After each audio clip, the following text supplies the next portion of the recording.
Eva, good? Good to go? We have to start because we have a tight timeline. All right, welcome everybody. Thank you for coming out. We appreciate it.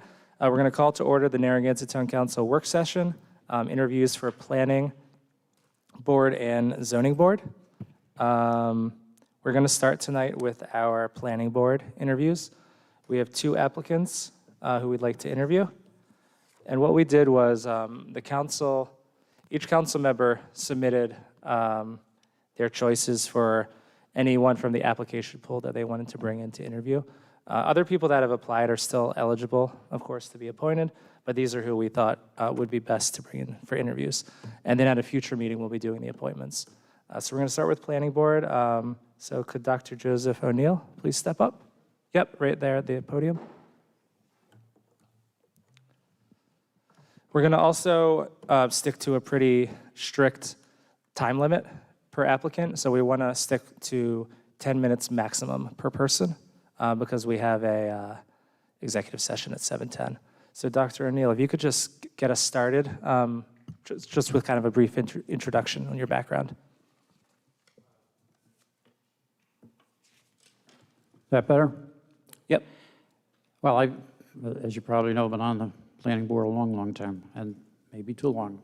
It's up to you people. But I came here because of the Navy. I came here and lived in Narragansett as of 1968.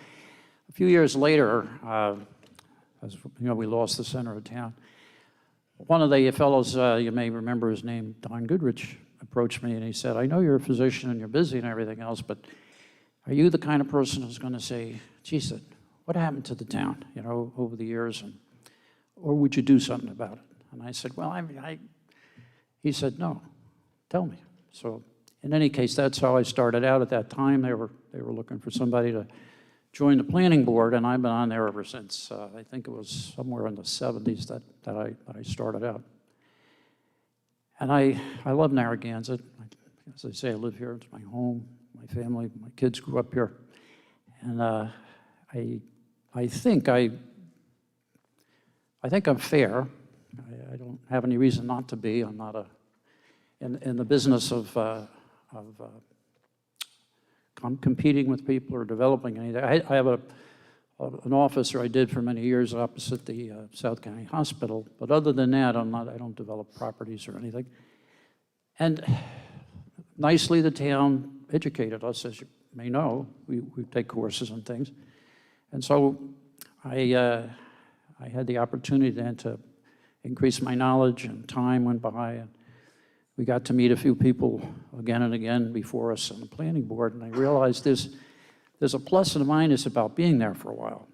You know, sometimes people come back, they weren't nice in terms of the agreements and what they said they were going to do, and there's always an advantage of saying, well, let's talk about the history here. They don't like that, but it's always a nice way to hopefully get people to do what the town and hopefully the boards feel is right. So I've been there a long time, and as I say, I think I've tried. Attendance-wise, I don't think you can fault me there. I've been remember we did the 2.5 year, or 32 meetings or something like that. Despite the fact I was busy in terms of my profession, but as Don Goodrich said to me, you know, we're all busy. You folks, I mean, you have other lives beside this. And are you willing to make the effort, not just get appointed to a board, but you're going to make the effort, be there, and make the effort to contribute? And I think I have. So I know you have an ordinance in place, or whatever term you want to use, for limiting our lifespan on these different boards. And I don't disagree with it, but I think if I'm eligible to be reappointed, I'd like to be reappointed. Did I use up my 10 minutes? I'm not usually this talkative, but. Thank you, Dr. O'Neill. Sure. So what we're going to do is we're going to just go around the council, and we'll go alphabetically by last name and let people answer questions or ask questions. And also, you are eligible for one more term. So just to kind of clear that up, you're definitely eligible for one more term. Yeah, I thought so. Okay.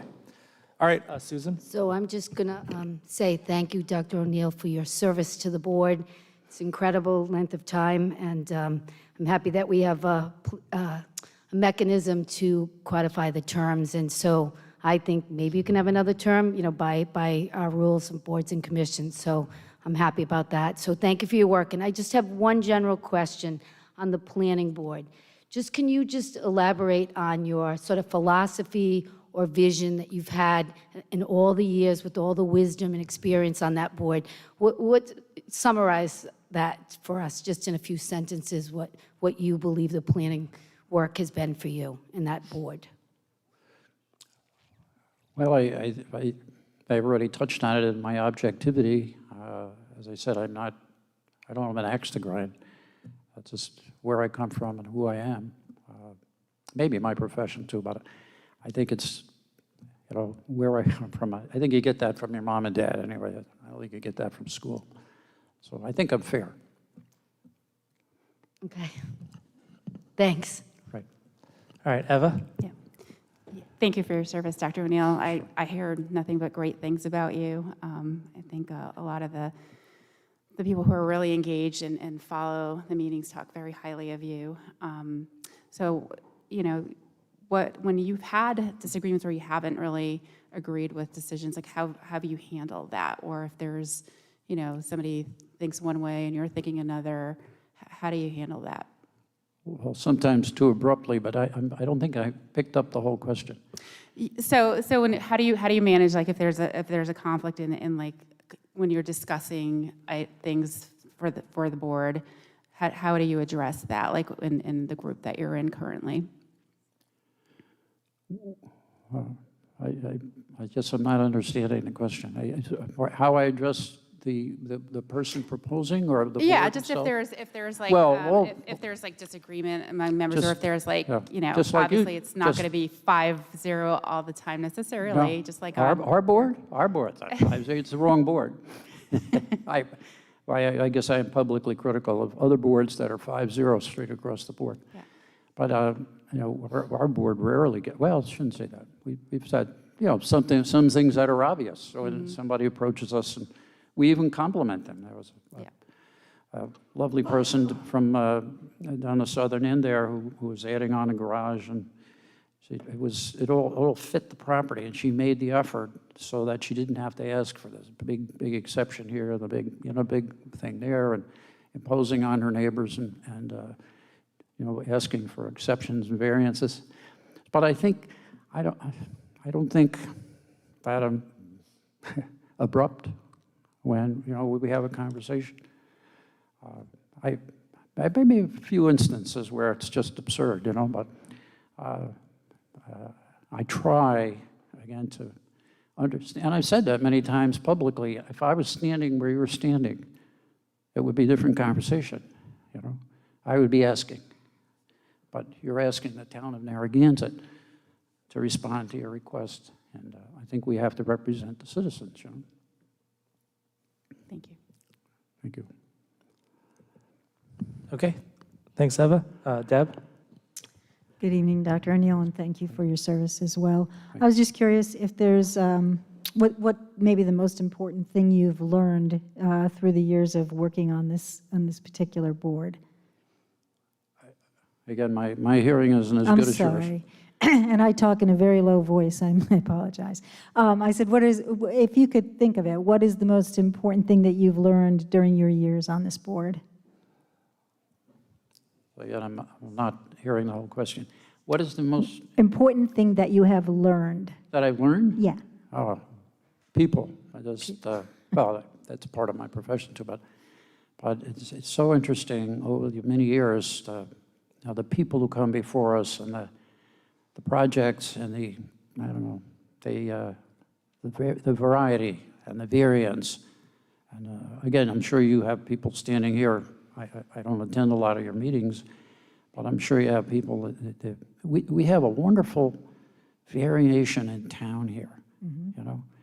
I sort of miss, you know, all the cottages along the water. They're slowly going because, you know, the big, but I think that it's people and the enjoyment of interplay with people and the variation, as I said. That's one thing about our particular board is it's never repetitious. It's always different. Uh-oh. Okay, thank you. Hey, man, you're late. You're like Vinny on our committee, right? Weren't you in here last week getting the water? Yeah, well, All right. sorry, I did take the award, yeah. Sorry. All right, so I want to make sure we stay on schedule. I'm satisfied with the questions that were asked. But we appreciate you coming here, appreciate your service thus far on the board. And good luck with everything, and we'll see you soon. Thank you. Thank you all. Thank you for your efforts. All right, so next up, we have Jerry Brunetto. Jerry, thank you for coming. How are you, members of the council? This is a little awkward for me. It's my first interview in over 50 years, I think. So my wife and I, with our 2 preschoolers, moved here in '73. I bought my first home down in Metattuxet. The little ones took naps on the beach. We absolutely loved it here. But I was offered a partnership in New Jersey and left. Years later, we bought a summer home, rented for decades before we could afford a summer home. And I bought a home in 2003, started a business here in 2011, and moved full-time, semi-retired in 2015. I've served in the land trust in the town that I lived in for a dozen years.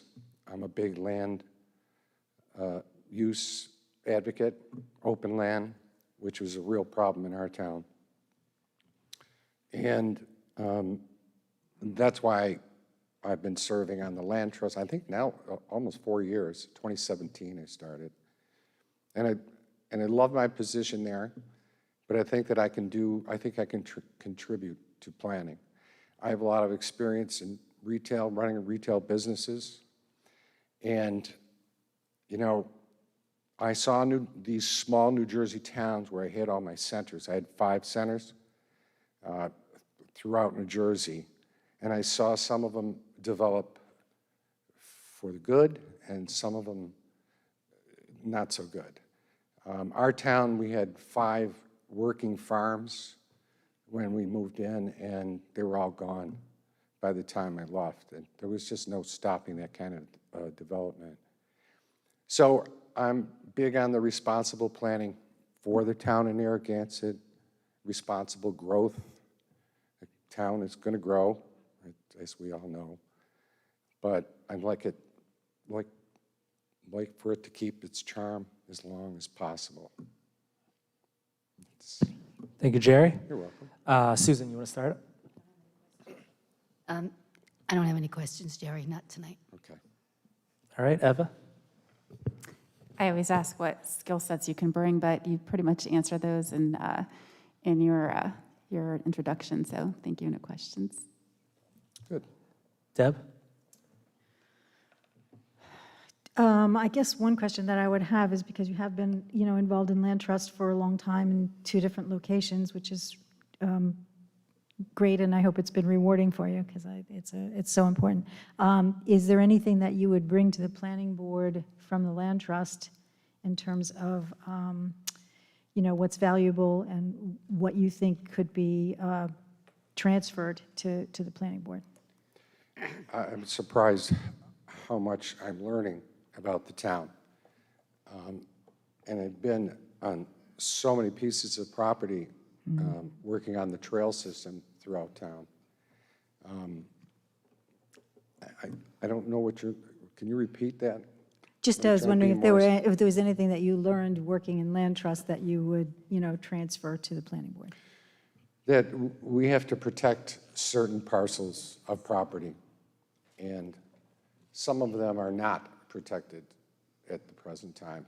We're working on it very hard. I've worked very hard on Middlebridge with a lot of success, more success than I can say for Sunset Farm.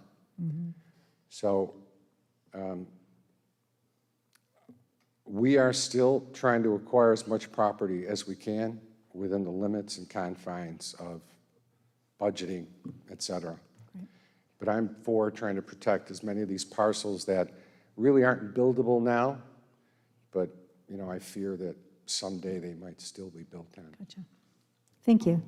You're welcome. Councilor Murray? Hey, Jerry, thanks for coming out today.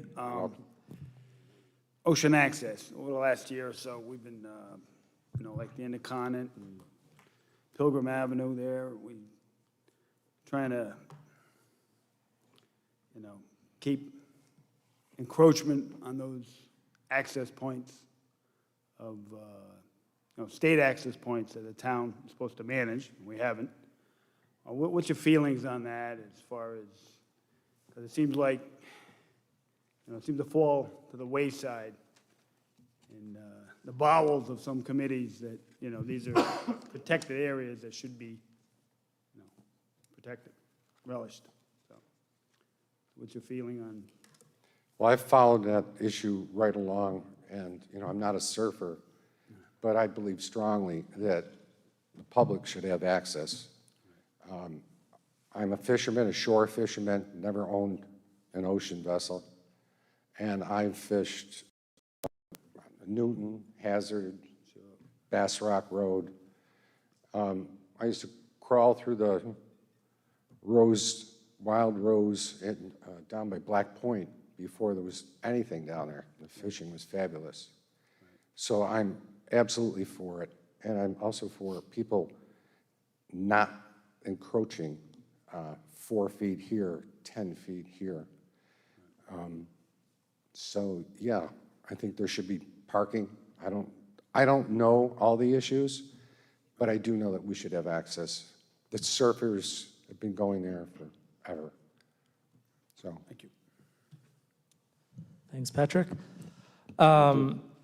So, when we make these appointments, for me, and I think the other council members probably agree that I'm not looking for an applicant to agree with me personally on all of the issues. I don't think that's really the point of the planning board. I'm looking for someone who's knowledgeable in what's going on in town and understands that the role is to kind of apply the current ordinances and laws per hearing and per application to basically apply what's already on the books. So for you, what do you think is, or are what are going to be the issues over the next 5 years, if you were selected for planning board, that we're going to see a lot of coming through the committee in terms of applications, requests for variances? What issues are we going to see over the next few years?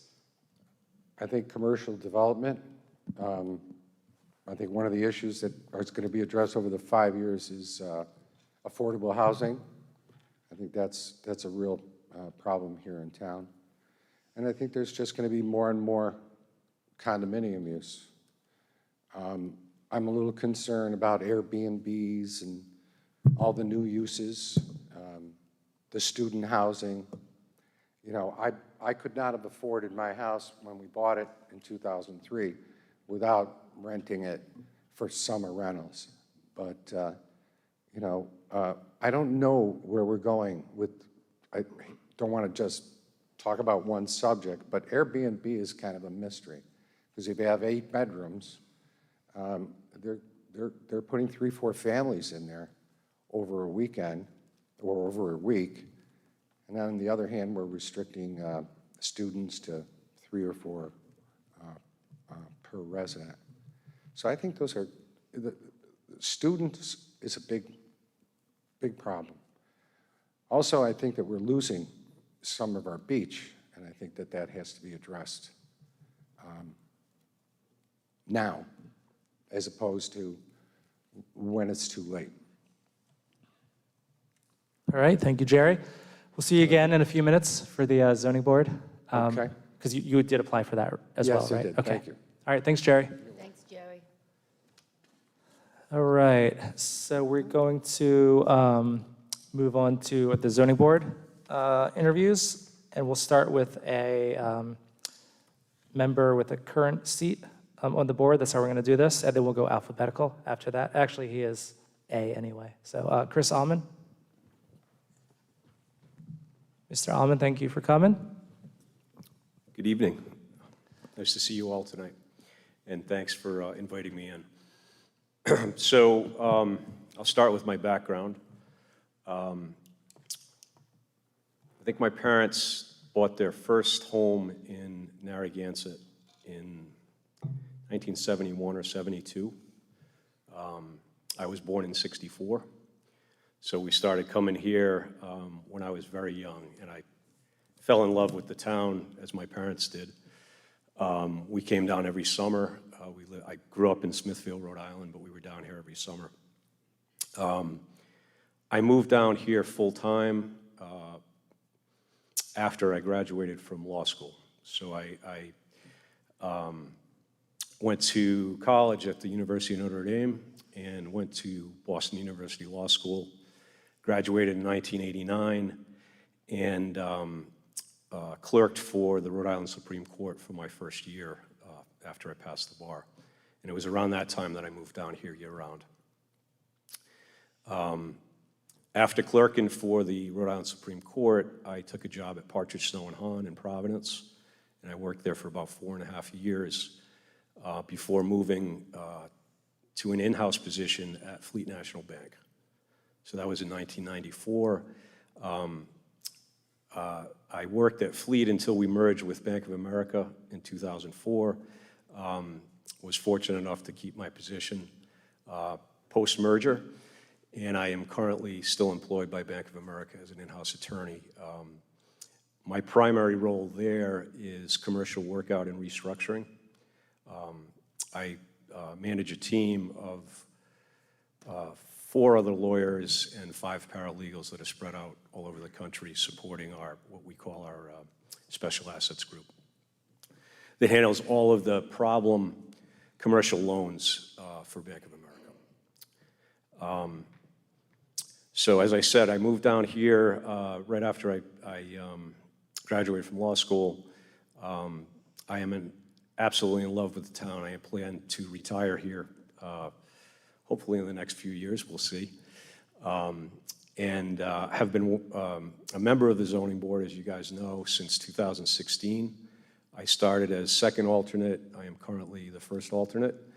So I've sat in on a lot of hearings over the last 5 years. I'll admit that I didn't have much zoning experience when I first started, but I think I've grown into the position. I think my attendance record speaks for itself. And I've tried to perform my role in enforcing as you said before, the ordinances as they're written, but in a fair manner. And I think we've done some excellent work in the 5 years that I've been a member. Thank you. Susan, you want to start us off? So, hi, Chris. How you doing? Hi, Sue. So, you're the alternate, and you come on, when you were on the, appointed to the board, you didn't really have a ton of experience as far as the zoning laws and the expectation, but through that 5 years, you really feel like you've been able to apply what you've learned and would be suitable for a full seat. Yes, I do. Yeah. I do. I've sat in on a lot of decisions. I voted on a lot of matters over the years, even in the second alternate position, but certainly more recently as first alternate. And I believe that I've put in the work. I think, obviously, that's what we need to do to be prepared for the hearings, and I think that I try to make sure that I spend an adequate amount of time on each matter in advance of the hearing, and try to come prepared to every single meeting. I know I've watched. Thank you. Thanks, Sue. Thanks, Susan. Eva? No questions. Hey, Chris. Hi, Eva. Deb? So you you attend most of the meetings or all of the meetings? Yeah, I've missed a few over the years, but I try to be at every single one, whether I'm going to be voting or not. And I try to be fully prepared for each one as well. And you're pretty familiar with our new bulk zoning ordinance? I am. I have read through it all. We're not in a position that we've had to apply it yet. I was wondering but I about am that, familiar yeah. with it, yes. Okay. I think that's all I have at this time. Thanks, Deb. Patrick? Yeah, I had a quick question.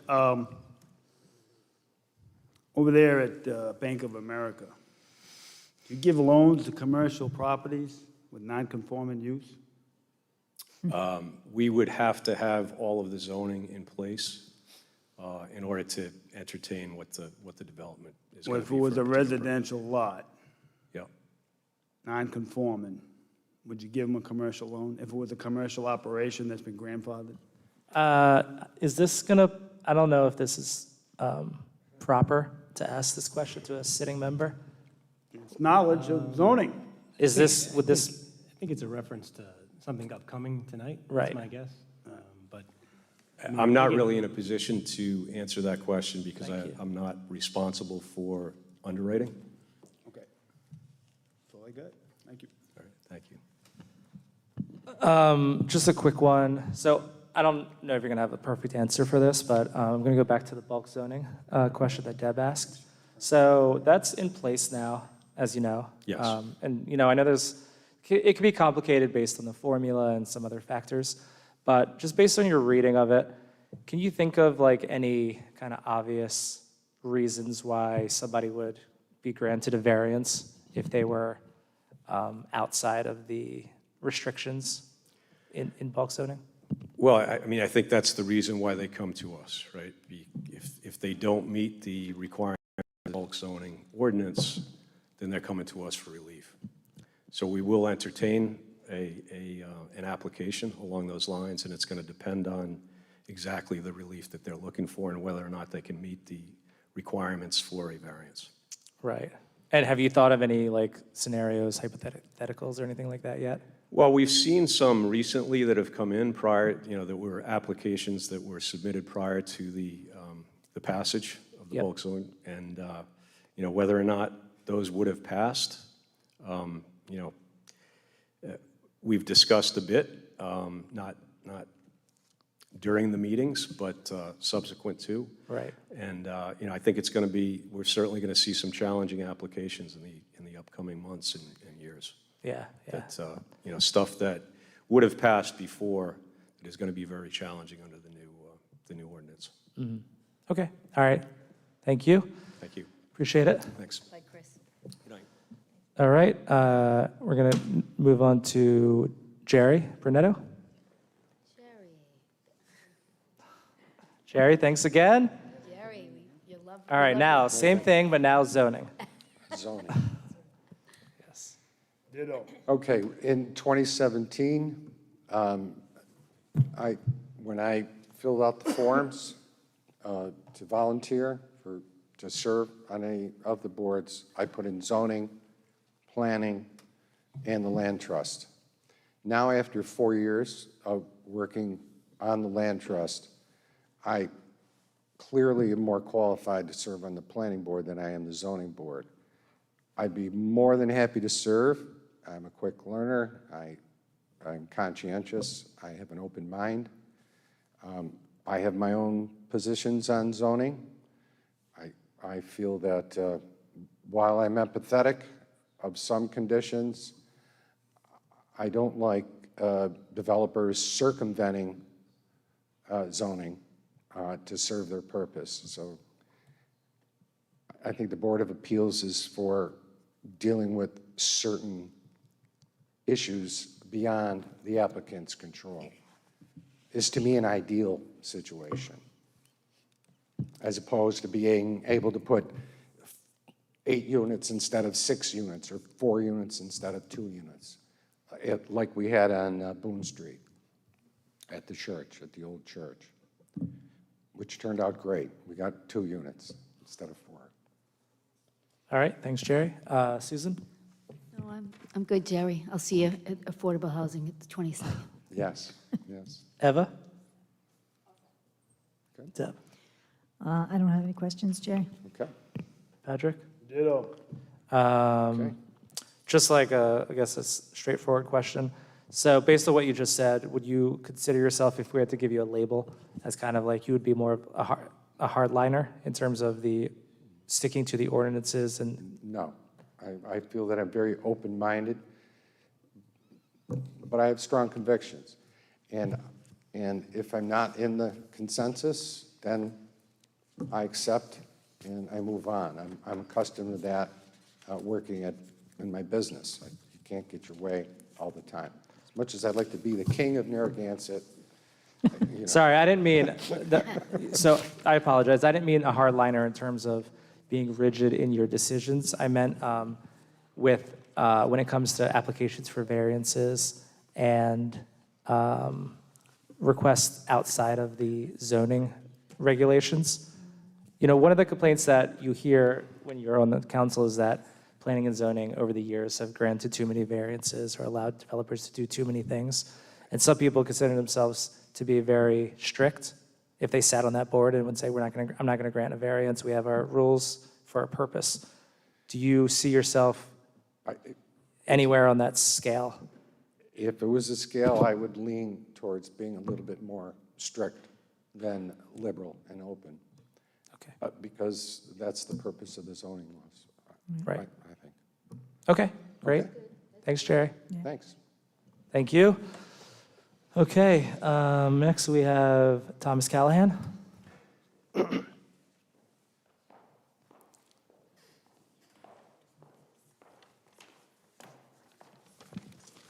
Mr. Callahan, thank you. Good evening, thank you.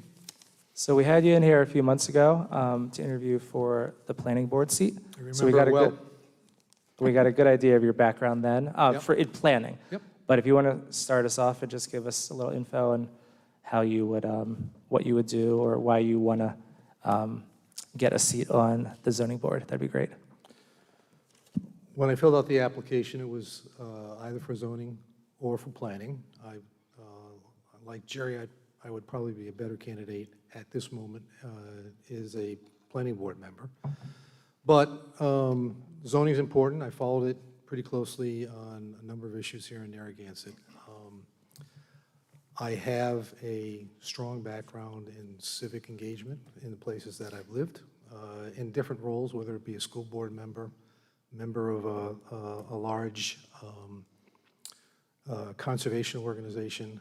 So I have a breadth of experience. I do not have any deep, detailed knowledge on the zoning side. Okay, thank you. Susan? I appreciate the honesty because it is a difficult board to learn all the rules of the zoning, so I appreciate you being forthright on that. Yeah, I mean, my impression is vis-à-vis planning, it's much more strict in terms of calling balls and strikes. There's clear language in the zoning ordinance with respect to start by what's the hardship? Well, what is the hardship? And hardship's not defined in the ordinance. And then the question is, okay, what are the criteria? And there are criteria, there are a set of established criteria that are there, and then you kind of go down a decision tree in terms of whether you're looking for a special use or whether you're looking for a variance from wetlands overlay or whatever the case might be. But it's more calling balls and strikes. And to the question that you asked the prior candidate, it really is about kind of saying, what are the facts and circumstances, what is the applicable law, and that kind of leads you to a set of decisions about, where, at least in terms of where I would end up on things. So, Thanks. you're welcome. Eva? No questions. Deb? So if it's balls and strikes, you consider the board to be the umpires? Is that the idea? Yeah, I do, in terms of, and they're trying to balance a set of interests between, the last time I was here, someone, I think it was actually you, Deb, that asked me kind of, what do you think about variances? It was just a general question about variances in general. And I said, some are perfunctory and they ought to be granted, and others aren't.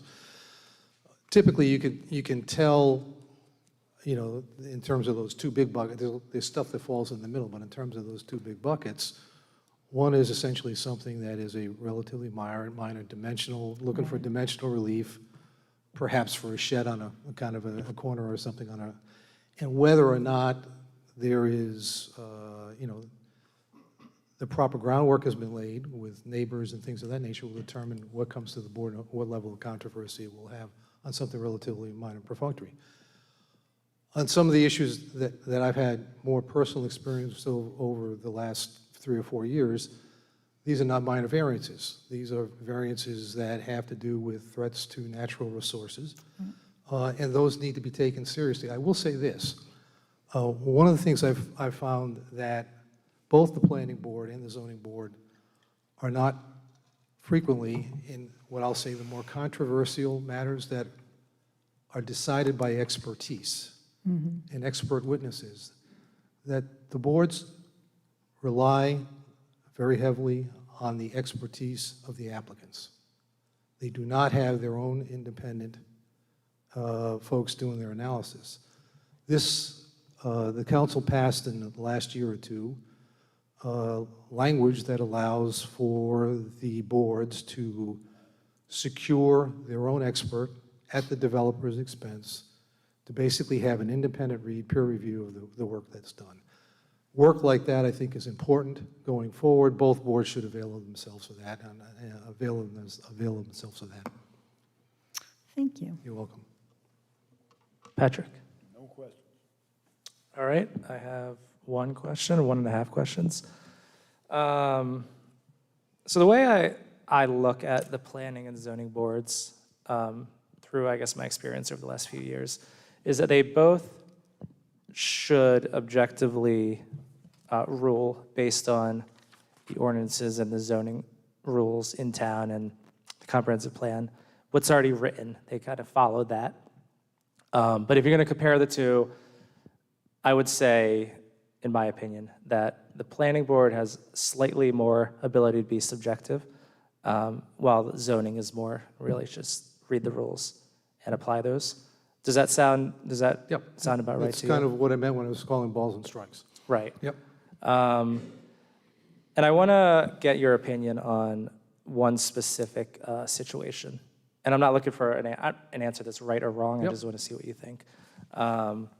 So there is a application that went through planning recently where the applicant had built a house that is 6% over in terms of lot coverage, and it didn't adhere to the submitted plans. Did not? Or Did not adhere to the plans that were submitted, and they built the house 6% over lot coverage. Planning board did not grant them any relief when they came to appeal. So basically, they said, we're not going to give you any variance, any relief, because there's no hardship. This is just something that you did. And that will go to zoning. What are your thoughts on that and how to handle that? 6%, do you happen to know what the size of the lot was? I don't. I mean, you know, I live on a lot that's 9,600 square feet. And so 6%, when 6% over is a substantial amount over. If I live on an 80,000 square foot lot, it's still 6%, but it's, you know, it's a little different. I guess the quick answer is I would say that when you come to the boards or you come to the town and you submit an application and you say, this is what I'm going to do, that's your word and is your bond, that's what you should be doing. And if you're going to be over that, you raise the flag, you self-report, and you say, look, I didn't do either. I can't do what I want to do. You will make a determination whether there is a sufficient hardship for a variance or not. If I tell you there's not, then you've got to go ahead and do it within the bounds that I've given you. I don't know if that is as complete an answer as you were looking for, Jesse. No, it's good. I'm just looking for kind of a general. You know, 6%, again, depends on, and it depends on where that 6% is. You know, if it is in a way that is viewed as an impediment, a significant impediment or infringement on a neighbor's property, if there's a natural resource issue involved, if there's a kind of a public safety issue involved, then I think you really have to kind of go through this and understand exactly all 6% is not the same everywhere, every place, every time. Right. I mean, I gave you basically no details except for the Yep. 6%. Yep. But I was just looking to kind of get your train of thought as you work through that. Yep. So, yeah, I appreciate it. Okay, Thank you. okay. Anything else? Thank you very much. Thank you. Okay. Someone keeps stealing my paper over here. Sorry. Next, we have Karen Catugno. Good evening. And thank you for asking me to come in. I appreciate the opportunity to be interviewed. So I applied for this position going back several years ago. Happy to be here now, and I did so because I want to be of service to my community. I moved to Narragansett full-time in 2008. I'm a native Rhode Islander, however, so I had the pleasure of spending a lot of summers down here, grew to love the place. And when I was a little girl, I said, someday I'm going to live in Narragansett, and that actually happened after my own children grew up. In terms of what can I bring, let me tell you a little bit about myself. 100 years ago, I had a degree. I received my degree, a Bachelor of Science in Urban Studies, Urban Resource Development at the College of Resource Development. And in fact, Mike and I were in the same class together. We have very similar undergraduate degrees. Is he a good student? No. Huh? I said, was he a good student? You know, You don't have to answer that, sorry. well, the answer I was going to give you is so long ago, I don't remember. Good answer. In any event, I never used that. I instead decided to go to law school. I was admitted to the practice of law and have been a practicing attorney since 1983. I retired from the active practice of law about 10 years ago and decided to make a right-hand turn, and I've been involved in real estate as a managing broker of a small boutique firm that does business in Connecticut, Massachusetts, and Rhode Island. When I was in active practice, a small component of my practice was in development work for large-scale developers, so I was involved in zoning issues, but more from the legal side, not from the side that the commission would be involved in.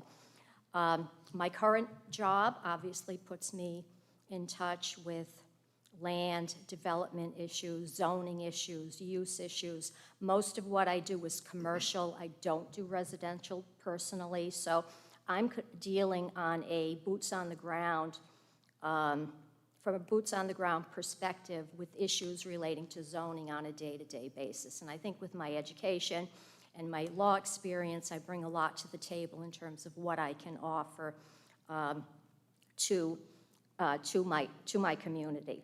For the last 3 years, I've had the honor of being on the Historic District Commission, and the last year I was the vice chair. I found it to be wonderful.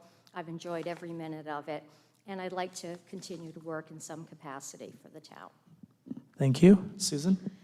I spoke to you on the phone. I was impressed with your willingness to serve and your energy and your passion. I had a conversation with you, and you just repeated you. much of it tonight, so Thank thank you. Eva? No questions. Deb? So I was curious about how familiar you are with how the zoning board works. How the zoning board, yes. Well, I'm very familiar with it, not from actually being on the board, but actually spending a lot of time looking at the zoning ordinance and the regulations and seeing how the process goes in this particular town.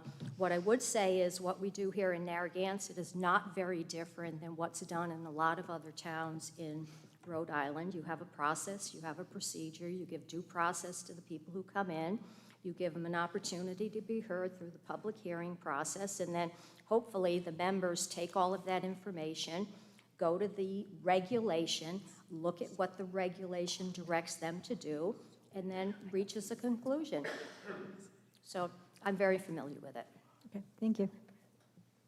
Patrick? I have no questions.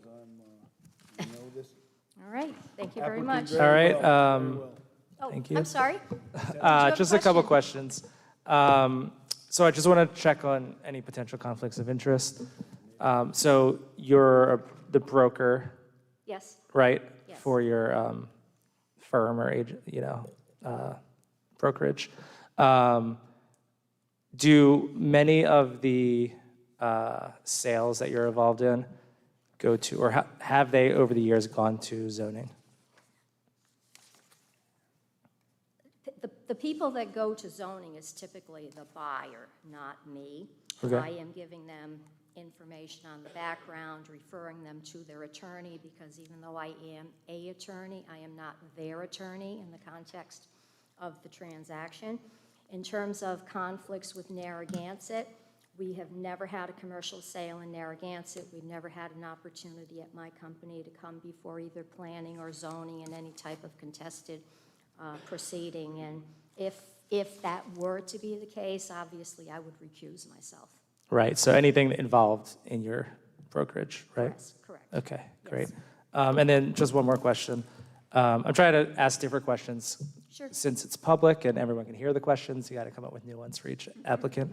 Can you just give us a little bit of your thoughts on the bulk zoning amendments that we passed over the last year? I think they're great, long overdue. You know, we were having these massive houses on tiny lots that were just destroying the character of our town. Hopefully this is going to rein it back in and bring us back to some type of what I call to be proportion on our streets and in our neighborhoods. So I think it's a great thing, long overdue. Great, all right, thank you. Okay. Thank you. Thank you. So next we have Steve Ferrandi. Thank you, Steve. So this is Steve Ferrandi, for anyone who's not familiar with him. Steve Ferrandi. Thank you, council members. Good evening. Thank you for giving me the opportunity. I did take the interview, I think it was about a year ago at your last meeting, when there's an appointment to the zoning board. So a little history. My family's been here maybe since around the mid-40s to the late 40s when they built a small summer cottage down on Middle Road in Narragansett in the southern end, and the big draw was the beach, of course, probably like a lot of other stories in town. So my parents were fortunate enough to buy the house in 1960, the year I was born, so I'm going to give my age away right away. But anyhow, so that's the history of where I've been. Little by little, as we got older and grew, I've been down here about 20 years in my house now. My brother has been down maybe 25 or 30 years, and my sister about the same. I've built several houses in my lifetime and worked for different construction companies, so I have a little bit of a knowledge of building. My position is, I've done different jobs in my life. One was mainly a business development manager for an automotive aftermarket company, where I would basically brand the Daco item. That's the brand that we sold, and meet with the customers, meet with the clients, do presentations and all that kind of stuff. So that's kind of where I'm at. I've been to a lot of the meetings. I try to stay up on the zoning, the current zoning. I'm glad to see that the bulk zoning finally got passed, because a lot of time had passed where we've lost different, we've lost some opportunities where we could have had, in my opinion, a little more of a, normal development in a town and not been so much of a massing. So I just, I believe I want to serve. I go to a lot of meetings in town, and I think I'm a resident that, maybe I would be some help to the zoning board. Thank you, Steve. Susan? No, I'm pretty familiar with Steve and his work. I guess the one question is, what skill set or assets would you bring personally from, being able to work together to solve the issues? I'm just curious of some of those skills that you would bring, not so much with the content, but just the interpersonal skills that are really important when you work in a group. Right. Well, you have to be a good listener, and I think I've listened a lot to a lot of, different issues, and, there's two sides to the story on everything. You have to kind of balance that. Zoning, as was stated before, is kind of a, there's some rules already there. So when the people come to you with zoning, it's already basically an over and above ask for whatever their reason might be. So I think you have to listen carefully. You might have to equate it to the type of the hardship they're looking for. If it's a extreme hardship, if it's, extreme amount of overbuilding. And I think you really have to listen. There's good to have some common ground, but, we still have the zoning rules in there for a reason, to try to maintain the town. Basically, zoning is the lifeblood of any town, to be honest with you. So, you really have to weigh it. I think my skill set, I've been a good negotiator with my job. I'm pretty good speaking with people. I can try to listen to all sides, and that's really the main thing you can bring, kind of listen, and then bring your own intuition as far as on what you can, understand on the job. So open-minded you are? Yeah. Okay. All right, thank you, Thank Susan. you. Thank you, sir. Eva? No questions, but thanks for coming out, Stephen. Thank you, Eva. Deb? Steve, I don't have anything for you. Thank you for coming. You're welcome. Thank you. No Patrick? questions. No questions? Yeah, I think I'm good too. You answered through Susan's question. Okay. Thank you. Thank you, Steve. Thank you, council members. All right, lastly, we have Brenda Diorio Holder. Okay. I've been wanting to do something for the town for a very long time. I have very deep roots. My grandparents bought a cottage in the 1940s. I've been spent my summers here since I was born. My husband and I then bought the home from my parents, who bought it from my grandparents about 30 years ago. So I have seen the changes from the 40s to now. And of course, it's a totally different town. Some things were good, some things not so good. But I think what I can offer is a lot more simplistic than what some of the other applicants can offer. I look at it from the point of view that I'm representing the town and the residents, and that's what my job would be. I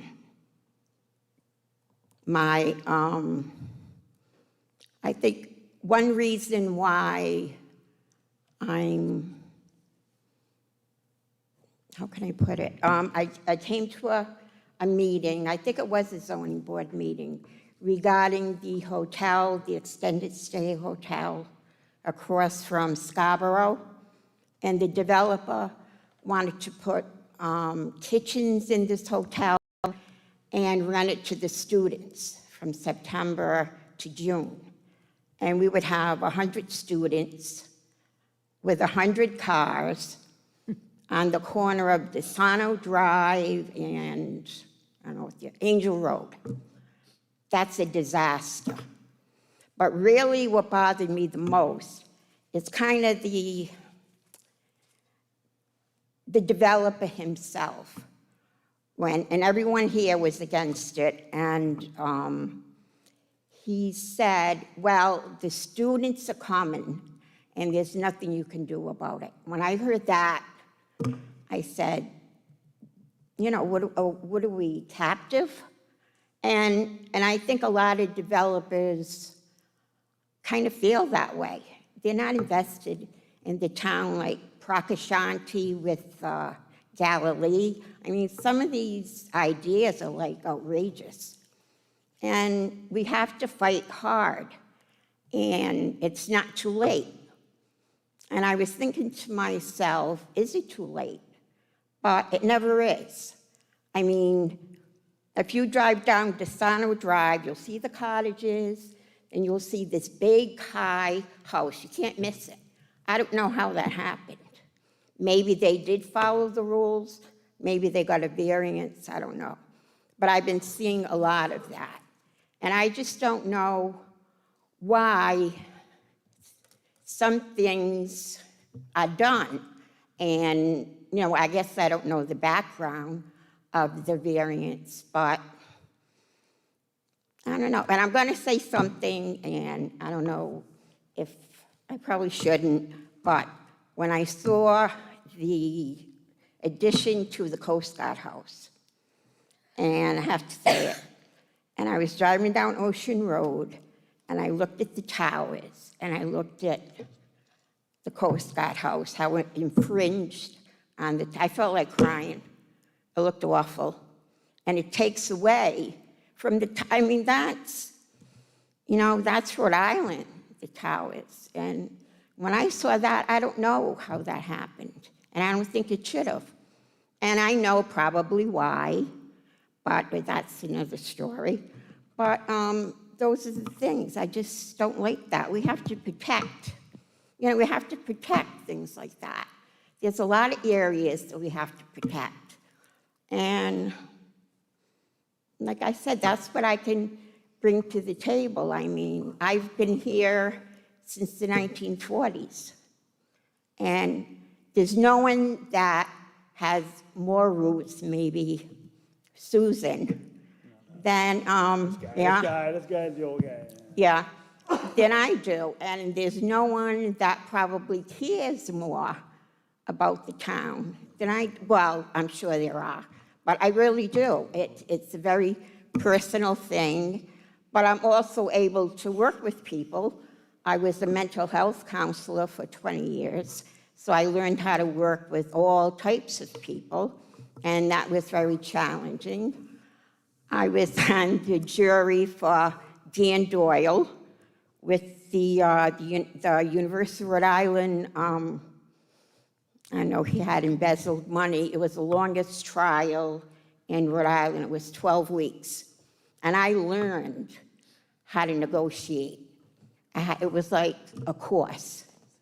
And I don't know, I just feel that I have a lot to offer. I'm not an attorney. I don't know laws, but I know that I care about the town. Okay, I was going to ask that question. Thank you, Susan. So I was going to say, thank you, Brenda, for your passion about caring about the residents and protecting them, and it's excellent. I was just wondering about the application of the law, that, if you knew about the zoning and how it would apply, or would that be all new learning for you as well? No, I've done, when we built the addition, I mean, I know about variances. I have investment property in other towns, and I'm very familiar with that. I just think it's something that I can easily understand. I just feel that way. Thank you. All right, Eva? Thank you for coming out. I really do appreciate your honesty and passion, so thank you. Deb? I don't have any questions. Patrick? What's your address? Mills Way? Yeah? Do you know me? I believe so. I'm sure our paths have crossed. I mean, you haven't cussed me out, so. Okay, yeah. Must have been a good experience, so. Well, I'm on an interview, so I can't do that. You guys could catch up. You guys could catch up after this. Just stick around tonight, it will come. That's right. All right, I'm good as well. Thank you, Brenda. Okay. Thanks for coming. Thank you, Brenda. All right, so thank you to everyone. We appreciate you coming out. And we will adjourn from this. Have a good night. Thank you.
All right, 7:10. We are going to enter executive session. Do we have a motion to retire to executive session of the town council in accordance with Rhode Island General Laws 4246 I'll make a motion. 4 and 4246 5A to discuss litigation in accordance with Rhode Island General Laws 4246 5A2, Riley versus Town of Narragansett Pension Board, SU 2020-0272A. I'll move the motion. Second. Roll call vote, right? We'll take a roll call vote. Susan Cicilline Bonanno, aye. Eva Jasinski, aye. Deb Kopek, aye. Jesse Pugh, aye. Motion approved 4-0 with 1 absence.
Dan, you ready to go? All right. All right, before we get started with our regular meeting, do we have a motion to seal the minutes from our executive session? I'll make the motion to seal the executive minutes. Is there a Second. second? Second. All right. All in favor? Aye. Aye. Motion approved, 5-0.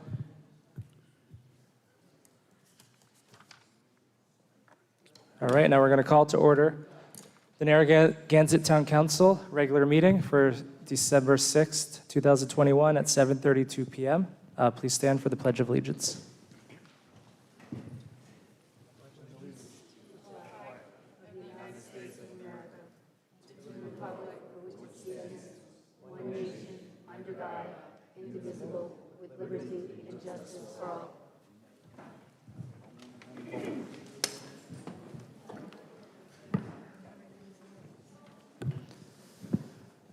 Okay, we're going to start with the disclosure of executive session votes from November 1st, 2021, acquisition, lease, or disposition of real property in accordance with Rhode Island General Laws 42465A5, discussion or consideration related to the acquisition of lease of real property for public purposes, consensus by council to have staff put together a response to the DEM RFP for the Lighthouse Inn property with a proposal to take control of the site for 1 year while working on a more detailed plan and submit the response by the deadline of November 15th, 2021. We also have the disclosure of votes from this evening's executive session. First, the vote was to enter executive session. Sorry, 1 second. It was a motion to retire to executive session of the town council in accordance with Rhode Island General Laws 42464 and 42465A to discuss litigation in accordance with Rhode Island General Laws 42465A2, Riley versus Town of Narragansett Pension Board, SU 2020-0272A. Motion by Councilor Cicilline Bonanno, second by Councilor Jarzynski. Motion approved 4-0 with 1 absence. Next, we had a motion to exit executive session and return to open session. Motion by Councilor Cicilline Bonanno, second by Councilor Murray. Motion approved 5-0. Last was a motion to seal the minutes of the executive session. Motion by Councilor Cicilline Bonanno, second by Councilor Jarzynski. Motion approved 5-0. All right, we're going to move on to the approval of minutes. First, do we have a motion to approve the September 7th, 2021 work session minutes? I'll make the motion. Is there a second? A second. All in favor? Aye. Aye. Motion approved 5-0. Next is a motion to approve the September 7th, 2021 regular meeting minutes. Do we have a motion? I'll move the motion. Second. All in favor? Aye. Aye. Motion approved 5-0. Do we have a motion to approve the September 20th, 2021 regular meeting minutes? I'll move the motion. Second. All in favor? Aye. Aye. Motion approved 5-0. Do we have a motion to approve the October 4th, 2021 regular meeting minutes? I'll move the motion. Second. All in favor? Aye. Aye. Motion approved 5-0. Do we have a motion to approve the October 12th, 2021 work session minutes? I'll move the motion. Second. All in favor? Aye. Aye. Motion approved 5-0. And the October 18th, 2021 regular meeting minutes? I'll move the motion. Second. All in favor? Aye. Aye. Motion approved 5-0. We are going to pull the November 1st, 2021 executive session minutes for tonight. We have to make a few changes to the minutes, or at least have a discussion with the council on the accuracy of those minutes. However, we also will need to make a motion to extend extend the deadline? For the filing of the minutes, Right. extension under 42467B. I'll make that motion. Okay, so do we have a motion to extend the filing of those minutes? I'll make that motion. According to Rhode Island General Law 42467B. Susan, do you I'll wanna- make that motion. Thanks. Is there a second? Second.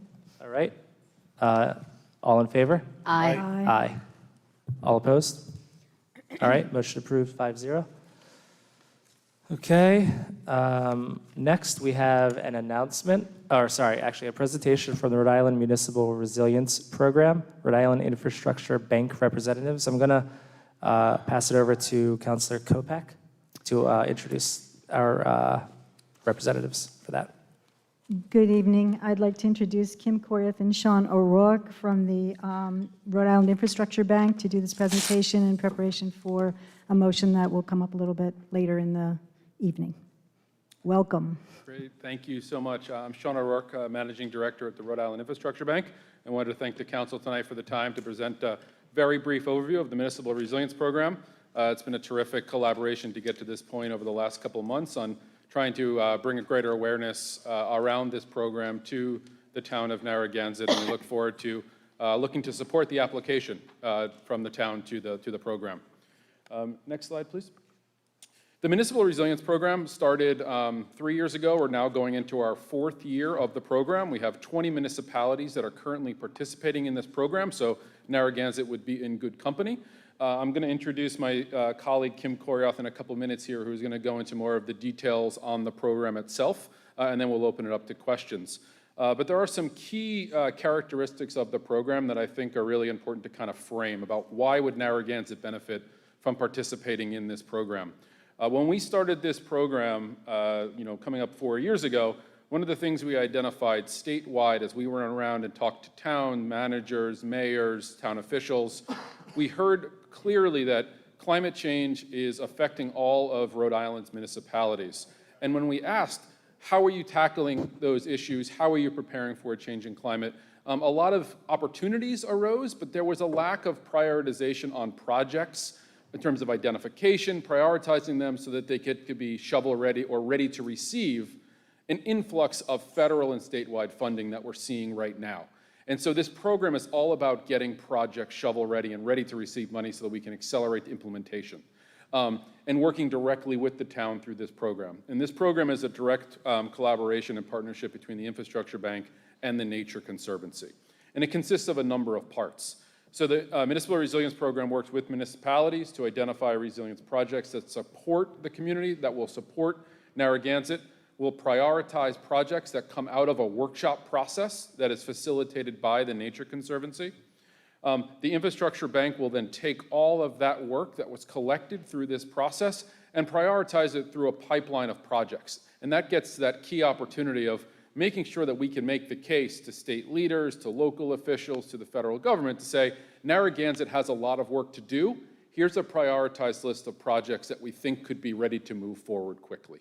And we're doing this with all Rhode Island municipalities. As mentioned, we have 20 in this cohort. And the other piece here is that while the Municipal Resilience Program does have action grant funding, for example, we're about to put out a $7 million request for proposals for the first 20 municipalities that went through. Narragansett participated in this coming round. They would then also be able to access action grant funding at the end of next year. But we have also identified that those action grants to the tune of $250,000, there's way more need than one action grant. And by working through this program, that pipeline of projects then will be coordinated with the Infrastructure Bank so we can find other funding and financing mechanisms, get those other projects completed. So this program is all about collecting resources, building on the great work that the town has already done, and being able to support the town in building a more resilient Narragansett. So with that, I'll turn it over to Kim, who will talk a little bit more about the nuts and bolts of the program and how we can support Narragansett's participation. Thank you so much. Again, thank you, Sean, for that introduction and overview, and thank you, council members, for having us here today. And next slide, please. I'll be providing an overview of the different key components of the Municipal Resilience Program, of which there are 3. The first is the workshop portion. So in that portion, town, municipal staff and local community representatives gather together to go through a workshop process led by the Nature Conservancy, as Sean previously mentioned. And in that process, they identify key strengths, vulnerabilities, and priority resilience actions across the community. The Nature Conservancy compiles this together into a summary of findings report, which is provided back to the community. After this point, there is an action grant portion where the bank goes through and reviews this report that was put together from the workshop and pulls out capital resilience projects, so actual construction projects that would need to be done to further climate resilience. These would then be eligible for MRP action grants, as Sean mentioned, to the tune of, as Sean was saying, $250,000 roughly, give or take. The final portion of the program is a pipeline component.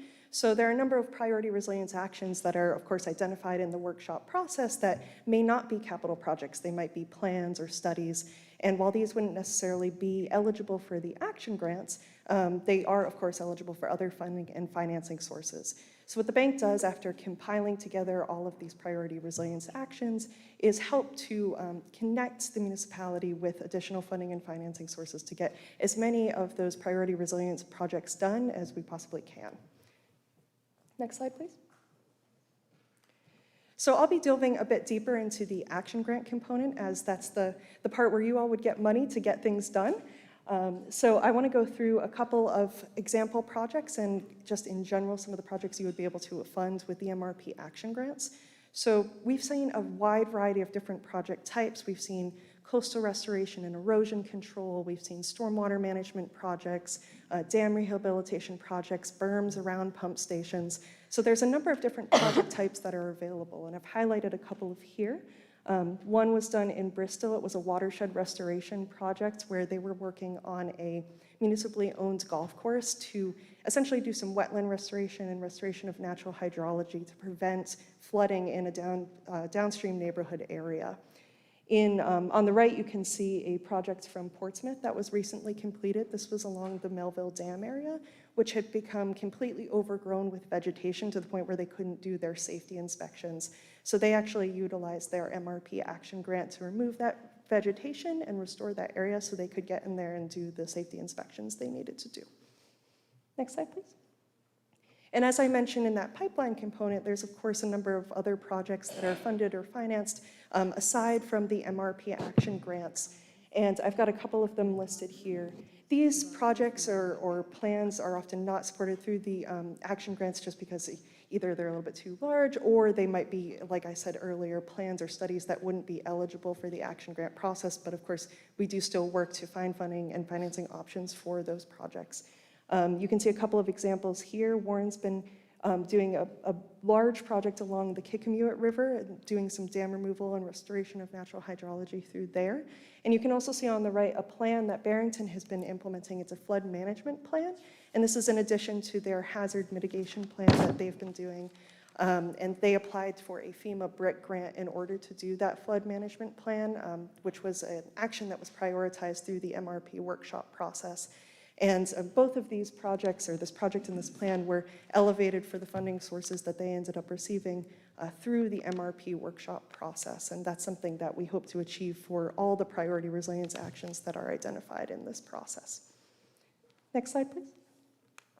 So the MRP to date has experienced a great deal of success. As Sean mentioned, some of these numbers, over half of Rhode Island municipalities have participated to date. We've had 51% of municipalities, 20 municipalities participate. Over 400 municipal leaders have participated in these workshops with over 200 projects identified, and that's in just years 2019 and 2020. We're still tabulating our 2021 numbers. That's amounted to over 90 million in need, and to date we've been able to provide 9.5 million through the MRP action grants for particular projects. And we also have been able to identify 6 million of other funding sources to support priority resilience actions. Next slide, please. And if Narragansett were to join the program, you would be in great company. These are the communities who have participated to date. You can see a number of our coastal communities, given that the coastline is most often hit by hurricanes and other large storm events. So we, of course, would love to have Narragansett join along with your neighbors in the MRP. And next slide, please. With that, I'll leave you with our contact information, which you can also find on the Infrastructure Bank's website. And please feel free to reach out with any questions. Thank you so much. Thank you. Thank you. I appreciate you guys coming out and going over this with us. Deb, I know you have an item on later tonight Yes. related to this. Is there anything you want to say at this point? Well, I just wanted to mention one thing.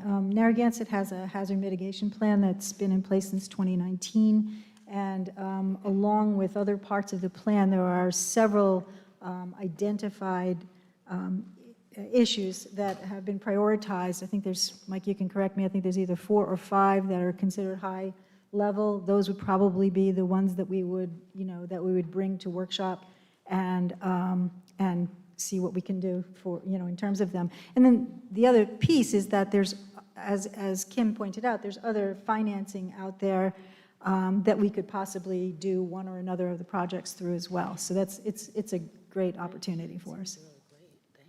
Great, thank you, Deb. Does anyone from the council have any comments or questions for Kim or Scott? It's a great presentation. Or Sean, short sorry. and Great. No, I thought it was great, thank you. Different funding sources, like you said, I think it's excellent. Yeah, I got a couple of questions. Is this a private agency? No. The bank? Yeah, thank you for your question. So the Rhode Island Infrastructure Bank is a quasi-public agency, so we do not receive any state funds. We have a governor-appointed board, but we're separate of state government. So where do you get the funds, from the feds? So a variety of sources, actually. We're capitalized by some federal sources for our clean water and drinking water program. We have capital that we have on our books from fees that we charge on our loans. We're a loan-making entity, providing below-market rate loans to municipalities and utilities statewide. Right. Do you do beach replenishment? We can, yes. Okay. Yep. And so the source of capital, I mentioned the $7 million that'll be put out to RFP for the participating communities to date. That $7 million was coming from a voter-approved green bond from this past March. Right. So that's the source of that capital. The $2.5 million that Kim referenced earlier, that came directly from the Infrastructure Bank as a proof of concept that this is a program that we can continue to grow in support of that $7 million green bond. So are you a nonprofit, or? We're not a nonprofit. We're a third-party management. We're a quasi-public agency that has oversight. And the Nature Conservancy is a global nonprofit that works on nature-based solutions and ecological restoration works globally. Understood. Thank you. Sure. All right, thank you. Thanks again.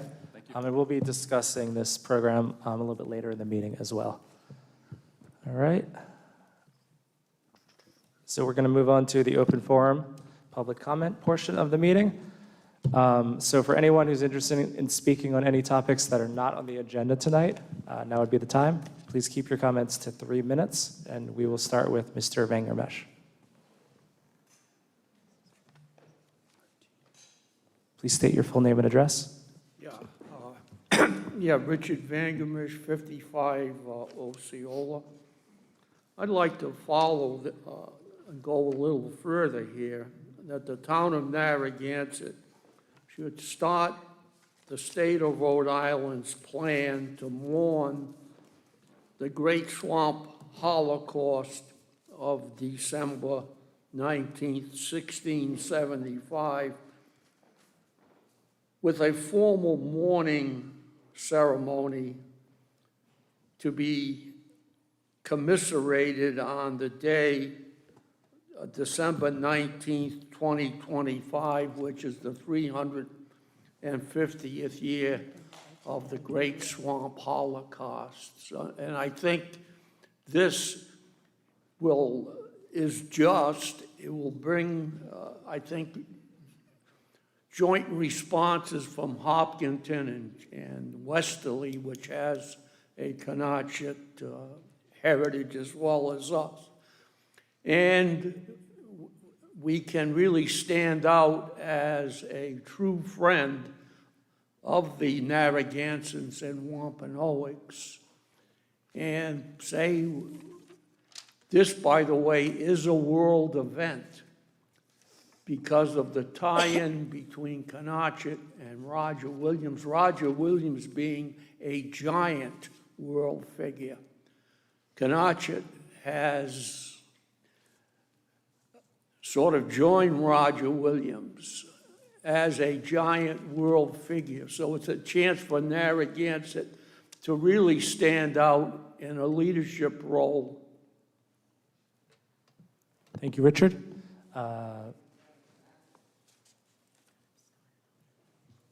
I just said thank you. Oh. Thank you. Mr. Wojciechowski. Please state your full name and address. Stan Wojcicki, 1044 Post Neck Road. I saw something about the budget coming up. And I'm not going to speak about the schedule, and but I think, if I remember right, we only needed 11% surplus, and we ended up with a 16% surplus, I think. And I think that's around $3 million surplus, extra more than we need. Correct me if I'm wrong. Whatever it is, $2-3 million. And I want to change government opinion a little bit here.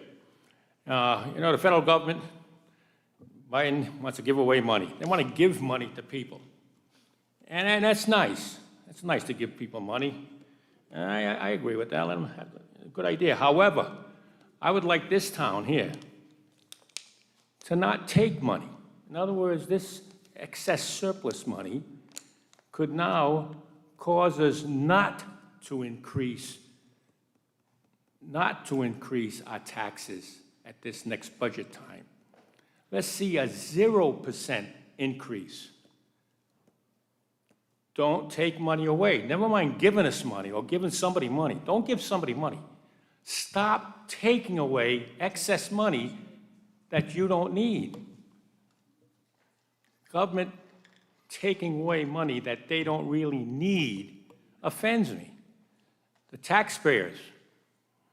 So I wanted to keep the surplus at a minimum for financial reasons. According to Finance Director, we need some surplus. But the minimum surplus to do the job. And no excess money should be taken away from our citizens here that pay taxes. Thank you. Thank you, Stanley. Anyone else? In the back?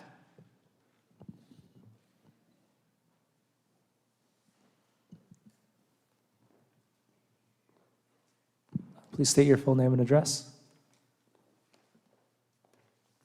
Dennis Lynch, 22 Central Street, Narragansett.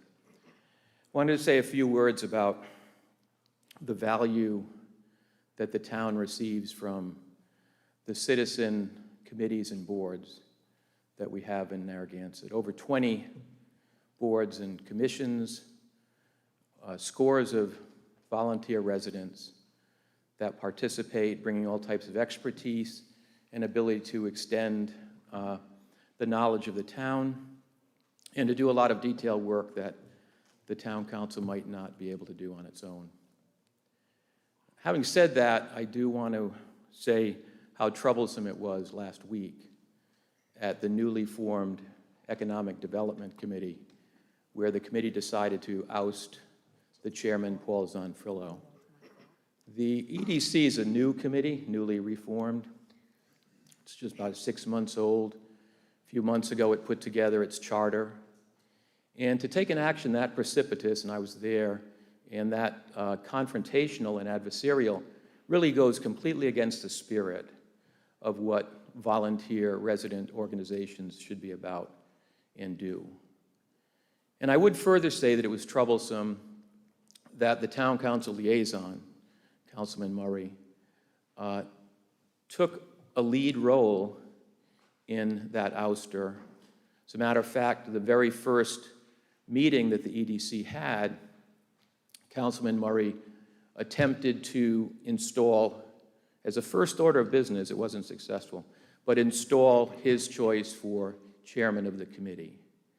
And this is not at all, I mean, I've been on a number of boards and committees, private, public, nonprofit, for-profit, and liaison is a term that isn't about leading or controlling or trying to bring your agenda to a particular forum or organization. It's about being a communicator and a coordinator between yourself, the council, and these committees. And to step that far beyond the bounds of what a liaison does, if that were to be replicated in other committees and boards, I think it would be tremendously damaging, and you would lose the diversity of opinion and the perspective that all of these many, many, many volunteers bring. So I would really urge the town council to seriously consider installing language in the relevant governance documents that call out the responsibilities and duties of a town council liaison, express the limitations of that role, and expressly indicate that liaisons cannot introduce motions at committees and boards and cannot vote. And let that be, that can be, reduce the profile and allow the real work to be done by all of us who volunteer and sign up for these committees. So thank you very much. Thank you. Anybody else? Dr. Alba? Dr. Al Alba, 24 Eagles Nest Terrace, Narragansett, Rhode Island. I would like to thank Peg Fredette and Michelle Kershaw for doing such a wonderful job on the Narragansett Holiday Fair and the lighting of the tree ceremony with the fireworks display. That was beautiful. So thank them so much. The entire town, on the Our Town Narragansett Facebook page, they all were applauding and they couldn't stop thanking them. So thank you. On another note, if we do have any monies coming as a result of the COVID or surplus monies, I think it would be advantageous for us to take it and utilize it wisely. You could have a steering committee or your groups together, work together. I think we have plenty of ways we can utilize that money effectively. And when money is given to a town to utilize it, I think we should never say no to it. As you know, on the federal government, sometimes they have pork barrel spending, and they spend money on these projects which some people shake their heads. They spent money on this or that, pork barrel spending, and it goes to nowhere. You know, that's our tax dollars at work. So if money is given to us, let's utilize it constructively. I'm sure we can put it to good use, and it's not going to be wasted. Thank you. Thank you, Al. Thank you. All right, we have time for one more right now. Mr. Zanfrillo. Please state your full name and address. Paul Zanfrillo, 7 Windward Circle. I just wanted to thank Dennis for what he just said. I wanted to bring up a point about the EDC meeting. So on our agenda, we had an item that turned out to be very controversial, didn't seem like it. We had Mr. Alba come, and he's got a petition going right now in support of Councilor Dzerzhinsky's proposal. And somebody else had put that on the agenda. It was not my agenda item. But what happened was it was a little bit of a confused agenda item, and the action was not clear. So what ended up happening is Mr. Alba had asked us to send a letter out, and there was to support the town's proposal. And what ended up happening was it kind of turned into, none of the members knew that that was going to go that way, so we hadn't read all the proposals. So there was a lot of pressure because there's a deadline and so forth. So we ended up went a little bit sideways, I would say. Not in a big way, but, and there was some good discussion, but he was there to represent the petition and wasn't there as a representative of the town council or of Councilor Dzerzhinsky's motion. And the reason the EDC kind of took a pass on it wasn't because the members felt that they passed any judgment on this. It just felt like, for me personally and a couple of the other members that agreed with me, we didn't have a chance to read all the proposals. It was a very time compressed. So I know that that's an agenda item for tonight, so I just want people to consider that that was not a rejection by a town committee. And that's actually one of the things you have to be careful about with town committees, because they put an imprimatur of authenticity on their recommendations, and sometimes that can get confused. Thank you. Thank you. All right, we will continue open forum after our public hearings. It's 8 o'clock, so we're going to move on to public hearings. We'll come back to public comment afterwards. Lisa, are you ready to go? Okay, great. All right, so do we have a motion to open and reconvene the public hearing to consider rezoning a property to comply with designations assigned in the 2017 Narragansett Comprehensive Plan land use map? I'll make a motion to open and reconvene the public hearing. Is there a second? All right, all in favor? Aye. All right, so the public hearing is open. So this is a hearing related to the Twin Willows property on Boston Neck Road. We opened this public hearing originally over the summer and had a few delays before we could continue it. But we have our Community Development Director, Mike DeLuca, here to give us an update on where we're at. Thank you, Mike. Thank you, Mr. Council President, members of the Town Council.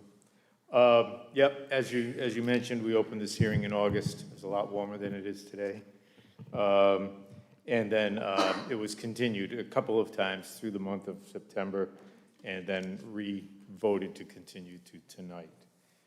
Part of that had to do with an individual who could not make it here in one of the given times. So here we are. Just a brief recap. The comp plan was initiated in 2013. We undertook 25 special meetings on this project over the course of the next 2 to 2.5 years. And then in the following year, the plan was formulated, and as you recall, it was formulated into 3 documents. The baseline report, which was the database, kind of a snapshot in time of what we were working with in terms of demographics and town facilities and other things. The second part of the report is the roadmap. We call it the roadmap because it's showing us where we're going. So it's the look ahead. And that's the main component of the plan. And then there's the implementation action plan, which is a short version of all of the goals and policies identified in the roadmap. That was all completed by 2017, including the state's review of our plan. And it went to somewhere between 12 and 15 state agencies for consideration. Some sent comment back to us, which we then had to work on revising the text of the plan itself. That happened between, say, 2016 and 2017. And then in 2017, the council ratified the approved plan, the plan that the state approved. So there you have it. That's the history of it all.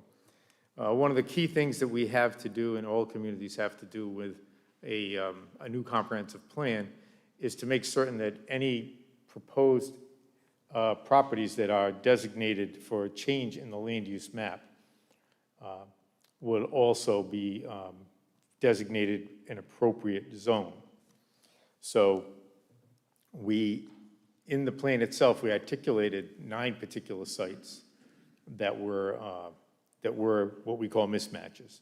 Either the zoning was wrong and the land use map was right and they needed to connect to that, or the land use map was proposed to be amended and the zoning needed to be amended in concert with that.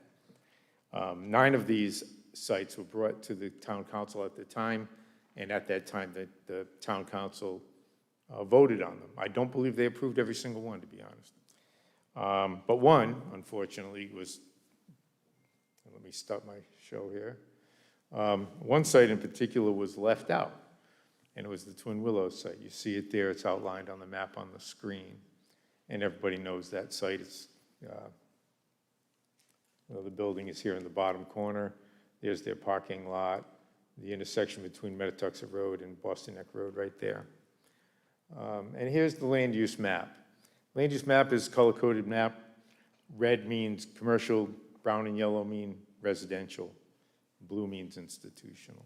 So we're looking at this site right here. That's the Twin Willows site.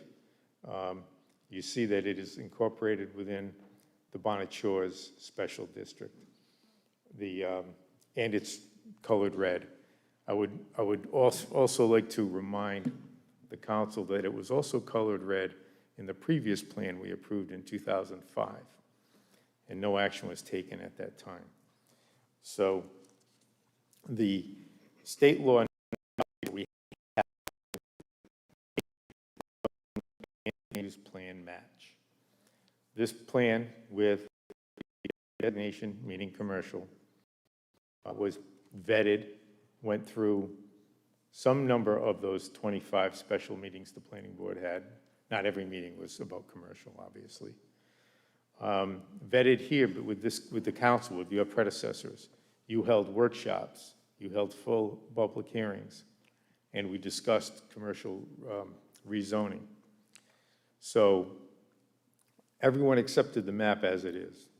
What went wrong was that it was mistakenly left off the table on, I think it's on page 39 of the plan, and it was not acted on individually to have the zoning changed.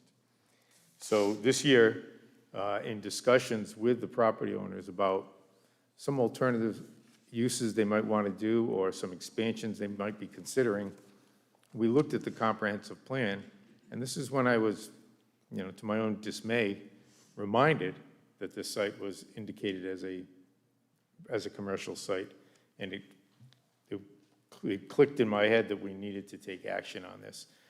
And I would also refresh the council's memory by stating that following a comprehensive plan update or rewrite as we did, the rezone process is a process that the town undertakes. We don't require the property owners to apply. We've been through this process as a full holistic process with the full public, vetting out 25 meetings, 8 or 10 different public hearings and workshops. So the town takes on that responsibility, which is what we did in 2018. So in this case, we did it again. We took on that responsibility. We filed the application. We did the notifications. And in July, in July, the planning board reviewed this application, heard from me. The property owner was represented at the meeting, and after reviewing my staff report, they voted to recommend approval of rezoning the site from R40, which is residential, as you know, to BA limited business, which is our lighter of our two business zones. BB is general business. August 2, public hearing was opened, and it was recessed at that time. So here we are today. At the end of that meeting in August, one of the questions, I can't remember if it was you, Mr. Council President, but someone asked me, what alternatives have we got here? This seems like there could be a logjam between what the town has suggested, which is just a straight rezone to BA, and some of the concerns raised by members of the public who were expressing their reservations about what could go in there and how much development could happen there. And at that time, I suggested that we might look at a limited use list. So, and I reminded you that we had done that successfully on several properties, and particularly in this part of town, including the Montessori school site, the real estate site at the corner of Montechores Road, and the NBX bike shop. All three of those have limited use lists. And what that means in general definition is we take all the possible uses that could be allowed in the BA zone, and we start subtracting out the ones that may be considered to have some level of, or potential level of negative impact. Noise, hours of operation, outdoor storage, any number of other things. So in an effort to assist the council in giving some consideration to a limited use list, I drafted one, and I've sent it out to you. It's in the packet, and I'll show that to you here. It's on 2 slides. There are a lot of uses allowed in VA, so I had to put it on 2 slides. There are, in fact, a total of 69. well, thank you. You've done the math, but in a regular BA zone, there are 81 uses allowed by right, 35 uses allowed by special use permit, and 5 accessory uses allowed. In the new list, the list I gave you, we reduced the permitted list down from 81 to 40. We reduced the special use list down from 35 to 24. And the accessory use list stays the same at 5. So this is the list. This is the list actually of the permitted uses that would be prohibited on this site if you were to accept the limited use list that I'm suggesting here. So hotel, motel, I think that was actually brought up in the discussion at the August hearing. we would remove them right from the list of potentials. We'd make them prohibited. Some things just don't make sense to have there, like a livestock farm. It's certainly not a big enough site for a farm. And some things are outmoded, like a taxi stand. There are other things that you would not anticipate seeing on a site such as this, and some that are just inappropriate, like kennels and auto repair. When you look on the second page, a marina would not be possible, clearly.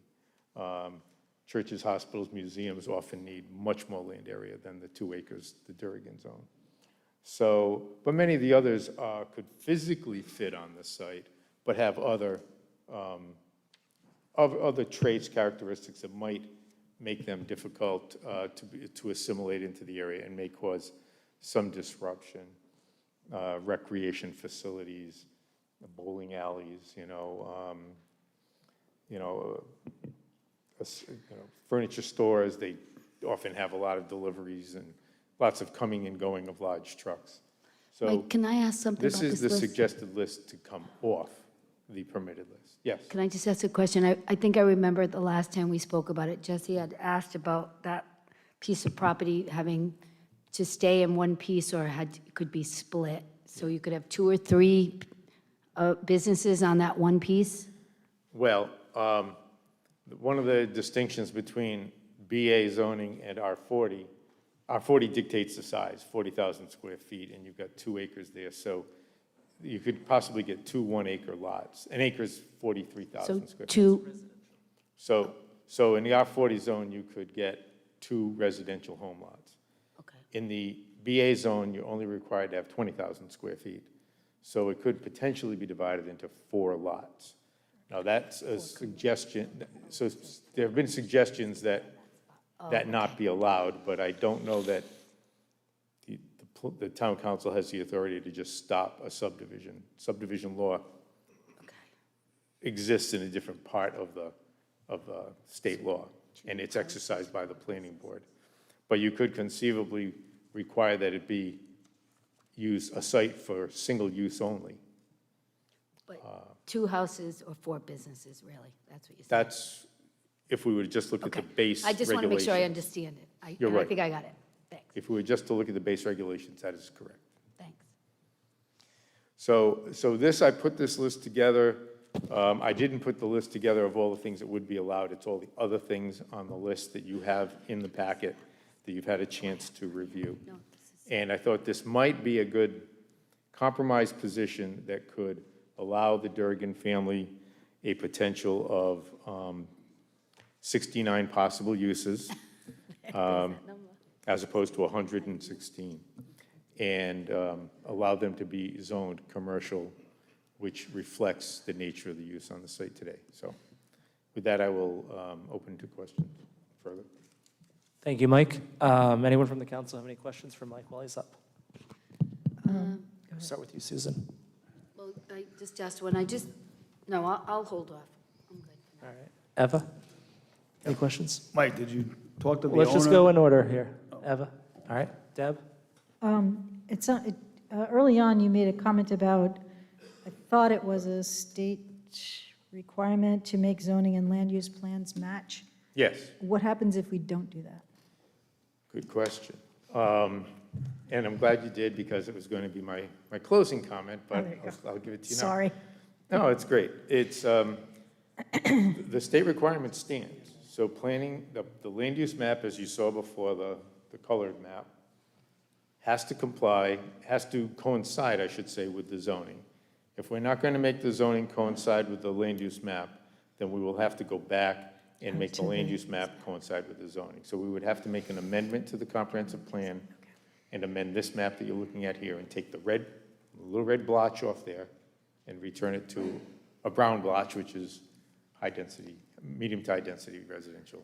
Can I ask a question on that, Deb, too? If we can do that, and Twin Willows is at the end of the property, so it's on the line, does that make sense? I'm just trying to make sense of the land use map if we were to change it where the Twin Willows is. All that would happen is what you see here on this map, where you see the site is circled, And, you know, the Twin Willows is a rectangular site, it's that right there. That would just be turned brown. Okay. And it would be designated So it's a moderate to high-density residential. It would not be compliant, I mean, it would be compliant at I'm sorry. At least the zoning and the land use map would be compliant. And Twin Willows would go on into the future as a legal non-conforming use, as it has been for the last 60, 70 years. Right, thank you. Thanks, Deb. All right, Counselor Murray? Yeah. Did you talk with the owners? Did they have a plan, or what did they? I believe they're represented and they're here tonight. I would Okay. leave it to them All to right. make their own comment, Okay. but I do believe I shared the list that I drafted with them so that they could see it. I believe they had given some thought to possibly providing an alternative list, but I'm not sure if they want to do that. That's their call to make. Yeah, we'll go to the attorney as well in a little bit. All right, thank you, Mike. Thank you. All right, so why don't we go do that now? I know we have the attorney here from Twin Willows, Mr. Vernon. James, could we, Mr. Vernon, we could bring a mic over to you if that's easier than standing. You sure? Okay. Sure.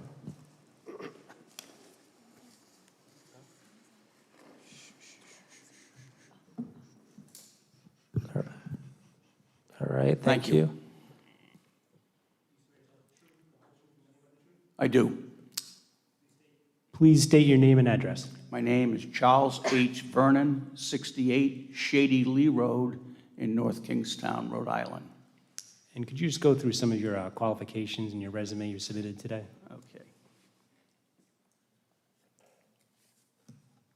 In 1970, I graduated from Boston University School of Urban Planning, and I have been a planner in various capacities in Rhode Island since then. I was the Director of Planning and Development for the old Rhode Island Port Authority, which is now Commerce, Rhode Island, as you know us.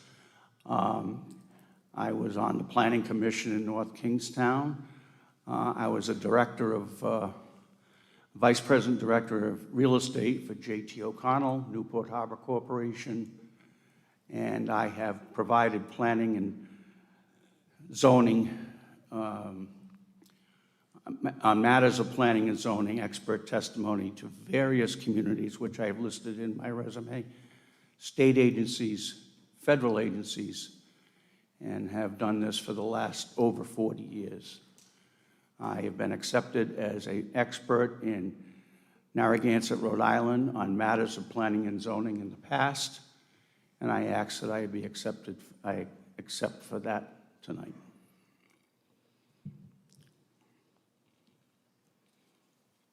And I think for the purposes of the hearing, I think you can accept Mr. Vernon as an expert in land use planning for the weight of his testimony. That makes sense? Okay. Sounds good. Thank you, James.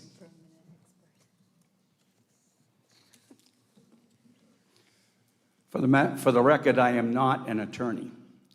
I am a professional planner, as I mentioned, and have been one for over 40 years. Okay, thanks for clarifying that. Thank you.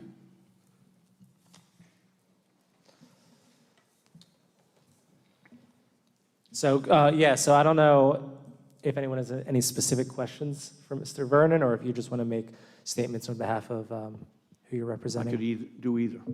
It's up to you. Why don't you go ahead? All right.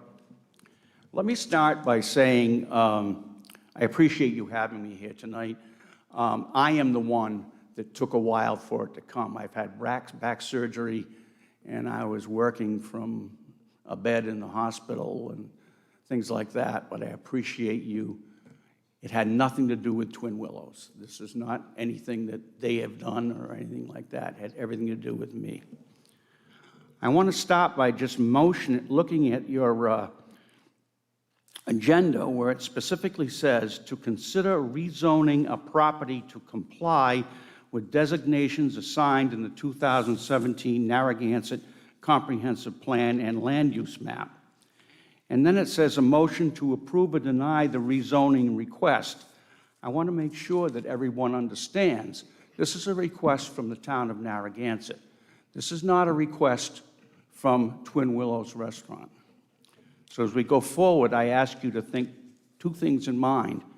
The comprehensive plan of 2017, which discussions took place before that, but once the 2017 comprehensive plan was established, published, approved by the town, that's what takes precedent.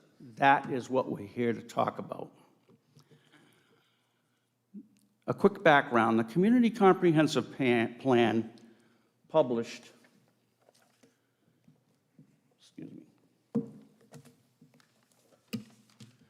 published and adopted by the Town Council on September 5th, 2017. Specifically, identification of the planning. I could read that for you, but it's on page 18 in your Community Comprehensive Plan. The future land use map identification of the Twin Willows property on page 19 is commercial use. That's the issue. That's the beginning and the end of it. We are here because the Community Comprehensive Plan and future land use map in identifying Twin Willows property as commercial area requires the town to review all lots and bring all lots into compliance with a comp plan, or at least discuss them within a reasonable time. But subsequent to the approval and publication of the comp plan, the Twin Willows property remains a residential zone, as explained by the Community Development Director and the reasons for it, and you know that. The Municipal Planning Board has reviewed this issue and unanimously advised the Town Council to bring the Twin Willows zone, presently residential, into compliance with your Community Comprehensive Plan, a commercial zone, in this case, BA. The action is the town's responsibility. The town has taken this responsibility for actions on lots throughout Narragansett, and the town is required to review the issue and take action on this. Twin Willows' role. Twin Willows has no role in this action. This action is not the result of any plans filed with the town or like Twin Willows Restaurant. The comprehensive plan identifies areas from Bridgetown Road south to Boston Neck Road 1A as various commercial areas. You know them as well as I are, where there are markets, gas stations, CVS, things of that sort of commercial areas all along that area. The zoning designation for these commercial areas is a business zone, except the Twin Willows property. The town must accept this responsibility for their review of this issue and make the appropriate changes. Not because anything Twin Willows has initiated, but because it is the town's responsibility to review this and make action happen. The Town Council must understand the rules and implications of the town's publication and acceptance of its comprehensive plan. Community Development Director said that you essentially have two options. You can make the zoning compliant with your comprehensive plan, and if not, his suggestion was you go back and change the comprehensive plan. But I'm going to remind you, and everybody in this room, that if you identify Twin Willows Restaurant as anything other than commercial, you're defying reality. You can't drive back there, take somebody not from town, a relative, anyone, and drive by and say, is that a residential zone? They're going to say, no, it's not a residential zone. It's a commercial zone. We all know it's a commercial zone. The only reason I understand why this is being promoted as a residential zone is for regulatory purposes. I don't think that right sits. As a professional, I don't think it's appropriate. It is what it is. It's a commercial area and should be zoned as such. We're asking the town review its zoning ordinance in relation to the comprehensive plan. The town must be consistent in the application of these rules throughout the town. I just mentioned if one drives down Boston Neck Road and defines this area, one must accept the obvious fact that it is a commercial area. To define it as anything else is to defy reality. It just is going to defy reality. I know you know that. I know that. Everybody in this room knows that. Twin Willows is and has been a responsible corporate citizen of the town of Narragansett for over 40 years. Twin Willows has earned the right to have this issue reviewed by the town, as well as have appropriate action taken. Twin Willows operates 12 months per year, is open 12 months per year, employs many local residents 12 months per year, pays local and state taxes 12 months per year, and provides a part of the important tourist and hospitality local tax base 12 months a year. Those things are very important before you.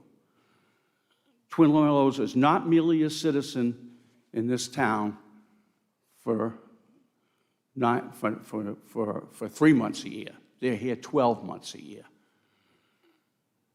The obvious commercial area, similar to many lots on Boston Neck Road, must not receive a zoning designation residential with its commercial neighbors on Boston Neck Road in the immediate area simply for regulation purposes. It is what it is, as I said. The action before the town council is an action to review and approve the action taken by the municipal planning board and review of the municipal community development staff. This action should not take into account anything else. Nothing else is on the table here. It is a town application. This is not a Twin Willows application. Finally, Twin Willows has not and never, I'll say never did ask for a zone change subsequent to the 2017. There were discussions prior to that about the 2007. I've discussed it with the community development director, but subsequent to 2017, there have been no discussions about zone changes.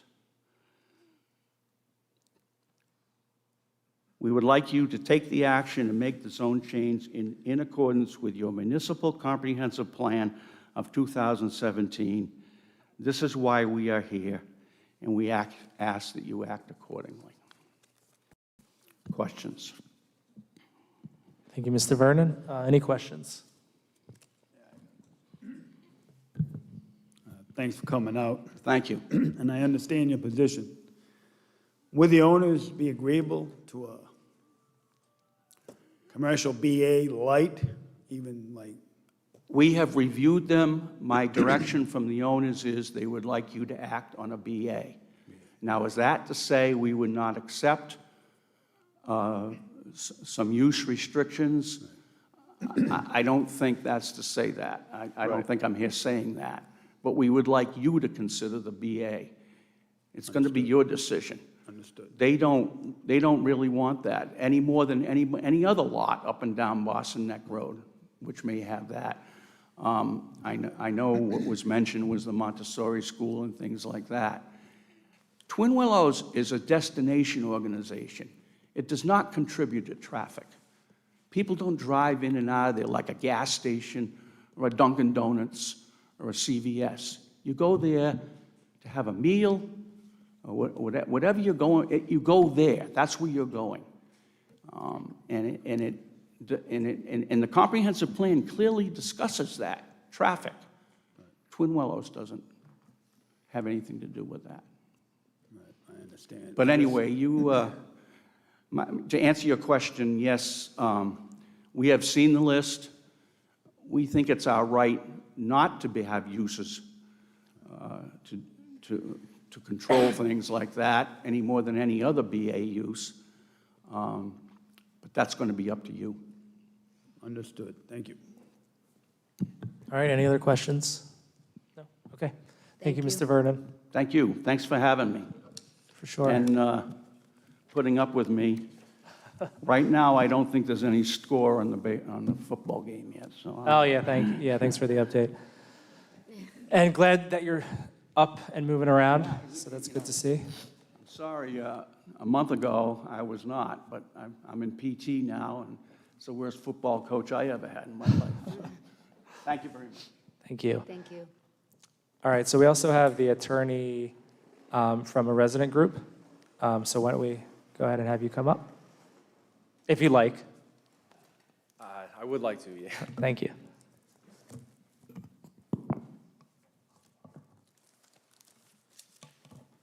Good evening, Mr. President, members of the council. As you mentioned, I'm an attorney. My name is Edward Perry. That's P-A-R-E. James, do we need to swear? We don't have to because he's the acting attorney, right? Okay. No problem. I represent Robert Struck and John Struck, two abutters to the Twin Willows. I'm here tonight, unsurprisingly, to voice their opposition to the effort to rezone this piece of property. But first, and with me here tonight is our expert witness, or our expert, Doug McLean, whose report and resume I previously submitted to you in the summer. Just by way of brief introduction, Mr. McLean he's a certified planner. He serves as the principal planner for the city of Cranston. And based on his resume that I had distributed previously and his qualifications, and in an effort to ensure that the record is clear here, I would ask that Mr. McLean be properly qualified, introduced, recognized, accepted as an expert witness. And although we've already submitted his report, I did just want to present him for a few questions from myself. Mechanically, that may be a bit awkward, and then any questions the members of the council may have, if he can be sworn in. Tell the truth, the whole truth, and nothing but the truth? I do. Please state your name and address. Doug McLean. I live at 54 12th Street, Providence, Rhode Island. Thank you. So is he recognized as an expert? If you just go through his qualifications for a short bit, just to give us some on the record. I'll leave it to him. I've been a professional planner in the state of Rhode Island for about 14 years. I am certified through the American Institute of Certified Planners, and I've held that certification for approximately 12 years.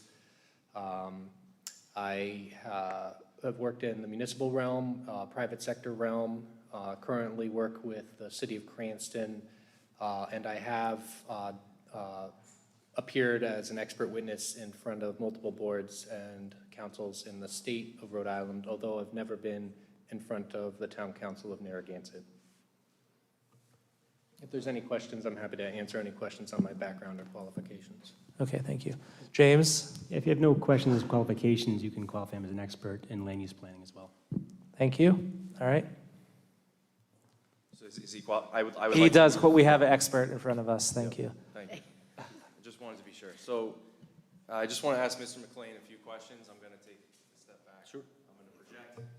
Hey, Mr. Perry, I think you have to be on the mic for everyone to hear at home. If you could, it's a little close, but you guys can make it happen.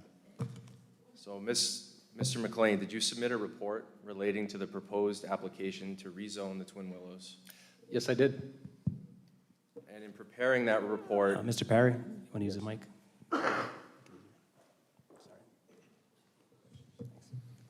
and in preparing that report, did you review the Narragansett Comprehensive Plan? Yes, I did.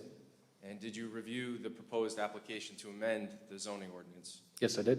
And after reviewing that plan and this application, and based on your experience and knowledge, was it your professional opinion that the proposed application here was inconsistent with the comprehensive plan?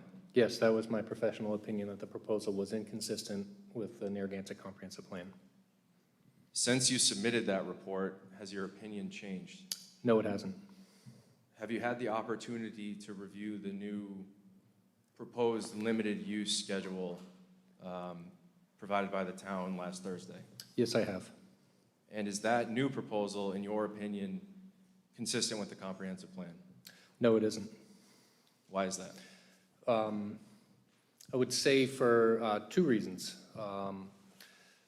As has been discussed and as is shown on the slide there, the subject property is not just designated in the future land use map as commercial, it's also designated within the special, Boston Neck Road, Bonnet Shores Special Planning District.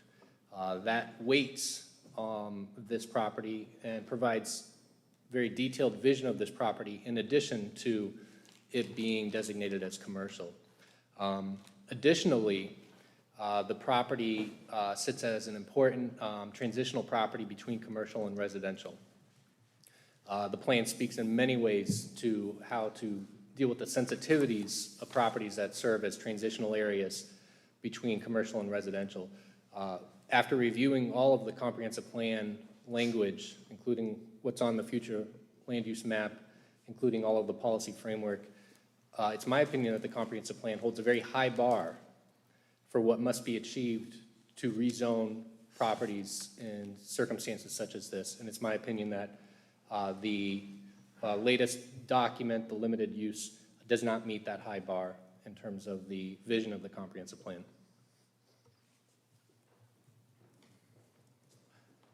We'll go back to the dance. Unless the members of the council have any questions, I just want to give a few closing remarks. I have a question. Thank you. For Dan, right? Doug. Oh, Doug, sorry. So how does the comprehensive plan recommend dealing with transitionary properties such as that Twin Willows one? As detailed in my report, and I'll reference it here just to help me as I go along, transitional properties, the town basically asks to recognize the importance of them and incorporating design measures that recognize the sensitivities between these. So from a design perspective, nothing about allowing a grouping of uses speaks to the sensitivities of what might and should happen on the site as it relates to being in close proximity to residential uses. I'd also note that, as was shown on the plan, the building itself and the uses that are centered around the building are on the southern end of that, so basically closer to all of the residential uses. So the plan talks about design sensitivity. It talks about working with your residents to identify the types of uses that you would like to see there. Thus far, I haven't seen that incorporated into this proposal. It essentially establishes a high bar for considering the intensity of the activity. So we haven't seen anything that talks about how many different businesses could exist here and how that would intensify the activity on this property. So the plan seeks for a process to ensure that there's a good amount of protection for those residential abutters in situations just like this. I don't know if that helps to answer the question or if there's No, anything else I can it add. kind of answers the question. I guess what I'm looking for is, does the comprehensive plan get into detail on how that property, that last property, should be zoned? The comprehensive plan, other than just stating that it's a high bar, it states that there should be a process to work with the residents. So I think, as the council is aware, there's a number of residents here. They've articulated concerns with what's there. So I think that, in some respects, speaks for itself in terms of their, whether this is a batch of uses they want. I don't want to speak for any of the residents that are here. The plan talks about working directly with your abutters, directly with the neighborhood, directly with the community members. So I think that that's an important part of the process that's happening now. Okay, thank you. Anyone else have any questions for Doug? All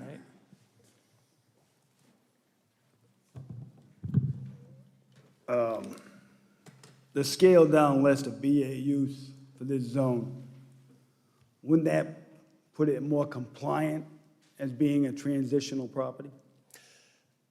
I can't give that judgment, because while I do think that there's a good faith effort that happened, I previously worked as a town planner in the town of South Kingstown. Working in South Kingstown, you get to know your neighboring planners. I know Mike DeLuca well, very friendly with Mike DeLuca, and I think what happened here was a good faith effort. However, what I would say is that I can't speak for that neighborhood.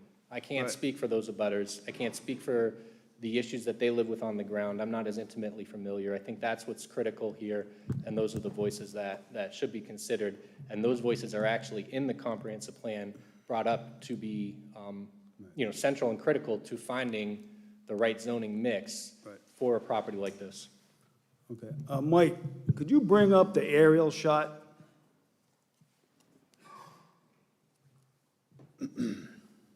Okay, so everybody sees the yellow property line of the Twin Willows lot. And in the back there, towards the east, are the Strucks. They got one of those parcels, but it doesn't matter. It applies to all those parcels. Now, you've been to the site, Doug? You've been down there? I have. Okay, so you do realize there's a berm that drops down? That's probably, what, 20-plus feet? Couldn't With a guess it. fence, right, on the back of the property, the back of Twin Willows property? Right? Now, wouldn't that be like a design transitional situation for the abutters? That's been in existence. I mean, when you ask if I could qualify whether the specific conditions on that site meet the vision of the comprehensive plan, I can't say that my professional opinion has gotten to that level of site design review. I think it's worth looking at that. I can't say that the specific features on the subject site do or do not meet it, but I can say that there should be a close review of that, and that should be documented one way or the other on the record. And thus far, I haven't seen that level of detail in terms of the intensity of use that could happen here and how the impacts may impact those residential abutters. Right. So I think it's a valid, legitimate line of questions, and I can't say that I prepared a public opinion or a planning opinion either way on that issue. Understood. Also, as you can see, the outline of the parking lot, I mean, it's almost, what, 50% of the property is transitioned towards those neighbors. So they're already, it's been in existence, a transition, scaled down commercial property. And, I mean, I understand what the owners are doing. I mean, the town designates it commercial. All right, it's been commercial, it's been used as commercial. Every time they go and get a building permit, what do they have to do? They have to get a special use permit because it's a non-conforming use. So all they want to do is turn it commercial for what they've been doing for the last, 70 years or so. And I understand the neighbors' concern. They don't want a casino going there, a disco, I don't know if anybody's going to build a disco. I might go, but, this is a tough one, and I understand it. But I'm also, the town's decision to make it commercial. It's an up and down vote with this body. There's property rights involved. Property rights of the neighbors, property rights of the owner of this parcel. So, I mean, your argument is being a transitional property. I think it's already there. So, I think maybe we should work it backwards and find out what the Strucks, and, I mean, are all the neighbors nervous about this, or is it just the Struck family? Okay, all right, thank you. And we will go to the public as well. Hang on, let me finish, thank you. So the previous planner, and we're up to our eyeballs in planners today, mentions that, they don't have a dog in the fight. The owners don't have a dog in the fight. This is a town decision. So, all right, I guess we can hear from the public. Okay. All right. Anyone else have any questions or comments right now? Okay. All right, do you want to make your closing statement? Yeah, I want to pick up right where Council Murray was talking about. The way that the property does reflect the type of balance that we're trying to strike here. You're trying to balance, it is ultimately up to the council to determine what is and what is not consistent with the comprehensive plan. We have competing expert testimony as to that. That's a decision ultimately for you all to make. But right now, it's a non-conforming use which reflects a balance between neighbors on every single side of that yellow line, residential neighbors, and a non-conforming use on the top of the hill. If that is subject to change, whether the straight rezone that the property owner may want, that the town may want this limited BA zone, we're now looking at 4 potential businesses on the property, 69 potential uses. That is not consistent with the comprehensive plan. It does not reflect a dialogue of community input, a back and forth to try to get a use limitation that gets there. The proposal that we started with in the summer and the proposal we're facing today, both are inconsistent with the plan. It should be denied for that reason. The second thing, just taking a step back, denying this application is not unprecedented. There's an escape valve. You can amend the comprehensive plan. The council may need to do so because this exact batch of properties that the Twin Willows was left off the list, but now we're here, Plat NR Lot 146G by St. Veronica's Church. In the council in 2019, the question was asked, what do we do if we maintain the designation? The response was you amend the comprehensive plan. So it's not an extraordinary circumstance. It's up to the town council to determine, heeding the voices of the residents, the neighbors, and all those interested parties to determine what's consistent with the comprehensive plan. When confronted with that same question in 2019, at the plat I just talked about, the council voted to maintain the designation as is. That's all we're asking right here, is just like those neighbors had their voices heard, that here these voices be heard in the same way, and that this zone remain the same, that this zone change get denied. I also briefly want to address what I think the overarching theme of Mr. Vernon's testimony was. This is not about causing or inflicting some sort of economic pain. This is about creating a zone that these folks have lived with since before I was born to deal with the balance between, as I mentioned, residences, all of those residences, and one piece of property at the top of the hill. Right now, that reflects a long-standing understanding of how to deal with a non-conforming use.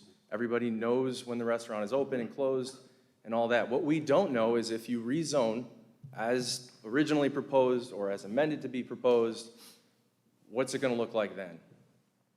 And I just want to be clear that this is not about any kind of pain measure. This is what zoning is intended to do, is balance the concerns of the community against the concerns of the property owner.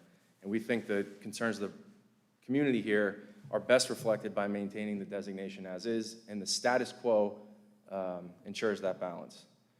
And finally, I know we did the hand-raising exercise earlier, but I would just like to acknowledge that we've been at this for some time, and the folks who have come out to have their voices heard. I would ask that for those who aren't going to speak, if you do oppose this motion to rezone, that you raise your hand and let that be shown in that way.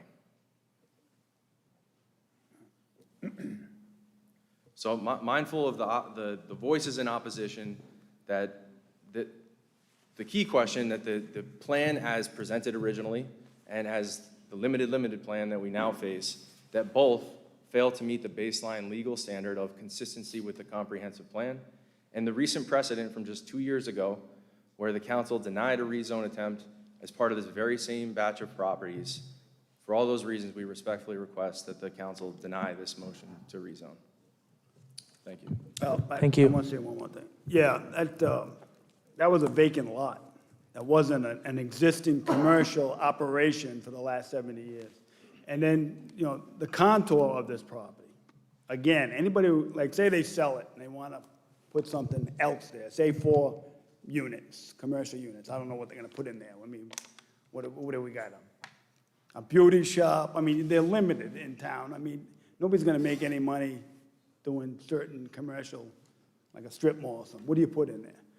But either way, because of that contour of that property, you're not going to go too far back from that parking lot. I mean, just as an observer. I'm not an expert. Don't swear me in as one. But it's pretty obvious to me that that property itself is a transitional commercial property, just by design. So that's my point. I mean, Thank you. to the extent, we have the known knowns right now, and I've been there, you look up the hill, I'm not an expert either, but you look up the hill, there's a dumpster there, everybody's learned to live with the way that it is. Right. And we don't want to open the door to the unknown unknowns down the line. That's the opposite. Understood?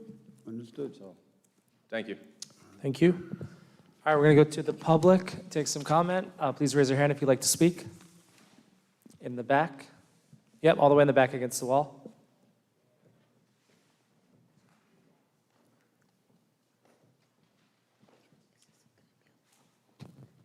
And our town solicitor will swear you in. Please raise your right hand. Do you swear to tell the truth, the whole truth, and nothing but the truth? I do. Please state your name and address. My name is Paul DeCesare, and I live at 6 Connecticut Road, which is abutting the north boundary of this property in question. I've owned the property since 1986, and like my neighbors, we've improved our property. We've spent a lot of money on our homes, okay? It's become a really nice neighborhood. This Twin Willows property extends 400 feet into our neighborhood, okay? It has the potential to change the character of our neighborhood. It doesn't make any sense to me why you would extend commercial south of Connecticut and Metuxet Road. We've got plenty of commercial north of that. We have an empty Cumberland Farm store. We have an empty Subway store over 2 years. Okay, there's commercial space to be had there. So I respectfully ask the council to deny this motion and keep our residential property residential. Thank you. Thank you. All right, who's next? Anyone else? In the red mask.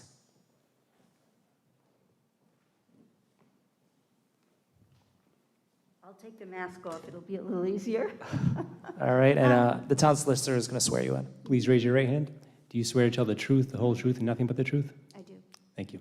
Please state your name and address. I'm Kathleen Hayes. I live at 9 Spring Street, which is just below and off of Connecticut Road. And I want to thank the chairperson of the council and the members of the council for your work in extending this and trying to let everybody have their say. And I have 3 points I'd like to make. And one, in keeping with the aerial view that's up there, Connecticut Road right now is the only access that about 70 families in the neighborhood who live on Algonquin Road, Arnold Avenue, Betty Drive, Bonnet View Drive, further down Connecticut Road, Diane Road, McMillan Way, Spring Street, and West Quake Drive. That's their only access in and out of their homes. There's been no mention of limiting access, if this is changed to commercial, onto Connecticut Road. And given the possibility that there could be 4 businesses there, there's been no talk at all about whether that newly zoned parcel would be able to access Connecticut Road other than what they do right now on Boston Neck Road. And from personal experience, I can let you know that the way those roads all circle, if I'm out doing a neighborhood walk, or if I'm out doing yard work, invariably there'll be somebody who'll come by and they'll stop and they'll yell out the window, how do I get to the fire district? How do I get to the beach club from here? Because people can see it as they come down Boston Neck Road and assume when they see the commercial area there that if they come in, they're going to be able to get over to those other properties. So then we have to kind of say, no, there isn't, which sometimes they believe in, sometimes they don't, and give them directions for circling back out and around on Connecticut Road and eventually back out onto Boston Neck Road.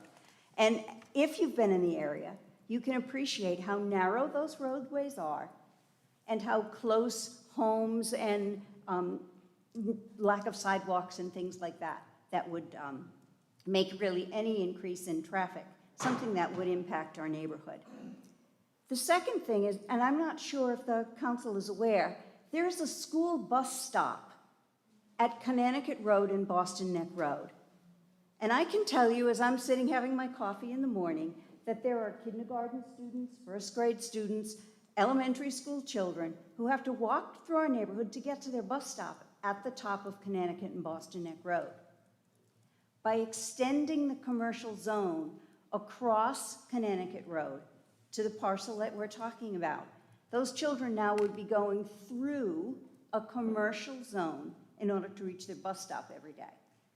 And there really isn't a way of changing that bus stop because of the nature of the roads in the area. So that's kind of a second point that I wanted to make. And then the last part, and it's been talked about, Paul mentioned it. We've also owned property in the area since not in the area, on Spring Street. We've been there since 1978. It's a lot of years. About every 10 or 15 years, most recently, as was talked about tonight, 2005, the issue of the zoning of this particular parcel comes up for discussion. It's been before past town councils. None of them, after they've investigated, have decided that it was a good idea to change the zoning. So I'm asking that you continue to do nothing. This is one of those times in life, and there aren't many, when doing nothing is a perfectly wonderful thing. By doing nothing, you're effectively doing something positive for our neighborhood and the 70 families that live there. And I know we're talking about the Willows because they're the current owners. Everyone in the neighborhood loves the Willows. We eat there too. We're not looking to change things. We're very much in favor of allowing them to continue to operate there. What we don't want is an expansion to other possibilities that really none of us can foresee. So we'd like you to keep our neighborhood the way it is. Thank you. Thank you. Thank you.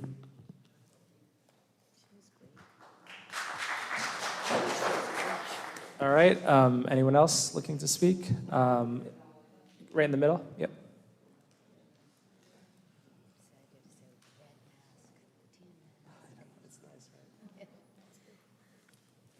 Please raise your right hand. Do you swear to tell the truth, the whole truth, and nothing but the truth? Yes, I do. Please state your name and address. My name is Dr. Caroline Hagan-Webb, and I live at 9 McMillan Way. I'm directly east of the Willows. I abut it. I live next door to the Strucks. You can take your hand down. So that was a great speech that we just heard. I just want to add my voice to the crowd because I do live right next door to the Willows. I can tell you what it's like.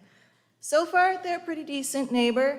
You know, there's nights when I can hear drunk people stumbling home. There's nights when I can hear the music. There's lots of nights where I can smell fried food, and I happen to enjoy that. But if it turned into 4 restaurants instead of 1, I might not enjoy it so much. It might get a bit louder. It might get a bit harder to sleep at night. And that's something that's not going to just affect me. It's going to affect my neighbors as well. I live there 12 months a year. I pay taxes 12 months a year too. We've heard so far that the Willows is not the party that asked for this change. So far, the people who live nearby and the Willows themselves are not actively voting for this change. It appears to just be a bookkeeping type of thing. But to me, it's not just a red dot on a map. This is where I live.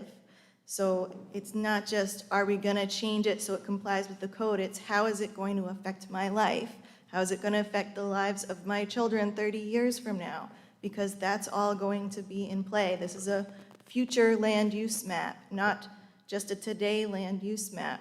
The Willows are great neighbors today, but if they sell it to somebody else in 60 years, I don't know if those people will be good neighbors, if they'll be respectful.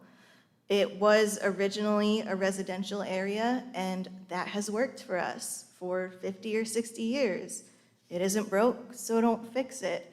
if all you have to do is go back and change the map in your town plan to have a brown dot instead of a red one and make all of these people happy, then I think that's what you should do.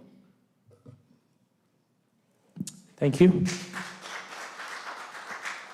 All right, in the back corner.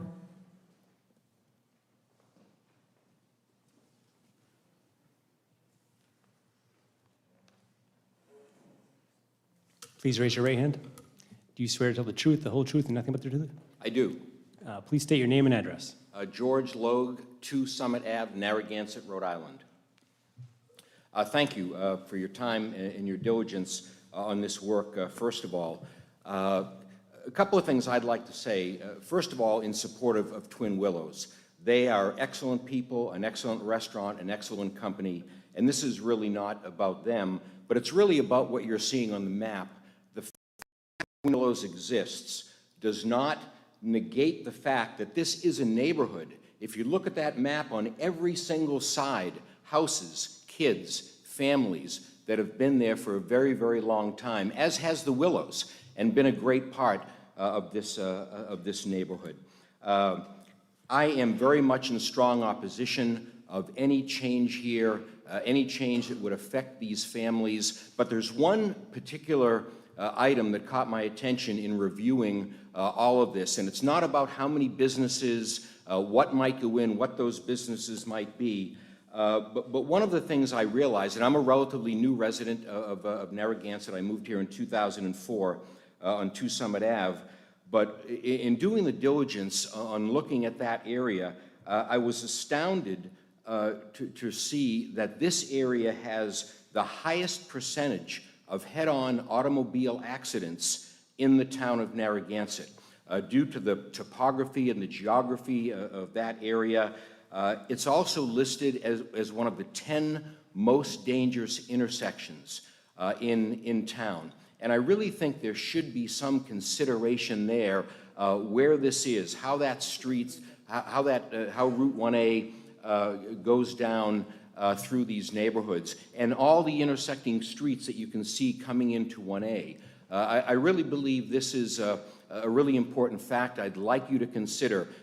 Kids have been mentioned, the bus stop. I've got 4 kids going to school, all of that. I really like you to consider the traffic, the potential dangers, talking about putting 4 businesses in there, 4 times the traffic coming into this area, 4 times potentially the accidents that we currently see in this area now.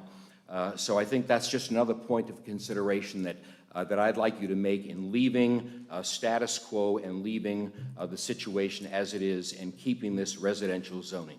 Thanks so much for your time. Appreciate it. Thank you. Okay, anybody else? All right, back against the wall.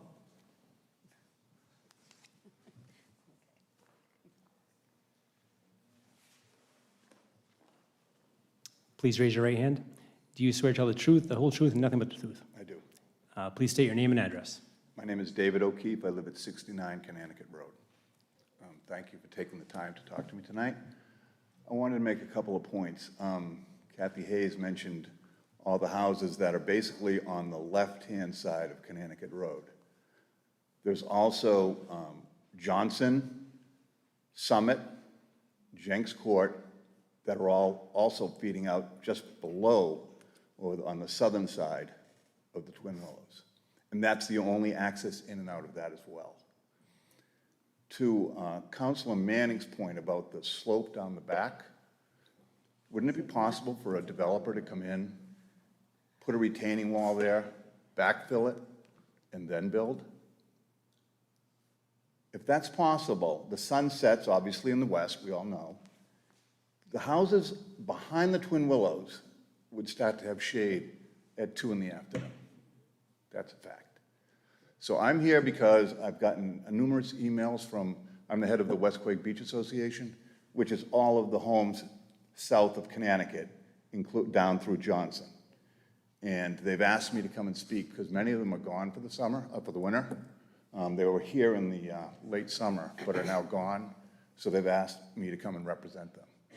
And they also pay taxes 12 months a year, although some of them are only here for 3. So I take that into consideration as well. Thank you for your time. Thank you. Okay, anybody else? All right, seeing none. Yep, one more. Please raise your right hand. Do you swear to tell the truth, the whole truth, and nothing but the truth? I do. Please state your name and address. Yeah, Mike Mora, 8 Johnson Ave, Narragansett. So I'm the property 220. I'm a direct abutter. I spoke this summer, so I'll keep it brief, right? If you look at the overall property and you look at the other commercially zoned properties on Boston Neck Road, 90% of the area is residential, all right? This property has, we've already talked about, 60 to 70 years, been a residential zone and then listed as non-conforming. So even if it doesn't change, right, if it just went to a BA, the zoning, right, they can only have 15% occupancy of the building, the current building of the property lot, the way it's created today.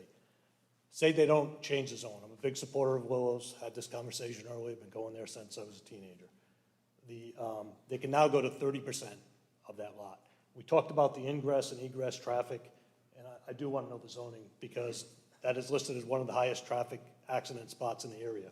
If they can increase their capacity further, just forget changing it to any other business, right? That ingress and egress, we talked about this, the restaurant business is all about turning over tables. So to now, they may come in and drive in, as I said earlier, and people stay there as a destination. Well, now there's going to be a lot more tables flipping because that's how restaurants make their money, okay? So that's one thing. The noise has gone up. So we had COVID, as everyone knows, right? And they got outdoor seating that was temporarily approved by the state. Well, recently, just a week ago, right, it was approved for further capacity for 13 restaurants, Willow's being one of them. So they have 10 restaurants outside now. I can tell you that the noise level, being a direct abutter, had went up last year. They had the outdoor pub, bar area that's been there approved for several years now. Now they have these additional tables, all right, and those have been extended, for another year. So I just wanted to make sure that's taken into consideration how that was all around. I talk about who's there 3 months, 12 months, or whatever of the year. We're all paying taxes, like was previously said, 12 months of the year. And we invest in our property, and some of us invest in more. So all the direct butters, if this does change and become an unruly BA, whatever, light or whatever, because there still could be 69 properties, right, or 69 businesses it could turn into. What's the impact on all of us that have also worked hard all our lives, right? And when we bought these properties, many of us bought it knowing that it was our 40 and had been for 60, 70 years. So we made an investment, right, in the property and community. The Willows ownership, been there for many years, but even 40 years, and when Ms. Durgan, picked it up, it was always zoned as an R40, right, non-conformity. So there should not have been any expectation that that would change, right? Whereas the folks that have invested in the properties around there, as a residential community, again, if you look at it, 90% of it's residential all the way around it, made it for our homes and investment for that perspective, okay, and to live there. So as it increases and changes, it's going to, and the unknowns are just going to bring further angst and disruption and could cause our property values to go down if this continues to go on like it has for many years. Anyway, just wanted to end on that. Thank you. Thank you. Okay, anybody else? Okay. All right, so we're going to go around the council for comments. Then we'll close the public hearing and take a vote after that.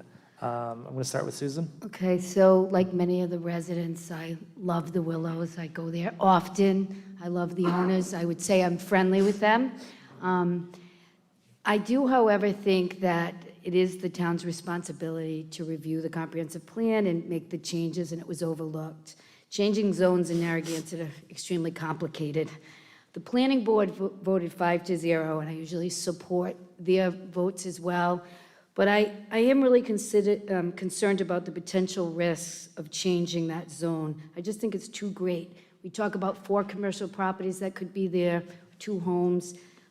I would much rather change the land use map to match the properties or amend the comprehensive plan. So I've given it a lot of thought. For many of you who've listened to this particular situation, I started off saying it should be commercial. It's a commercial zone. And, through reading the documents, looking at the history of it, listening to the residents, I just, I just think we should change the map, the land use map, or amend the comprehensive plan, but tonight I cannot support a zone change to a commercial site. So, sorry, Pat.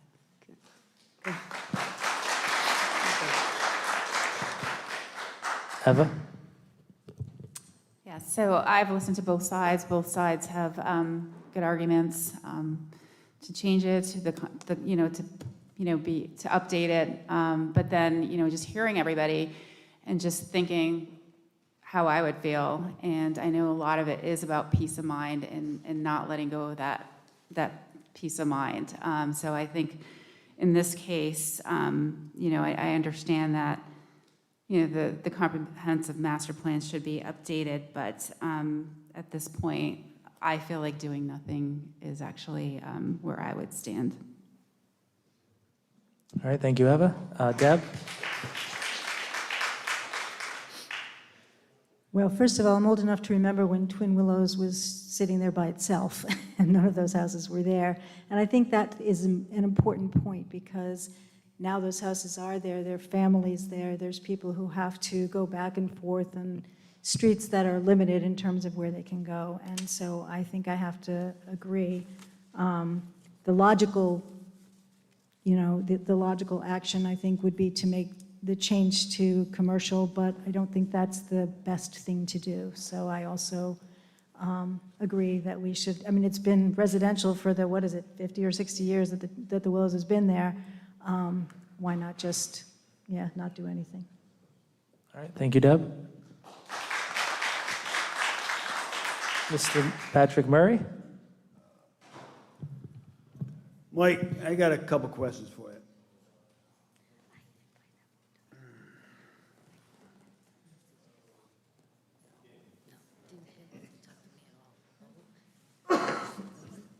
All right. How did I dream up this crazy idea? Is that the first question? No, keep it simple. Go ahead. Between the R40 and the road frontage, what exactly type of residential dwelling can you put there? You got 2 parcels there. Yeah. Residential, correct? Yes. What can you put there?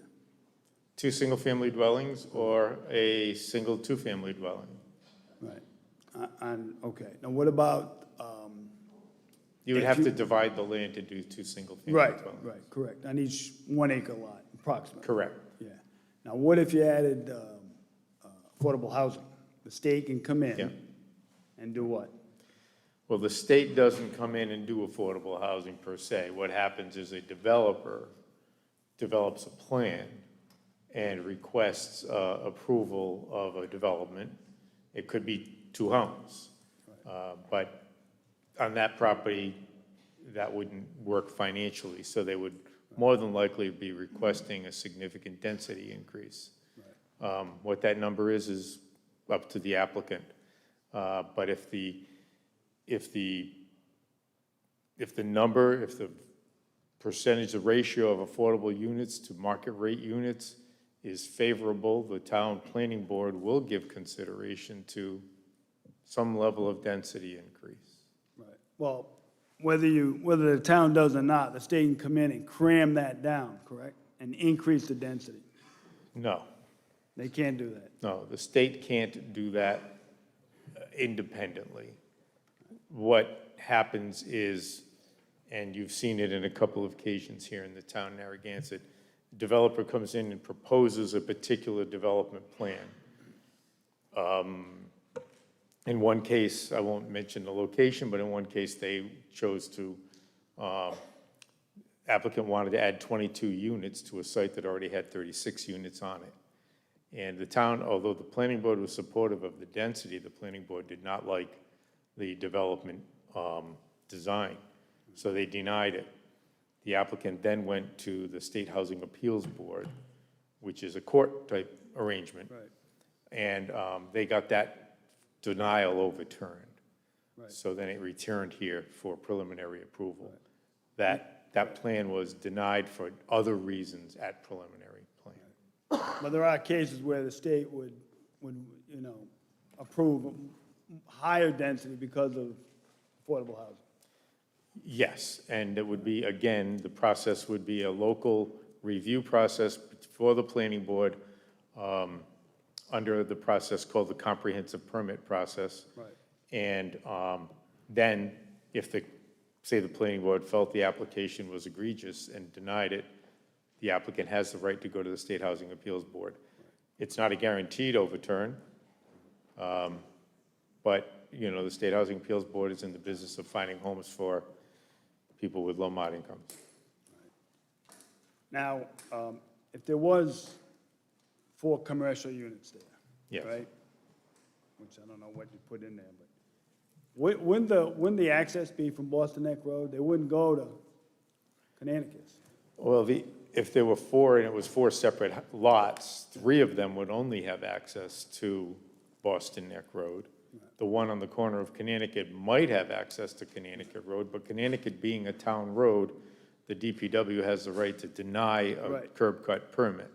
And any commercial, like say it was zoned commercial, anything that was gonna, it'd have to go through planning and zoning, correct? Not anything. As I mentioned in the list, there were several units, several types of development that could be built by right. But things like restaurants always require a special use permit. We're going through that now with several restaurants. But certain types of uses are allowed by right, and if they fit on the site, they meet the deadline, the setbacks, and the coverage percentage maximum, then they could get a permit. So it'd all be vetted if somebody wanted to go there and put a different restaurant there or something. Yeah, It'd all be vetted. it would be, that would definitely be vetted. It'd be and a I- public, you know, Yes. hearing and. Yes, and with any development, any commercial development that abuts residential property has to have a vegetative and/or fence buffer Right. at the rear of the property, at least 10 feet deep.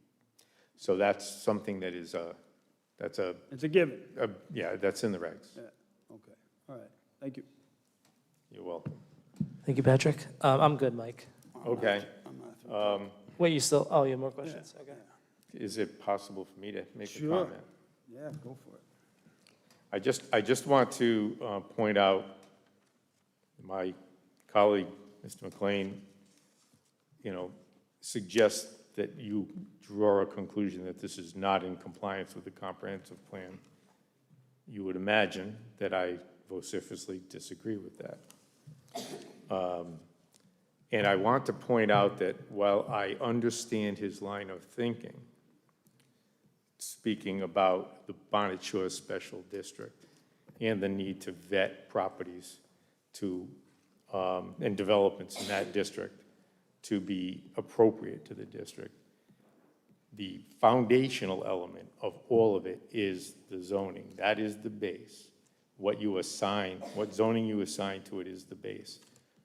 And the reason I'm saying that is that the district, while we have not drafted up a special district plan to date, could be the subject of a special district plan that could bring into play a lot of what he said, a lot of what some of the people in the public said, that there could be specific criteria, performance criteria put in place for that particular site to ensure that it does serve as a transitional property. And I found that it was interesting that that people felt as though it is a transitional property. It should be, you know, serving that purpose. Mr. Murray pointed out how its physical constraints, the steepness of the hill in the rear, could help to meet that objective. So while Mr. McLean speaks that it's a high bar to achieve, I don't think it's a bar that's impossible to achieve. And again, I would suggest we vetted, we meaning the public, with the planning board, with the town council, vetted this plan, and no one took any offense to the designation of the building, the property for commercial use at any of the workshops, at any of the hearings, at any of the original workshops, which were very open-ended. So I feel as though that needs to be acknowledged. You can make your choice the way you want to. I see the direction you're going in, and I firmly understand, and I believe in democracy, so whatever you choose is your choice. 2 more points.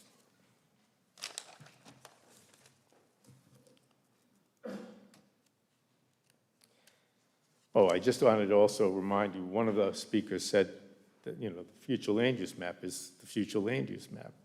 And I think, yes, we have to remember this, that the future land use map is asking the public, is telling the public, because we've vetted this. This is what we want to see here. So it's not just the Twin Willows on a residential lot. We're saying we want residential development there. That's what the future land use map says if the zone change is not done. And if that's what we want, then we will come back and change the future land use map to residential. I'll bring that to you in short order. But understand, a future land use for that site will be residential. Mike, on that point, if a individual wanted to purchase Twin Willows from the current owners and continue using it as a restaurant, yes, that would be totally realistic and could happen. It's right? legal to take a legal non-conforming use and continue it as something very similar. Right. So if it's a sit-down restaurant, it's going to be a sit-down restaurant.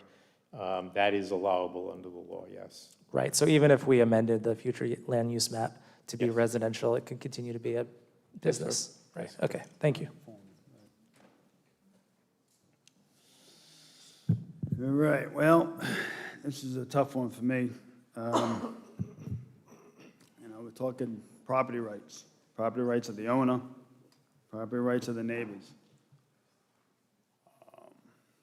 Planning board, 5-0, supported this change.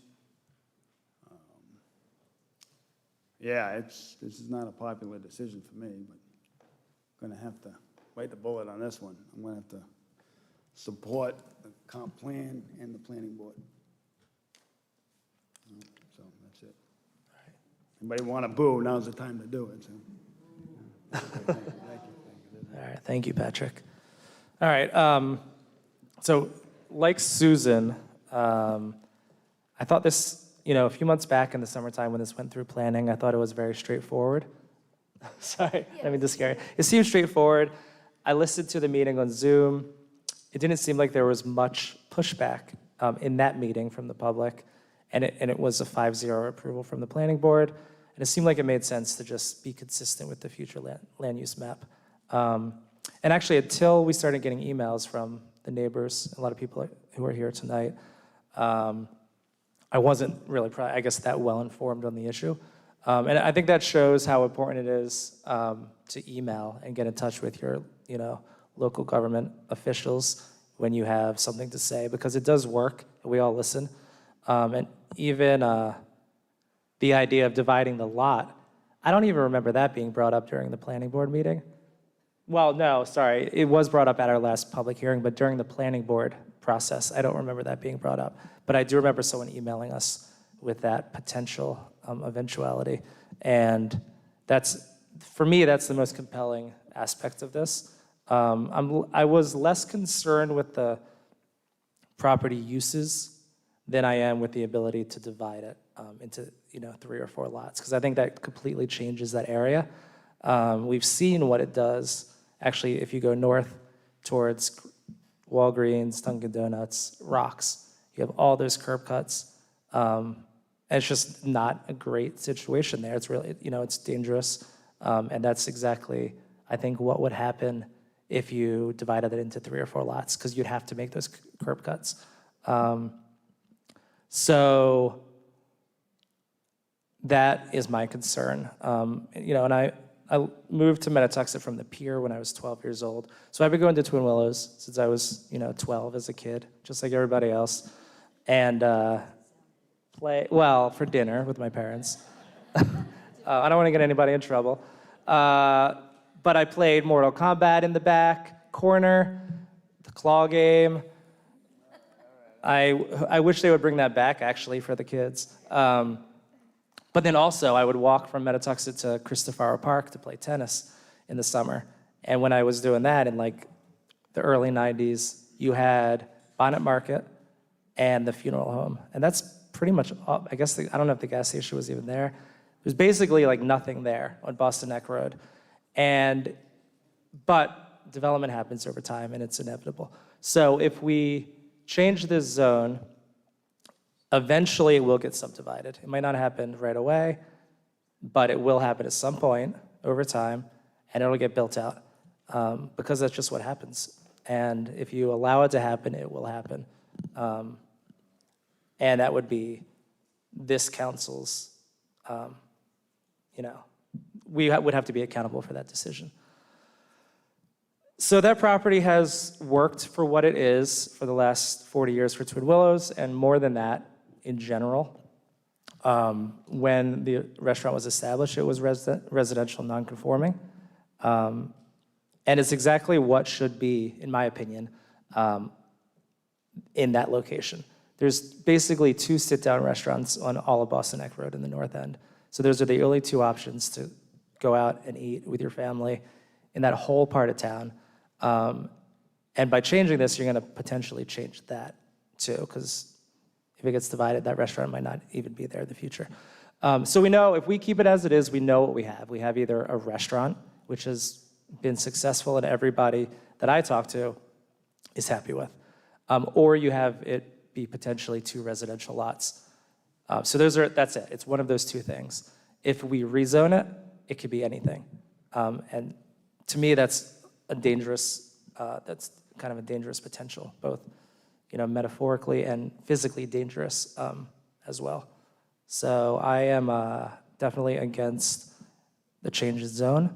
So I think we should keep it as it is and then direct community development to work on amending the future land use map to be consistent with that. So that's where I'm at on it. What's that? So why don't we go ahead and make a motion to close the public hearing? I'll make a motion to close the public hearing. Second. All in favor? Aye. Aye. Motion approved 5-0. And I'd like to make a motion to deny the request of the rezoning. Do we have a second? I'll second. Okay, we are not going to take comment because we just had the public hearing. This is where we take comment. So is that enough in the motion just to keep the rezoning? James, Yeah, in terms you of amending the future land use map, is that something we should just put on for the next meeting or just amend this motion to direct that to happen as well? Next. Which Mike can work on. We can work on. Exactly. Does that make sense, Mike? Yep. Okay. Okay. So we'll do it next time. All right, All right. so the motion's okay to deny the request. Do we have a second on that? Did we? You did? Okay. All right. All in favor? Aye. Aye. All opposed? No. All right, motion approved, 4-1.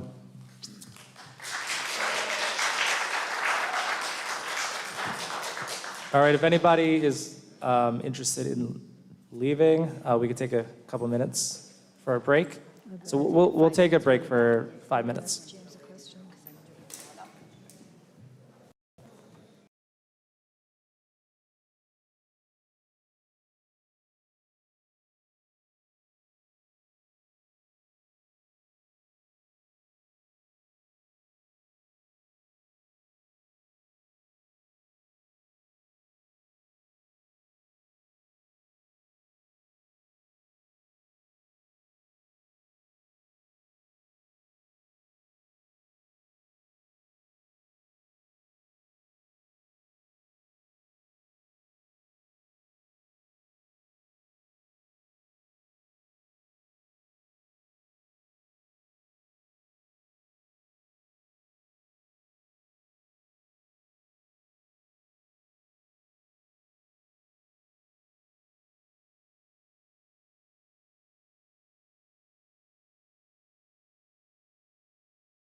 I think we were done.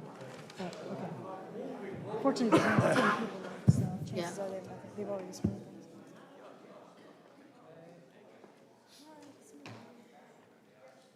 All right, everybody's back. All right, we're going to continue with our public hearings. Do we have a motion to open and hold a public hearing to discuss the 2022 Rhode Island Department of Environmental Management, RIDM, Recreation Development Grant applications prepared by the Parks and Rec Department? I'll make a motion to open the public hearing. Is there a second? Second. All in favor? Aye. Aye. Motion approved 5-0. All right, so the public hearing is open. We're going to welcome our Parks and Recreation Director, Michelle Kershaw, up. Thanks, Michelle. You're welcome.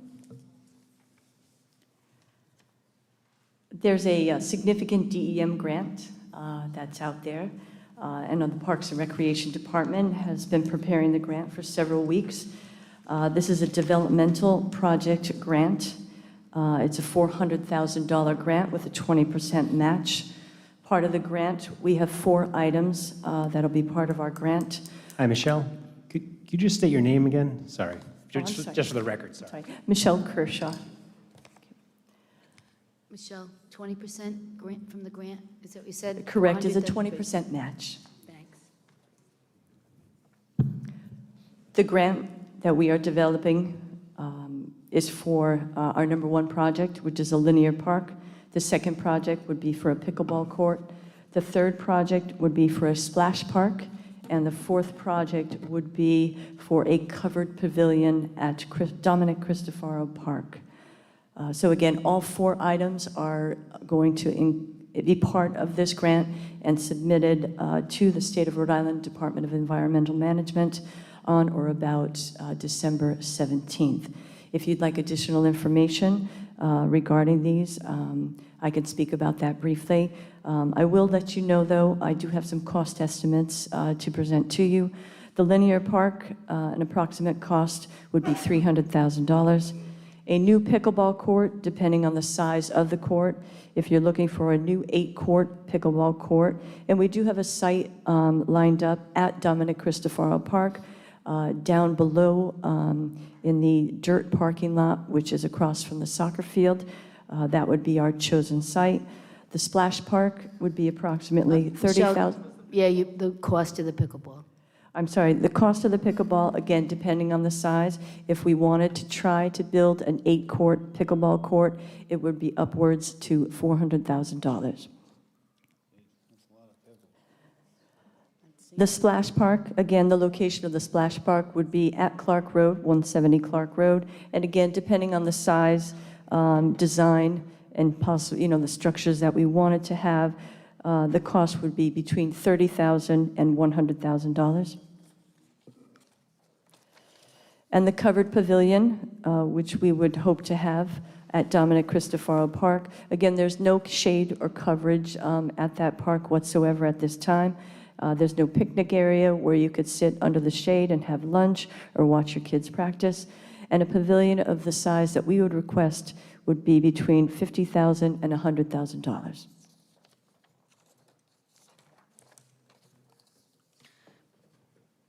Michelle, can I just ask you a question? The estimates, where did you get them? Because that pickleball seems like $400,000. I'm just curious where these came from. Okay, so we did some online research of recent pickleball courts that were developed throughout the country, and this particular pickleball court, this 8-court, was built in a new facility down in Florida. However, it is the general idea that a 30 by 60 pickleball court, which is 1 pickleball court, is approximately $30,000 to $40,000.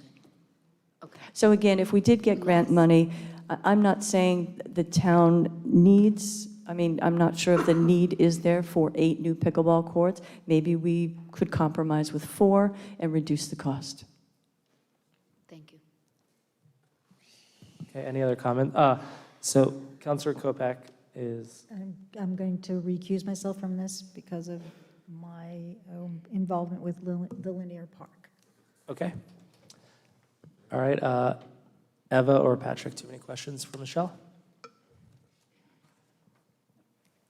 Where's the linear park? Where's that? So the linear park, Patrick, is going to be right across the street from the south lot at the town beach. So it's the grassy area that used to be the old employee parking lot. Right.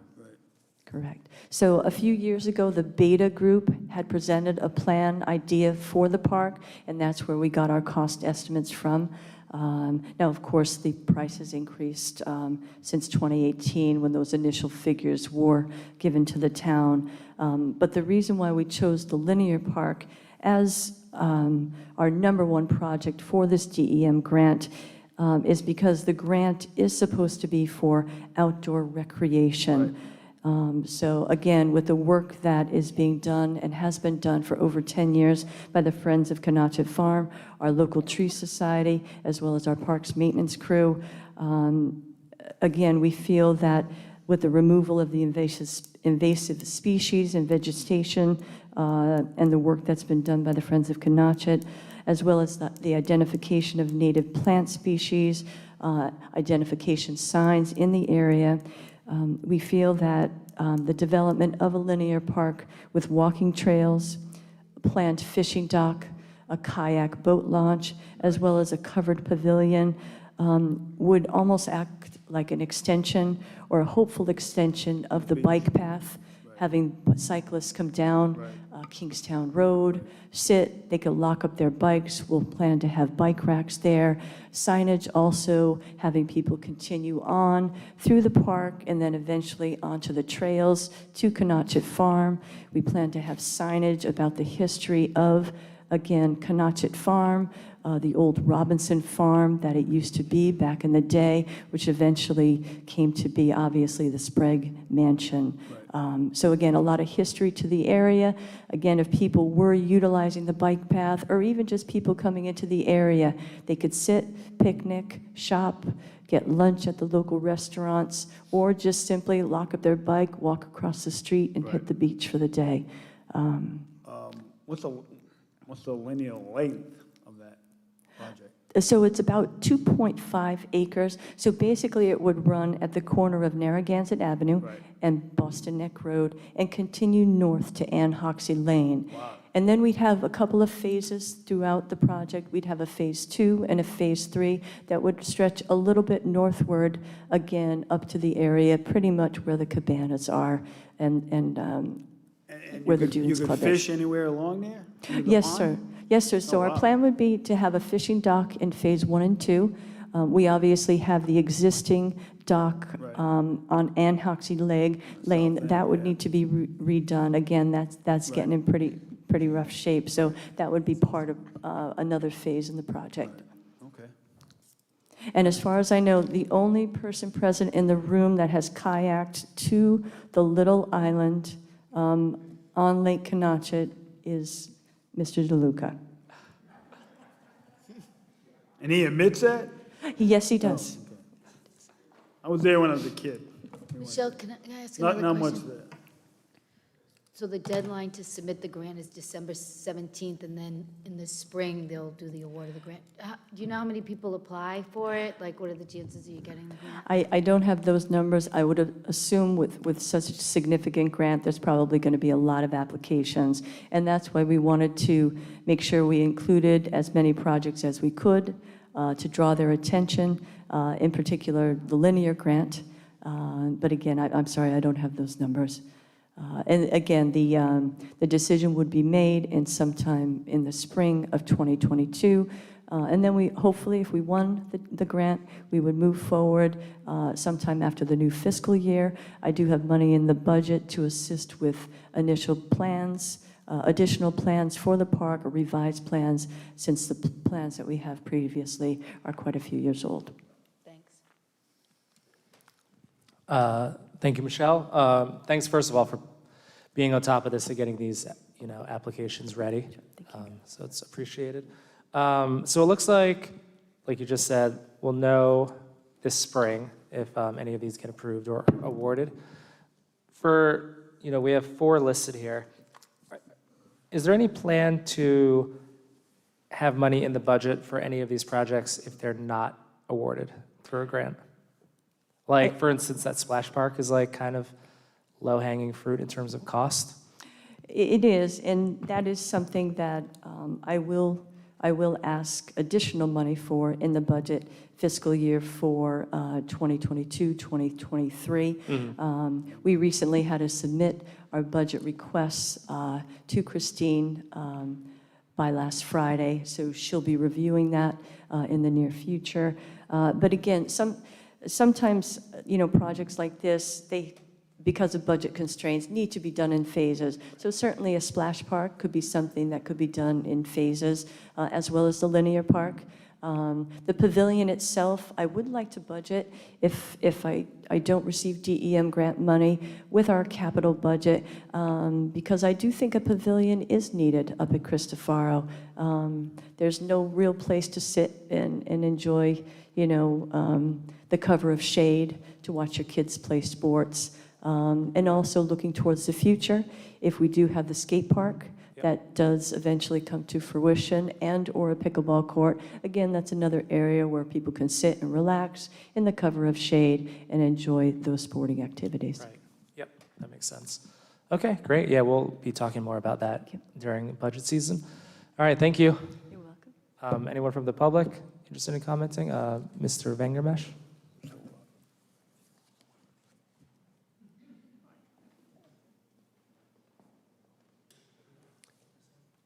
Do you swear to tell the truth, the whole truth, and nothing but the truth? Yes. Just please state your name and address. Yeah, thanks. my name is Richard Vangermesh, 55 Osceola, and I'm a long-term board member of Friends of Canachet Farm, and really pleased to hear this. And I think you can see the beginnings of the linear park when you walk along Lake Canachet. You can see things now. Those hideous invasives are going along Narragansett Avenue. They've been gone where the employees used to park for a long time. And we have lots of hopes for Little Neck Pond as well. So this is an opportunity that really makes Narragansett a tremendously better place to live. I was at the park, I guess yesterday, Scott Turner gave a talk, and it was fairly well attended, but the number of people taking walks on Sunday in the park really surprised me. There were all sorts of people there with all sorts of different purposes, but a linear park allows us in the long run to go as far as along Boston Neck Road to the wonderful federal space there, the Fish and Wildlife. We have got opportunities here that we just have begun to imagine what we can do for our citizens. I was stunned by the number of people ad hoc wandering through Canachet Park on Sunday, and they all look very happy.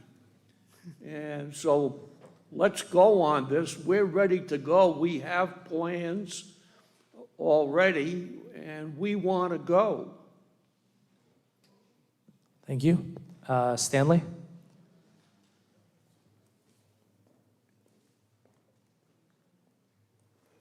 Please raise your right hand. Do you swear to tell the truth, the whole truth, and nothing but the truth? I do. Stan Wojcicki, 1044 Boston Neck Road.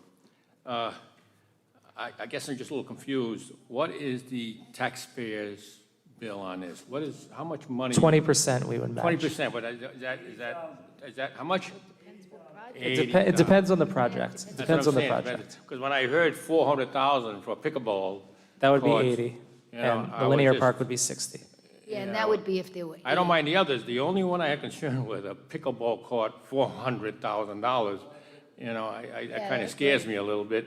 So maybe we can minimize, or like you Maybe say. we have in 4, sec- Stanley. Maybe we cut it down to 4. We'll see what happens. Yeah, if we get off to 400,000. No, When 4 I hear courts. 400, as long as I don't see $400,000 for pickleball courts, you know, it's only a small tax bite, but it is there. So I want to be just a little careful, we don't go over the edge. So, but the whole program does look good. Thank you. Thank you. Anybody else? Okay. All right, any other comments from the council? I'll make a Good. motion to close the public hearing. Is there a second to close the public hearing? A second. All right, all in favor? Aye. Aye. Eva? You voted? I did. Okay, motion approved 4-0. And then do we have a motion to authorize the submission of the grant application and approve the town's matching contribution? I'll make the motion to authorize the submission of the grant application and approve the town's matching contribution. Do we have a second? Second. All right, all in favor? Aye. Aye. Motion approved 4-0.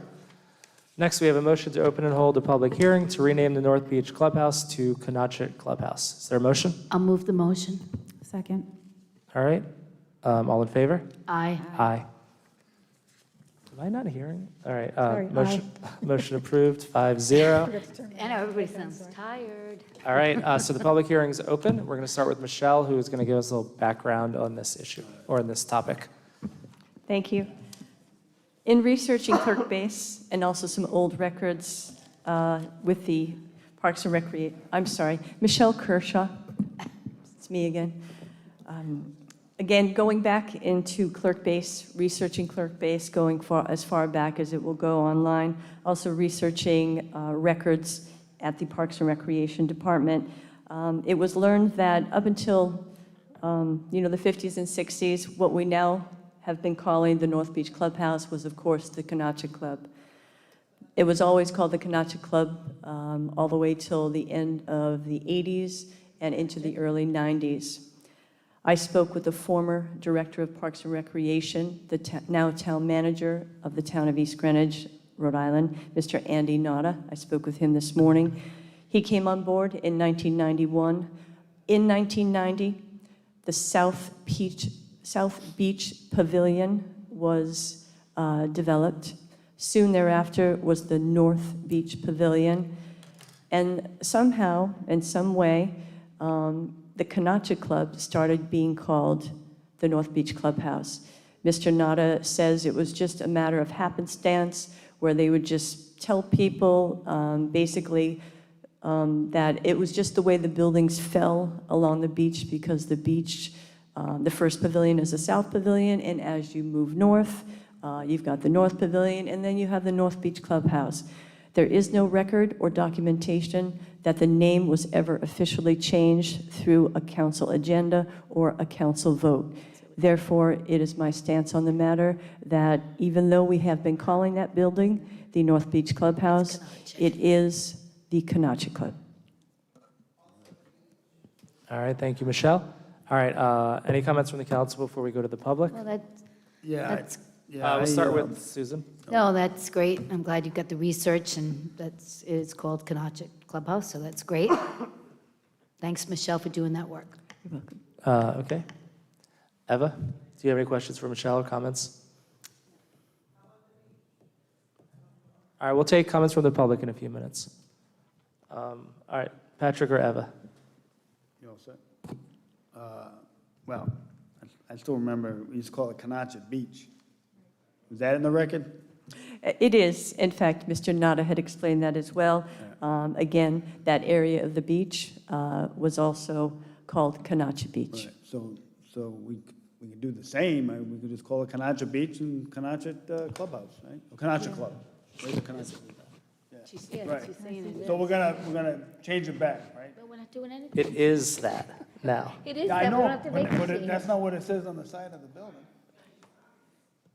And I'm not sure, I could do some more research. I'm not sure if we had separate signage back in the day, actually identifying the southern end of Narragansett Town Beach as Narragansett Town Beach, and the northern end, I don't know if anybody has information on that. But if that's something you wanted to entertain, or more of just for public knowledge, that it is now the Canachet Club in that particular area of the beach, to the line in the sand where it's no longer town property, is called Canachet Beach. I'm sure we can So make we're that gonna happen. change, my question, are we gonna change the signage? Is there a sign on that building that says? It says Narragansett Beach, and It says North Pavilion. So the South Pavilion says South Beach Pavilion. Right. The North Pavilion, North Beach Pavilion, and Cabanas. Right, so there is no signage on the, what we call the North Beach Clubhouse at all. and no signage on there? Okay. What about the cabanas? The cabanas? Yes, What's it say there? It says Narragansett Beach. Narragansett Cabanas. Yeah, okay, so should we say Canachet Cabanas or Canachet Beach? Well, we just spent a lot of money on that signage. Right, It was just installed, I think, a month ago. right. All right, we could be quiet, if the audience could please wait until. I think come we up to could the certainly podium. come to a compromise. Again, we did spend a lot of money on that signage as part of the entire rebuild of the new wings of the cabanas. But maybe we could add additional signage to the side of cabanas to reflect, obviously, the history of that particular area being called Canachet Beach, and then maybe additional signage on what we've been calling the North Beach Clubhouse to reflect back to the Canachet Club. Yeah, it was Canachet Beach and Canachet Club when I was a kid. Okay. Can I raise rates? Yes, definitely. All right, so, yeah, we'll definitely take some comments from the public. I think the one thing that's, sorry, Michelle, I'm good. Thank you.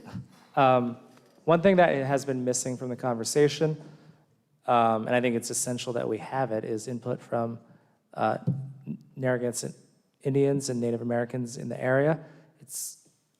I don't know if it's just me, but being one of 5 white people sitting here making this decision doesn't seem right to me.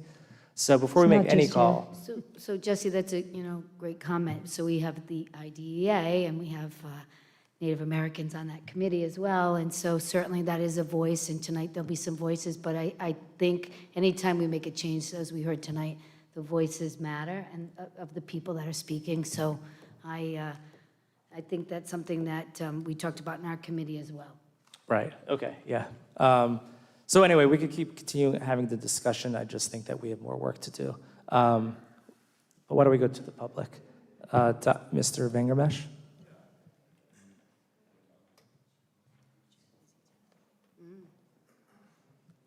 James will swear you Yeah, in. my name, I haven't changed my name yet since, yes, and So just, I'd like to- Mr. Vegas, this is a new public hearing. I got to do it again, I'm sorry. Yes. Do you swear to tell the truth, the whole truth, and nothing but the truth? yes, I had And the and please state thrill- your name and address again. My name is Richard Vangermush, and had the great thrill of becoming the world's expert on William Sprague and Kate Chase Sprague and Canachet. And as a sideline, if you're ever in academics, the thing to do is try to find an obscure topic and become the expert in it, and you never know, once in a while, the world would want to know.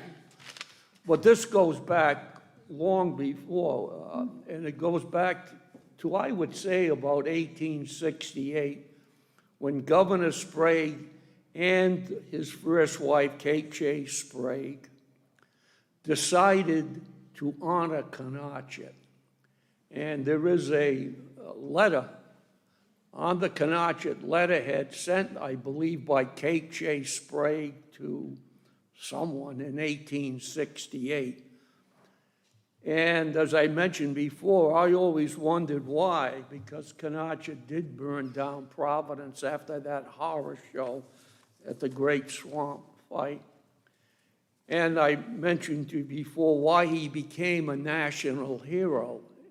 If you went to school with William Sprague, and William Sprague did go to school, he was not as uneducated as many make him to believe, and Kate Chase was well-schooled. She should have been. Her father was governor of Ohio, senator from Ohio, Lincoln's Secretary of the Treasury, and the U.S. Chief Justice of the Supreme Court. And he spent much time at their Canachet mansion. in the late 1860s and early 1870s. Kenotchett was a hero because two very, very famous writers of the 1800s, Washington Irving in his sketchbook, which was the school book for people between 1810 and 1860, and also James Fenimore Cooper, who featured Kenotchett in The Wept at Wishington. Not a great book, but it was Kenotchett. And if you were beloved by Washington Irving and James Fenimore Cooper, you were fairly well known. And Kenotchett became a hero. And in my view, he still is a hero. And I would say William Sprague and Kate Shea Sprague were also heroes. To focus on Kenotchett, now their mansion was the Kenotchett Mansion. They called it Kenotchett Farm, and since they owned the beach, undoubtedly they called it Kenotchett Beach. And they owned this property with a few legal problems that made a lot of lawyers a lot of money. But that's what lawyers are here for, right, James? Yeah, and the title, but it was the Sprague's family that held it until about 1950. So there was a long holding of that property from the middle of 1860 to 1950, when Sprague's granddaughter in Saint Raphael, France, sold it to a developer. Took a long time to get developed. But these people are heroes, and we really want to honor Kenotchett. When you look at the book I did, the book of readings on Kenotchett, and the Narragansetts for 5 centuries, you will be amazed at the world figure that Kenotchett is, and the tribe is a world-famous tribe. One reason that the Holocaust of, as I mentioned earlier at the meeting, and also because Kenotchett and his uncle, Canonicus, were great friends of Roger Williams, as was Miamonte. And Roger Williams is a world figure as well. He is known throughout the world. He may be forgotten in Rhode Island, but through the world, he's a hero for his pushing of religious freedom. And of course, to us, he's a hero, and I can speak here perhaps for my friends in Narragansett, for this magnificent dictionary, which wasn't really a dictionary as we know it. It was really a social history of terms for the Narragansett. And he converted the Narragansett spoken language into a written language.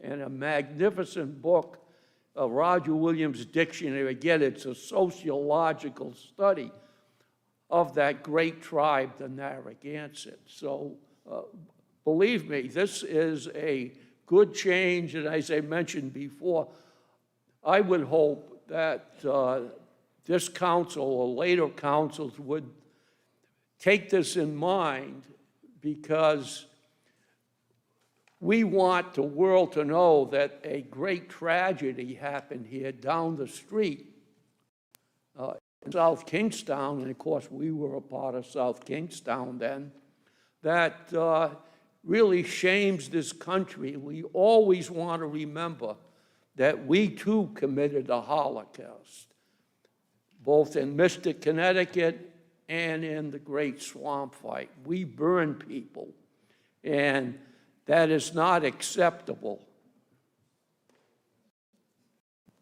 All right, anybody? Stanley?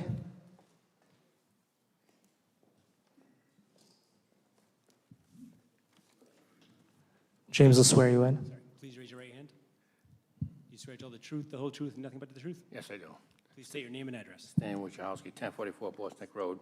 Thank you for the history lesson. I didn't know all that, and it's a fantastic thing to... I didn't do well in history when I was back in school, and now I see how valuable it is, interesting and valuable. And therefore, it's so right to carry this out and put the labels, like get the signs out there, get the history stuff out there.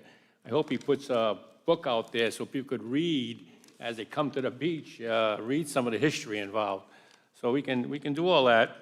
But of course, a major concern always is cost. I'd like Michelle to give us a cost on what has to be done. And once we have a cost, finance, again, it's a matter of finance. Will government people, politicians, always consider cost? So let it give us the cost that it's going to cost us, the taxpayers, or the beach fees should pay, right? As long as the beach, so we just have to increase the beach fees maybe by $5 or $10, whatever has to happen. Let us plan to increase the beach fees to pay for it. That's all I'm saying, though, you know, it's on a beach, it concerns the beach. So consider the cost, beach fees pay for it, and it's a good idea. Let's do the right thing. Thank you. All right, anybody else? Okay. All right, so council thoughts before we close this? Anyone?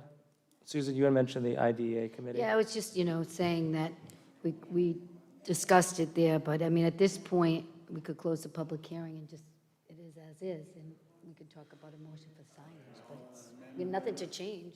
Well, yeah, I mean, so tonight it's a discussion, right? Discussion tonight, and then we'll take future action. But I just want to get a sense if there was any specific action anyone's interested in taking. I mean, we could refer it to IDA.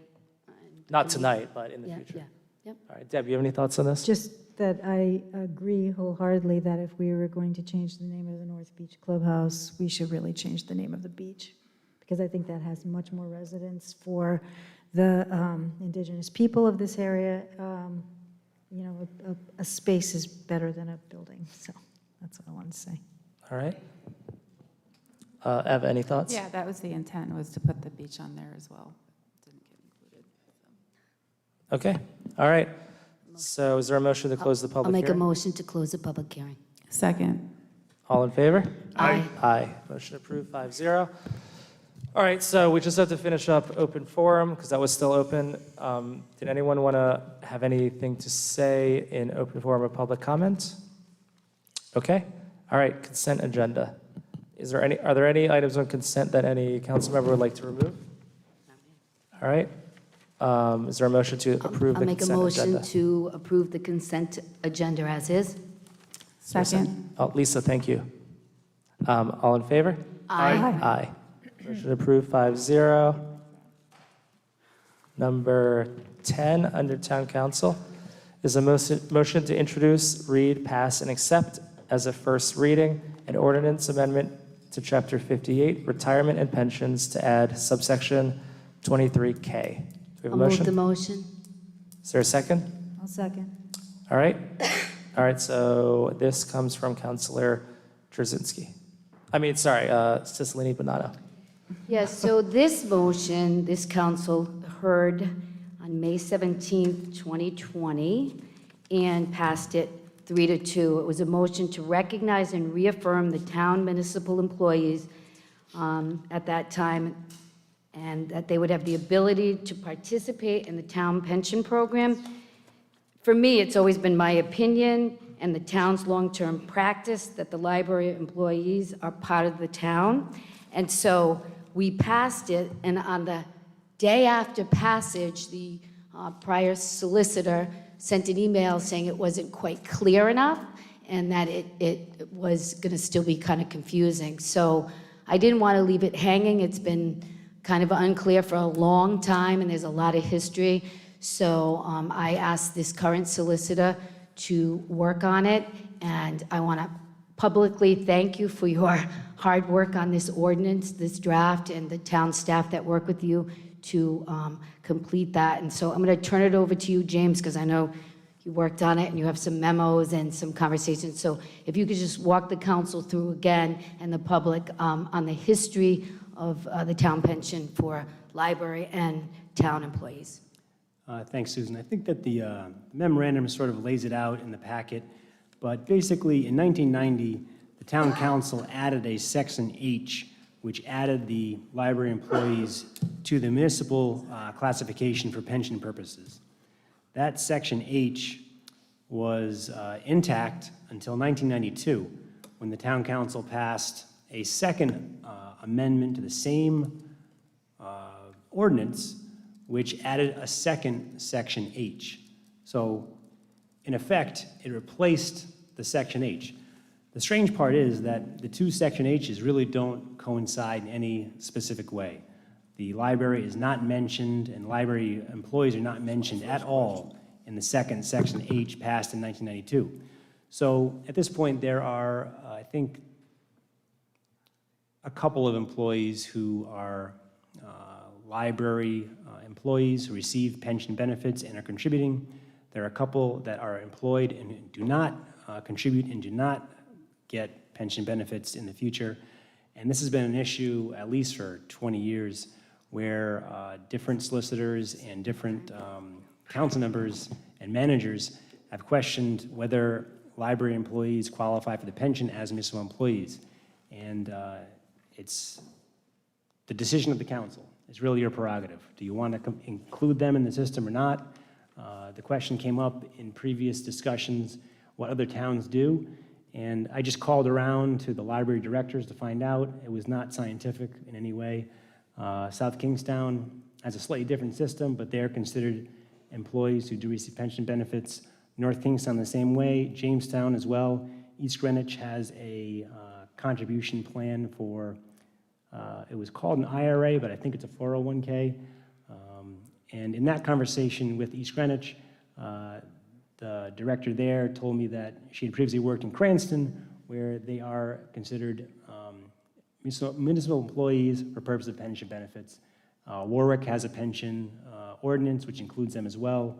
I did not hear back from Westerly, but basically, I don't see that this is a tremendous problem or issue in other towns, which leads me to believe that it is somewhat a settled issue across the state. And it has been an issue here for a long time.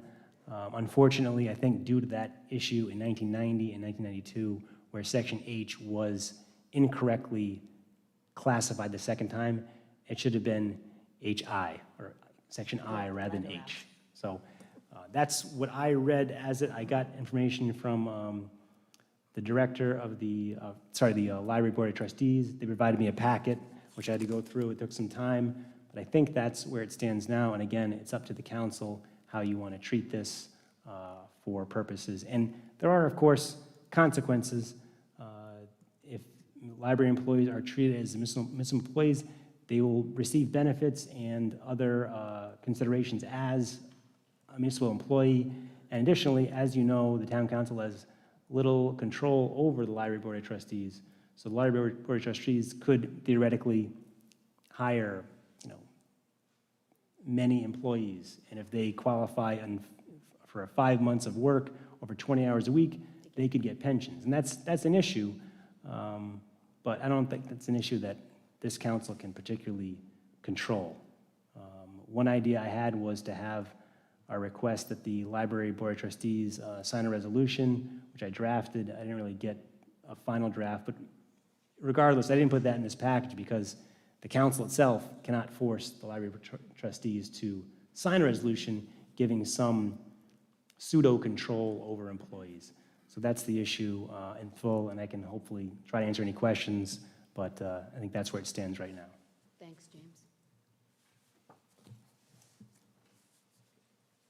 All right, anything else, Susan? No, I'm good. Deb? Okay.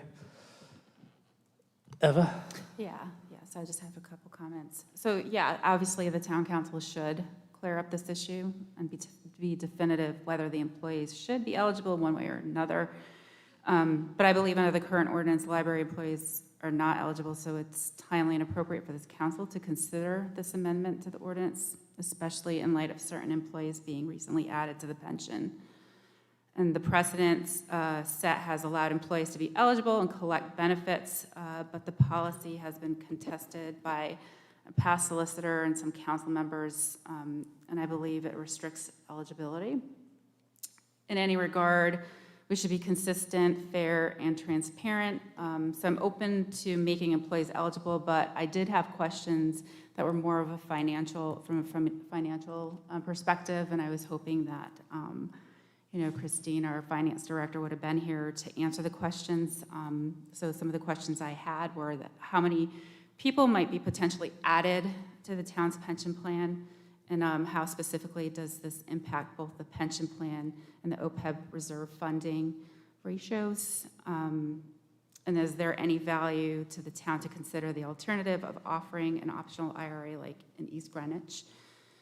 And then, should we do any additional due diligence to recommend before we consider voting on this agenda item tonight? Like, for example, would it be helpful for the Finance Committee to review the impact of making more employees eligible for the town's pension plan? So those are some of my concerns. I don't know if any of these questions can be answered by anyone tonight.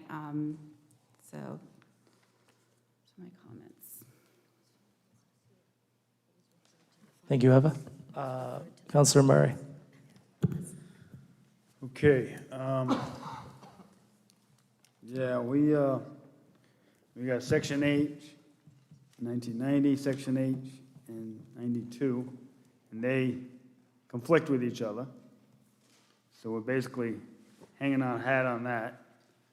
Are there any legal ramifications from us doing this? Like, somebody gonna come out of the blue and say, listen, you owe me 25 years of pension because I worked there back in 97 or something? Yeah, we thought about that. I talked to Chris Spagnoli at length about this, and we definitely wanted it to be effective if it's passed, if it's something you choose to do. Effective as of the date of passage would be the second reading. And we tried to word the Section K so that it would only include library employees who are currently employed and to be future employees, say somebody employed 4 years from now. It wouldn't just apply to library employees who are employed right now. So that's the idea, and I think we conveyed that in the ordinance. So should we strike 1990 Section H and then update it with a new Section H or Section I or Well, Y? the Section H that was passed in 90 is basically gone from the ordinances. Right. It was replaced by the 1992 Section H, Right. which is really unrelated to anything to do with libraries. So, like I said, I think that was an error. Right. I don't have any proof of that. It just seems like it was a Scrivener's error, I guess they call them, when you make a mistake in how it's written. So I think that this Section K effectively corrects that issue if that's something the council chooses to do. Right.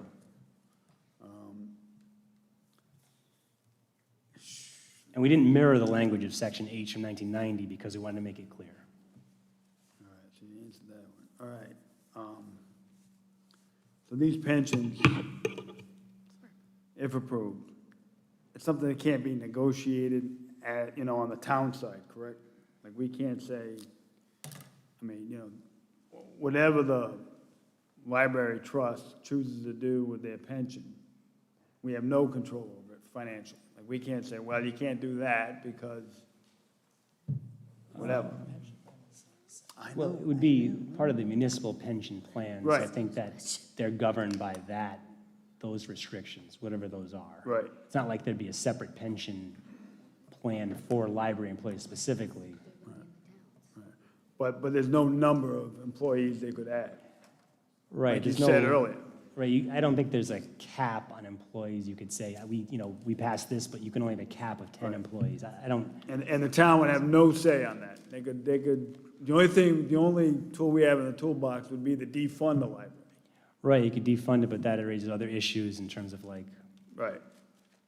OLA's contributions. Reimbursements from the state. Exactly. Yeah, so yeah, this thing keeps cropping up, and we tried to do a 401K, and the previous solicitor said we couldn't do it, and I don't know, this one here, I'm afraid that if we approve this, there's gonna be unforeseen ramifications down the road. Do you agree with that? I mean, worst case scenario is that, there's some board of trustees that goes rogue and hires a bunch of employees. I mean, is that realistic? Probably not, but I mean, even if that were the scenario, the budget is in the hands of the town council. So, Well, that was tried before, and we lost state funding. but that was for something completely different. I know, but it's the same type of. Well, my point is that we wouldn't necessarily change the existing funding because we already have a number of employees. I think this is really like grasping at things that are impossible to happen simply because we do control the budget. And, I don't think defunding the budget is the point. I think the point is that it's level funded and you keep it level funded. And, the keepers of the library will understand, no matter who they are, what can and cannot happen from a financial perspective. I don't find this to be particularly frightening. As a town, we're supposed to be responsible for taxpayer money. Right, And but this we is- are. Yeah, but I just feel that without having more control over a direct budget to library employees, just by funding them every year, level funding, and let them take it over, I think that, I think another vehicle was in play, because they are a quasi-state, town entity, okay? It's not cut and dry. Except that these are employees, literally, of the town. No matter how you cut it, they serve the town well. Some of them have this benefit, some of them don't. We need to make it uniform, number one. And number two, we need to make it fair. So in my mind, I don't expect a rogue, board of trustees by any stretch of anybody's imagination, and I don't think it's possible for that to happen. See, it'd be different if the Board of Trustees were an elected, like if they had an election, like us, like we go through an election, and then we're held accountable. We also appoint the board of trustees. So, that's we have that. we have In the that. hen house in some cases. All right, I don't want to do too much back and forth. Patrick, anything else? I guess not. Well, you can keep speaking, it's just the back and forth is not productive. So, anything else?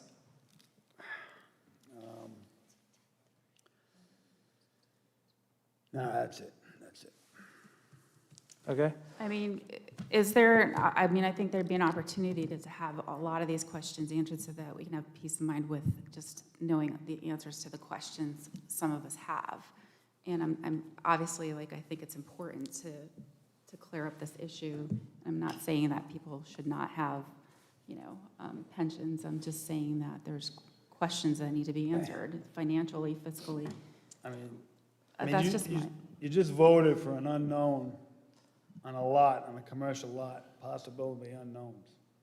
So I don't think they're There's that. some unknowns. All right, so let's talk about the unknowns, or what you think are the unknowns. So the idea that the library board is going to hire a bunch of employees and stack the library with employees, their payroll is dictated by the budget that we transfer to them. They use that budget. That budget is used. So for them to hire more people means they'd have to cut from somewhere else. So it's not like they have an unlimited budget to just hire a ton of people. Secondly, just to say we're going to give pensions out. In terms of unforeseen scenarios or unforeseen results, we know what happens when you give library employees pensions because, like James said, most of the other towns in the areas do that now. So are those towns having massive issues with pensions specifically for their library employees? Not that we know of. The reason why there's this idea or this confusion over whether library employees are town employees is because the town does not have the control over the operation of the library that they want to have. And the reason why they don't is because it's set up like that. It's intentional. Across the country, the library board of trustees at public libraries is set up to insulate the library from politics and to insulate the library from the town manager making decisions, or anyone else in the government making decisions on who works there, what kind of content they have there, what kind of programs they have there. Because the library, going back, I don't know how far, decades and decades, is a service for the public, not to be politicized. However, we fund the library, so the paychecks for each employee come from the town, have the town's name on them. When employees file their taxes, they say they're employees of Narragansett. Listen, there's no question that they're employees. The building that the library is in is a town building. The new building that the library is going to be in is a town building. So I have no doubt in my mind that these are municipal employees, Narragansett town employees, and because of that, they should get a pension like any other employee. So that's it for me. Any other comments before we go to the public? So I just, yeah, so just from the fiduciary responsibility, that's all I'm saying. I'm not saying they should or shouldn't, they should have some kind of retirement or pension. That's never a question. It's just, you know, we're also responsible for the town, the finances, and I don't know how this is going to impact it. That's really all I want to know. And plus the previous, you know, I mean, every other town probably rolled it out in a legal manner, and it was part of the ordinance, but we got two conflicting, I don't know, I'm not an attorney, and our own attorney says it could be possible ramifications. I mean, I just think that we should try to find another vehicle to give these folks a pension, or a 401K, or what's the other one? What's the 403B. Yeah, 403B, so. All right, Richard? Please state your full name and address. Yeah, Richard Vangermish, 55 Osceola. Not speaking for the Finance Committee, but I am a member of it. We did discuss this a number of years ago when we wanted a 401K, and that didn't happen.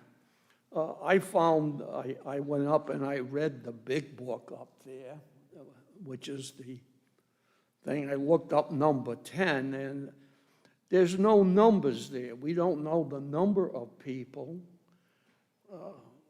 And it's a mystery now. In the federal government, the Congressional Budget Office would tell the representatives, senators, what the cost of the program is. And obviously, that didn't happen here. We don't have a Congressional Budget Office. However, I will speak to the point I made many times. I am not against a pension. I am against the COLA. And we are killing ourselves by adding more and more people taking this unjust money from us and totally ruining our financial future. We just carry on and make believe the COLA is nothing, ha, ha, ha. And we refuse to do it. The former chair of the Finance Committee couldn't take it anymore when we asked our consultants, we wanted to ask them, what happens if we if we lower or X out the COLA?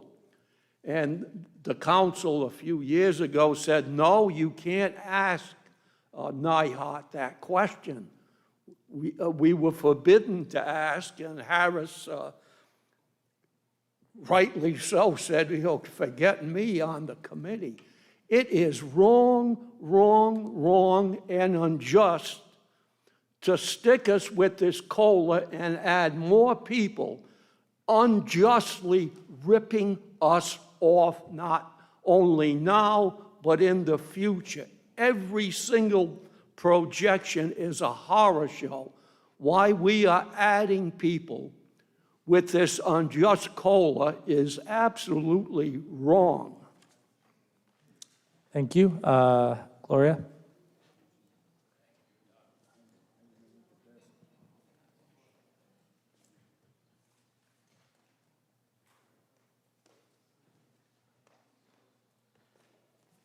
Please state your full name and address. Gloria Robin, 33 Wheatfield Cove Road, Narragansett. I just have two comments.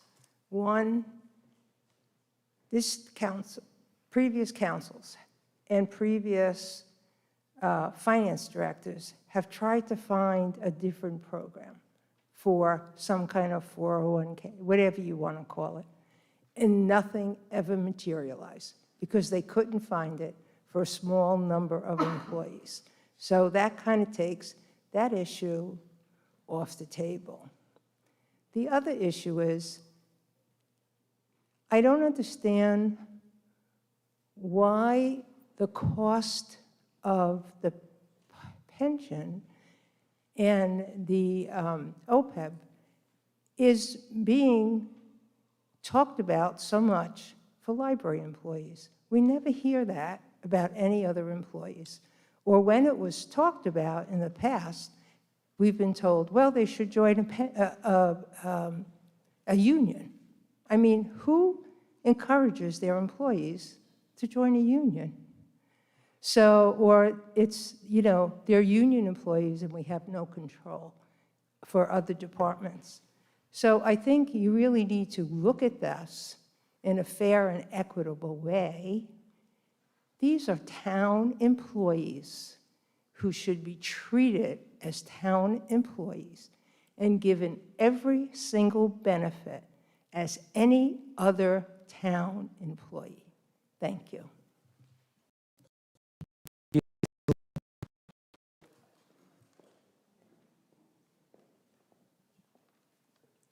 Stan Wachowski, 1044 Boston Neck Road.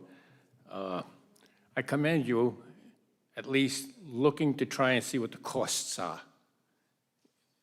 We should at least know the costs before we make a decision.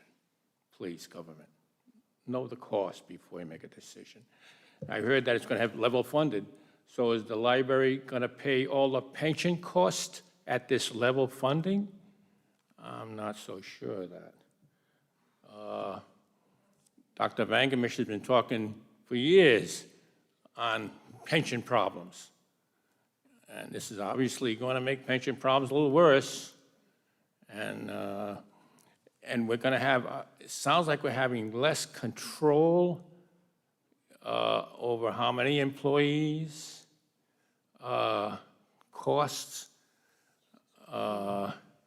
losing control. Is there some way we can change it so that the town manager has a final say on the staffing? You know, there's a staffing here. No, we can't do that. So we can't do anything on town manager staffing. So we don't have any input on staffing. Not that it's going to go double, but still paying for something that we don't have an input on finance decisions. I want to leave it alone unless I know the cost, unless you come up with some numbers. Give me some numbers to say, oh, so the pension costs are only going to be another $100,000. Whatever it is, I just want to hear it. Just let's hear it first before we make the final vote. That's what I'm saying. Just let's hear the numbers first. Will you ever give me some numbers first so now it's not just an opinion? Thank you. Thank you. Dr. Alba?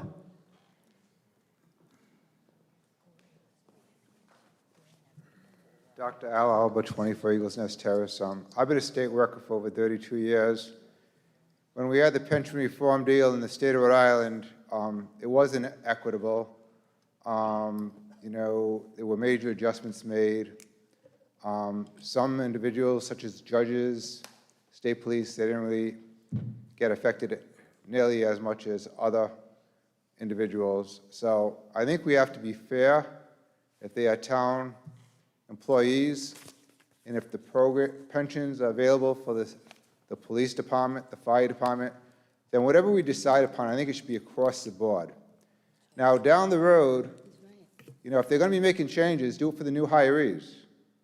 But when people started a career, when I started a career, I substituted for $50 a day, no benefits, for about a year and 2 months, couldn't get a job, wasn't politically connected, knocked on a lot of doors, they didn't open up. When I started working, I got paid about $20,000, $18,000 a year. I left my engineering career, which I made a lot more money. My dad goes, "Why did you do that, son?" I said, "Well, I like helping people out more than cranking out numbers." But the thing is, a lot of people, when they took a job, they took a lower pay because they were based on that pension. So, you make the sacrifices based on what you're doing at the time. So I don't think it's fair for any governor, any politician to just say, we're going to take it away, and to make matters worse, take it away from some but not the others. So I think we have to be fair in whatever program. If we decide to change our pension for the town of Narragansett for new hirees, make it 401, because that's what a lot of businesses are doing, and even state individuals. Like if you're a new state worker, you don't get a defined pension anymore. You get a 403B or 401K or whatever it might be. But let's be fair across the board. Thank you very much. Thank you. Anyone else? Lori?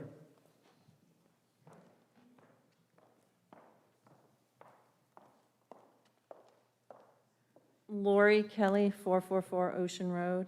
I do want to take a few minutes to answer some of the questions that were brought up tonight.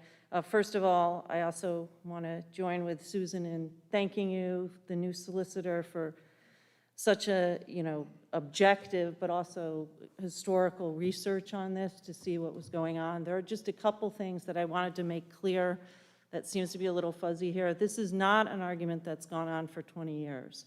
We had people who were replacement children's librarians and full-time employees that were hired with pensions all the way up to 2015-16.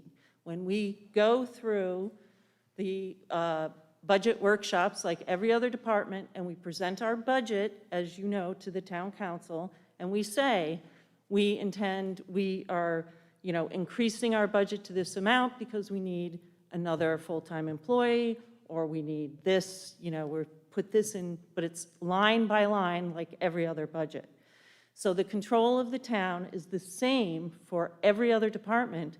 Is if you fund us anymore, if we're 800,000 this year, how many new employees can we pay? How many can we hire and pay salary, let alone pensions? So that is the ultimate control, because you do have financial control of the library. So basically, we do have librarians paying into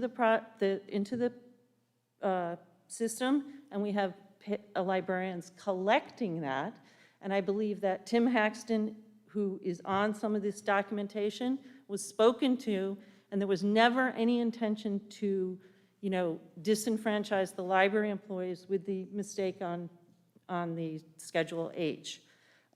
So that has been a continuous thing until the last solicitor. The previous solicitors, Dawson Hodgson, Mark McSally, all knew that the library employees were entitled and in the pension plan. So to me, this is a major legal liability to not allow the employees that were hired with pension benefits to join. And I think that the way that you have written it, James, is perfect, that the people that have paid in are not affected by this new thing, and people that were hired with pension plans can now go back and buy in. And anybody that's left, they don't have, they left voluntarily for another job, so there's no liability there. As far as the cost of the pension plans, I know that I referred to this in May. There was I believe Nyhart was paid something like $1,500 to research this along 2016. I'm surprised no one's gone back and looked at what that figure was. And I happen to have sat through a lot of town council meetings since November And there have been new employees added to the pension plan, and not one of you has said, what will the cost to the town be? So you are only saying it to the women of the library and also Daisy McLeod, who that was also questioned. So if you're going to question that, then the 2 new firefighters should have been questioned on that data point. And I believe there was a new truck driver. And I'm not saying they shouldn't be hired. That's, they should be hired and get pension benefits. But you can't question this person shouldn't get it when you're not questioning it for everyone. So that's basically it. And thank you very much for studying this and getting this done, because it's very important to the continuity of the library. Thank you. Thank you, Lori. Okay, anybody else? All right. Any other comments from the council before we vote? Yeah, you want to go? Yeah, we just approved a program that Christine, finance director, has. We can plug these numbers in and get real-time numbers, and that should be ready to go here in the next couple months, right? Anybody know about that? So Patrick, if you have those numbers, if you're not happy with the numbers, if you don't like how much people make in their pension or how much it costs for us to fund it, you're going to say no? It's going to base it off of the expense rather than if it's right or not? See, the example of the firefighters, we know that there's X number of firefighters, there's X number of police. We may have to hire somebody every now and then, okay? That's fine, but we don't have control about hiring or firing at the library. We know how many people are getting added to the pension right now by doing this, right? Right. But if you plug those numbers into this program, it will give you future, cost. So I'm just asking you to wait. And We've see what the waited costs for are. years. I know, but now we got this program we voted for 2 months ago. So. I mean, I just would like to continue just for like the next meeting, like be able to have the answers from Christine or, I know we've been, it's Can not I like ask a kicking the can question? down there. No, the average cost it costs per employee to pay for their pension? Is that what we're? For me, it's about the fairness and the equity for all. Right, And and so, I'm saying to that as me, well. we don't have that data on the other departments. It's the town employees, they deserve to be able to pay into the pension, so I don't need any data points for that. Can I just, this is a first reading, right? Yes. So between this first reading and the second reading, can't we just get that information anyway and just put it to us at that point? Why don't we just pass the first reading or make a decision about the first reading and then get the information that Patrick and Eva are seeking for the second reading? Sounds good to me. Okay. Let's get it done. Nice, good idea, Good Deb. idea, Deb. All right, That's what I do. we're going to vote. All right, all in favor? Aye. Aye. No. Nay. All opposed? Are you no? I said no, just only Okay. because I want the information, but, All right, see motion, what comes back. motion approved, 3-2. Yeah, and, yeah. All right. Let me clap it for you. I don't think that. All right, number, Yeah, and Jesse, I'm just actually going to pull the next two items on there. They're my items, just because the proposals are public now, and we're just waiting the response from DM by December 15th, so I don't think Okay. we really need to discuss it. And then, we can always address it in the future once the bid's selected. all right, so it was a little loud. So Eva is going to pull 11 and 12 because we're already so far into the process and It's not, it was more of a ceremonial just to keep it in the spotlight, but we can address it in the future after the selection of the bid has been made, so. Okay, all right, so 11 and 12 are pulled. Motion 13, sorry, they are pulled. Sorry. Motion number 13 is a motion to authorize the town manager to sign a letter of support showing commitment to the Resilient Rhody Municipal Resilience Program, Climate Change Vulnerability Assessment, and to apply to participate in the Community Resilience Building Program. Is there a motion? What? So moved. Oh, so they didn't know that it was being pulled or anything. Second. We can't use it for. During the public hearing. hearings. Okay, is there a motion? I'll move the motion. Is there a second? I'll second it.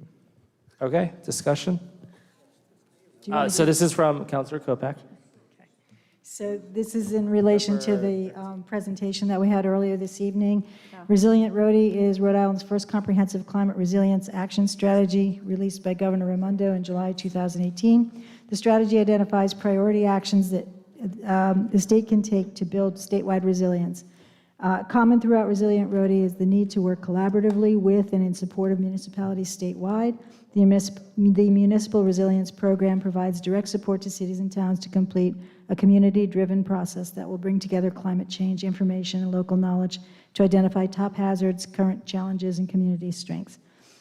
We heard what Kim and Sean had to say. So what the first step of this is to have the town managers send a letter in support. And a draft has been written. You don't want me to read it, do you? I can't, okay. The draft has been written, and if we approve this tonight, it will be signed and put into a packet that includes a number of other things that are being prepared by Mike's office in order to be submitted by December 17th, so that we can become part of this process and begin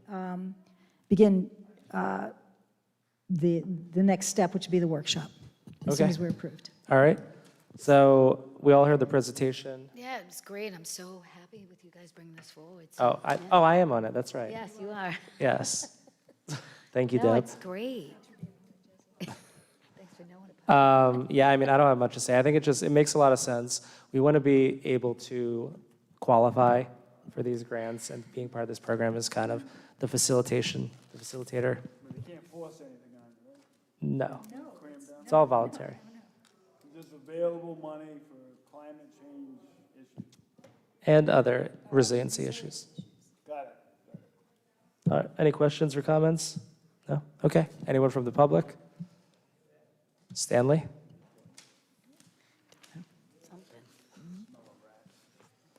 I hear right now, there's no cost involved in this Correct. action, right? Correct. Okay, okay, thank you. You're welcome. Okay. All right. All in favor? Aye. All right. Motion approved. Nice concession. 5-0. From Dog whistles. number 14 from the Finance Department is a motion to award the bid for heating fuel for 6 town facilities to the sole bidder, Peterson's Oil Service Incorporated, at their bid price of .2200 differential over the lowest Providence terminal tank car price as posted daily for number 2 heating oil, the on-call hourly service rate of $135 for regular hours, and the on-call hourly service rate of $155 for overtime hours. Do we have a motion? I'll make the motion. Second. All right, any comments from the council? Nope. Anyone from the public? All in favor? Aye. Motion approved, 5-0. Number 15 is a motion to award the bid for clothing cleaning services for the police and fire departments to the lowest bidder, East Winds Dry Cleaners Incorporated, at their quoted price for a 3-year period ending December 12th, 2024. I'll move the motion. Second. Discussion? Anyone from the public? All in favor? Aye. Aye. Motion approved, 5-0.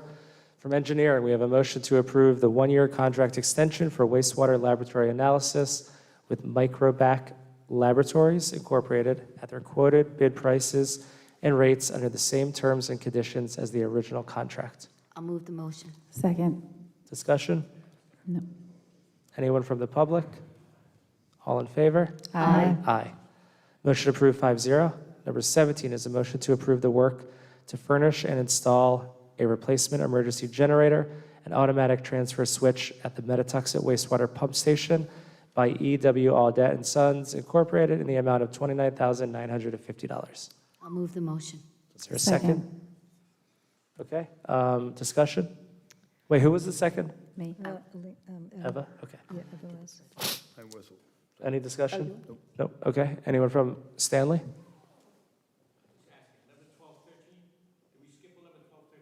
We skipped 11 and 12. No. No, because it was pulled. Okay. All in favor? Aye. Aye. Motion approved, 5-0. Number 18 for Parks and Recreation is a motion to approve the request from VetSurf to conduct 2 free surfing events for disabled veterans at the town beach on Saturday, June 4th, 2022, and August 27th, 2022, from 7 a.m. to 1 p.m., subject to state and local regulations. I'll move the motion. Second.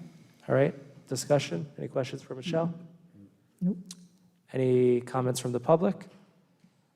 All in favor? Aye. Aye. Motion approved, 5-0. Number 19 is a motion to approve the purchase, delivery, and installation of 54 chairs for the community center from WB Mason Company Incorporated pursuant to the TCPN contract in the amount of $11,969.10. Is there a motion? I'll move the motion. Is there a second? Okay, discussion? They want to sit down now? Just one comment on that. It does seem like a lot of money, however, it is covered by a grant as well as a donation. So it is fully covered, correct? Okay. That's what we'd like, yeah.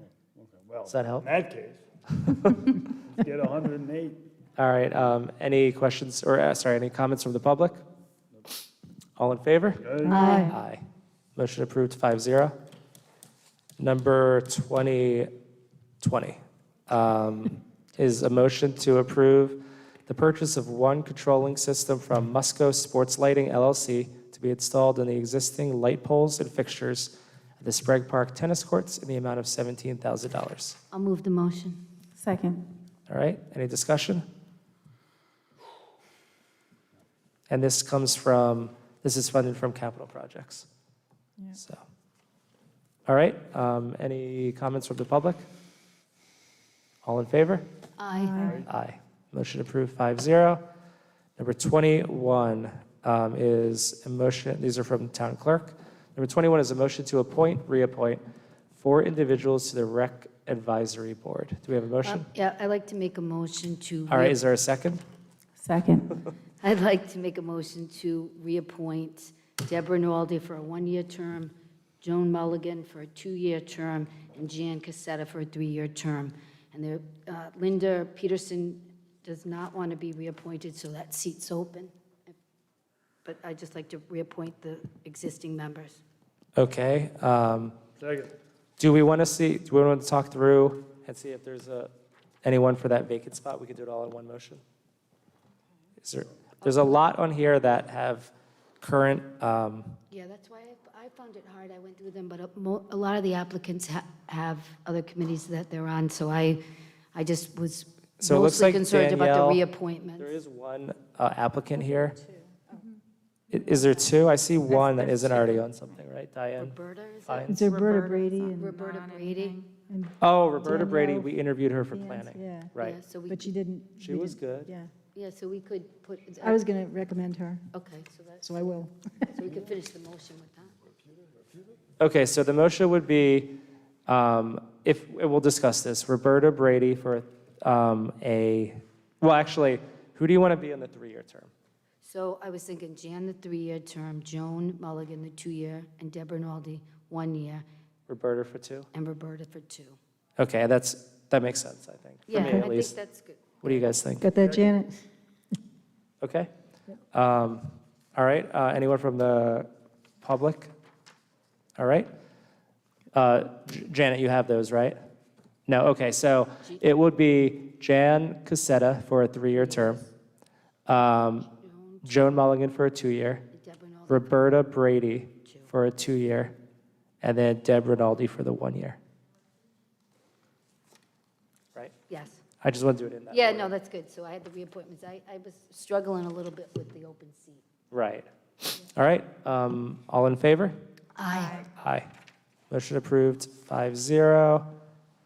Number 22 is a motion to reappoint 4 individuals to the Juvenile Hearing Board. Do we have a motion? Yeah, I'd like to make a motion. Is there Do we have a second?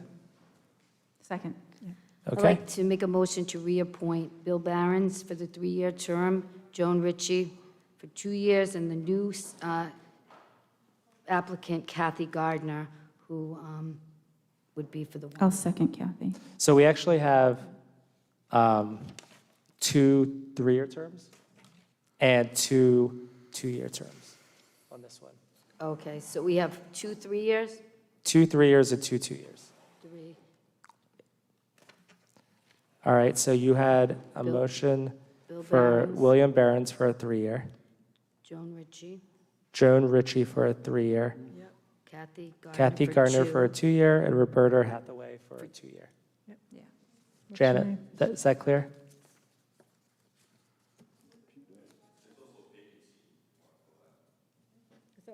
I think he just got Oh, we that. did, we just got. We just covered it. Oh, there's a vacant as well? Oh. I don't actually think we have enough applicants. So we can do this week and then follow that other one, right? So we'll stick with the 4 for tonight, and then we can revisit. And that gives you a quorum, right?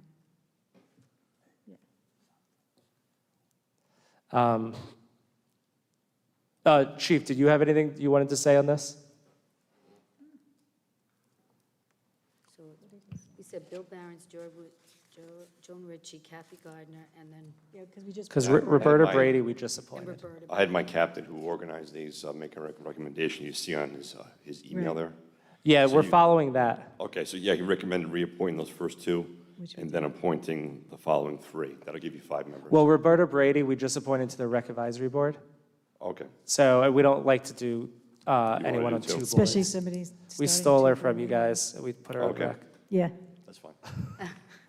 Thank you. we'll find somebody. So Janet, do we have those? Victoria Hathaway. Right. Okay. All right. Any comments from the public? All in, all in favor? Aye. Motion approved 5-0. Number 23 is a motion to appoint, reappoint 5 individuals to the Galilee Advisory Committee. Do we have a motion? I'll move the motion. Second. All right. I'd like to- Do we have There's an any- open seat, and I'd like to appoint Al Alba. He's not here, but I definitely want to put him on. Al Alba is my. Do they meet on Mondays? So is everyone in favor of reappointing the 4 current members? Drew Yep. McKee, Uh, Harvey Cataldo, Raymond. And then Dr. Alba, triumphantly appointed to a 3-year seat. Yes, Absolutely, why All right. not? absolutely. I'm sorry he's not here for it, but I know. congratulations, Al, from home. That's right, if you're watching. Anyone, any comments from the public? All right, any last comments from the council? So Janet, this is to reappoint the 4 current and then Dr. Alba into the 3-year seat. Okay. All right. Yeah, the term, and we're going to stick with the terms that are on the blue sheet? Or do we want to move anything around? No, I think there's 3, 2, Harvey's 2. Yeah, I think. Okay. All right, all in favor? Aye. Aye. Motion approved 5-0. But we're almost there, but do we have a motion to extend I'll 15 make a motion minutes? to extend the meeting for 15 minutes. Second by Patrick. All in favor? Aye. Aye. Number 24 is a motion to approve the town council meeting schedule for the calendar year 2022. Do we have a motion? I'll move the motion. Second. All right. Has everyone had a chance to review the calendar? Nope. Yep. Go ahead. Yep, I mean, I have them. Yep. All right. So my it's calendar. basically, it's consistent with what we did this year. Yep. Any comments from the public? All right, all in favor? Aye. Motion approved 5-0. Number 25 is a motion to approve the meeting schedule for the budget process for fiscal year 2023, which begins on January 1st, 2022. I'll move the motion. Second. Okay? So this is the overall full schedule for the budget process. It's not all meetings that the town council is involved in. Some of the meetings we are involved in, but it's the Right. overall schedule. Got it. There is, I just want to mention, we are splitting so the 3 nights where we do our public budget sessions, we're splitting that across two work weeks. So it's going to be like a Tuesday, Wednesday, or is it Wednesday, Thursday? Yeah, Wednesday, Thursday, and then the next Monday. Perfect. Cool? All right. All right, any comments from the public? All in favor? Aye. Aye. Motion approved 5-0. And number 26, Janet.